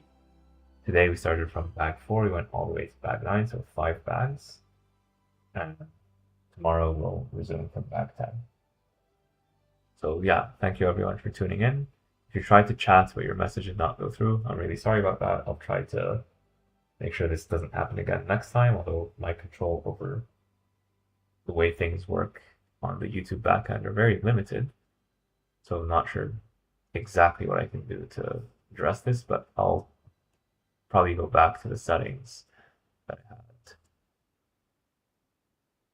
Okay, I just saw a chat message from Minifig Chronicles 66. I have no idea when you sent it, but I'll reply to you now and also type my reply in the chat. So congratulations on starting your channel. Do you have any advice to grow the channel? So I would say do YouTube Shorts and long form content. They're both helpful in growing your channel different ways. YouTube Shorts are good for like getting your channel out there to more people, getting more subscribers. So it's good, but it's not sufficient. You also need long form content. I would say find a niche. Don't just do something that everyone else is doing. I mean, yeah, you can copy a little bit, especially when you're beginning, but then try to do something that's unique to your channel. So, for example, for me, it's building the Lego sets without the instructions. I've seen some people do it as like a one-off thing, like a small set, but I've never seen anyone build modular buildings without instructions. So that is something that I believe is unique to me. So I'm not sure exactly what your channel is about. I've not seen your video yet. So if you're going to upload every day, if you're going to do this full time, then yeah, you can afford to do that. But if you have a full-time job like me, then like you might not need to upload every day. So maybe upload every week or whatever you're capable of doing without sacrificing your school, your work, or all the other important things in your life.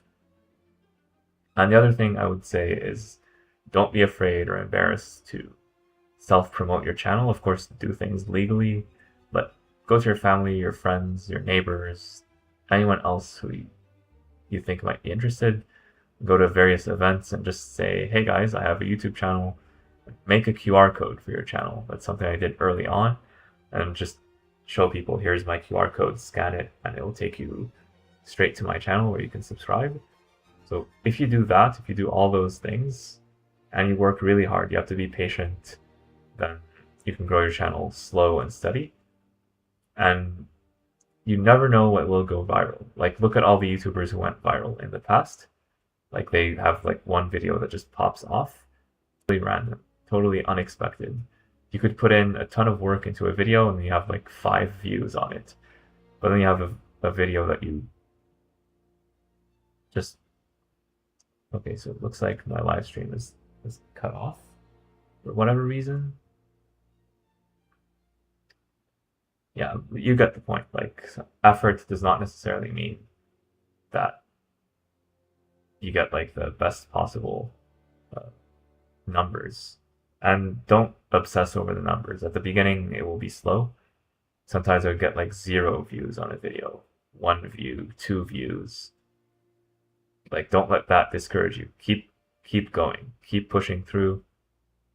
Focus on like getting something out, even if it's not perfect, but you're learning along the way. Don't let perfect be the enemy of the good. Of course, you want to have good production quality, good microphone, and all those things, but you can start with just a phone. Start with something simple, and then as you gain more experience, you'll be able to improve in time. So I have no idea if you're still watching because I just saw your chat message right now. So I'll reply to you and hopefully you'll be able to read this message. So this is also useful for other people who are gonna look at this later. So use, I'll say do both long form, short form content.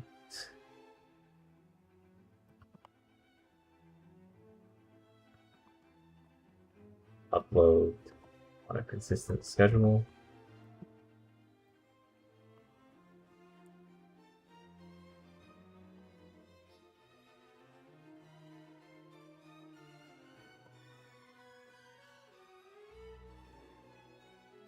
Self promote your channel to family, friends, classmates, coworkers, etc.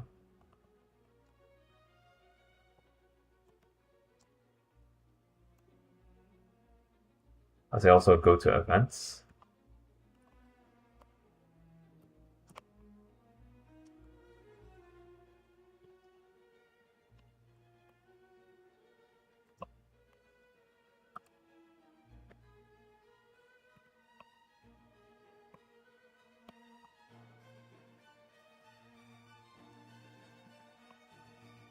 So yeah, you can collaborate with, like if you find a YouTuber who does the same things as you that you find to be interesting, you can collaborate with them on like either just a discussion podcast style that's very easy to set up, relatively speaking. You just have a conversation and you record it, or you could do something a bit more involved, like working on a project together, like a mock, my own creation, or animation, especially if you're physically in the same area, the same region.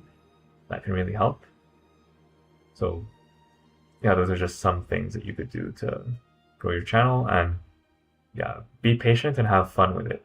If you're just chasing over numbers, you want to get monetized as fast as possible, you're not really enjoying it, then it's going to be painful.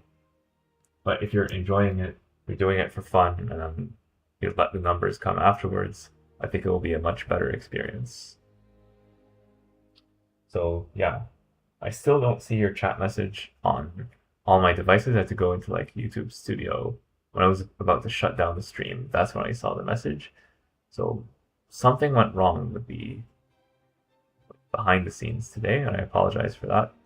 Something that's outside of my control, but still, I do want to provide the best experience possible for my viewers.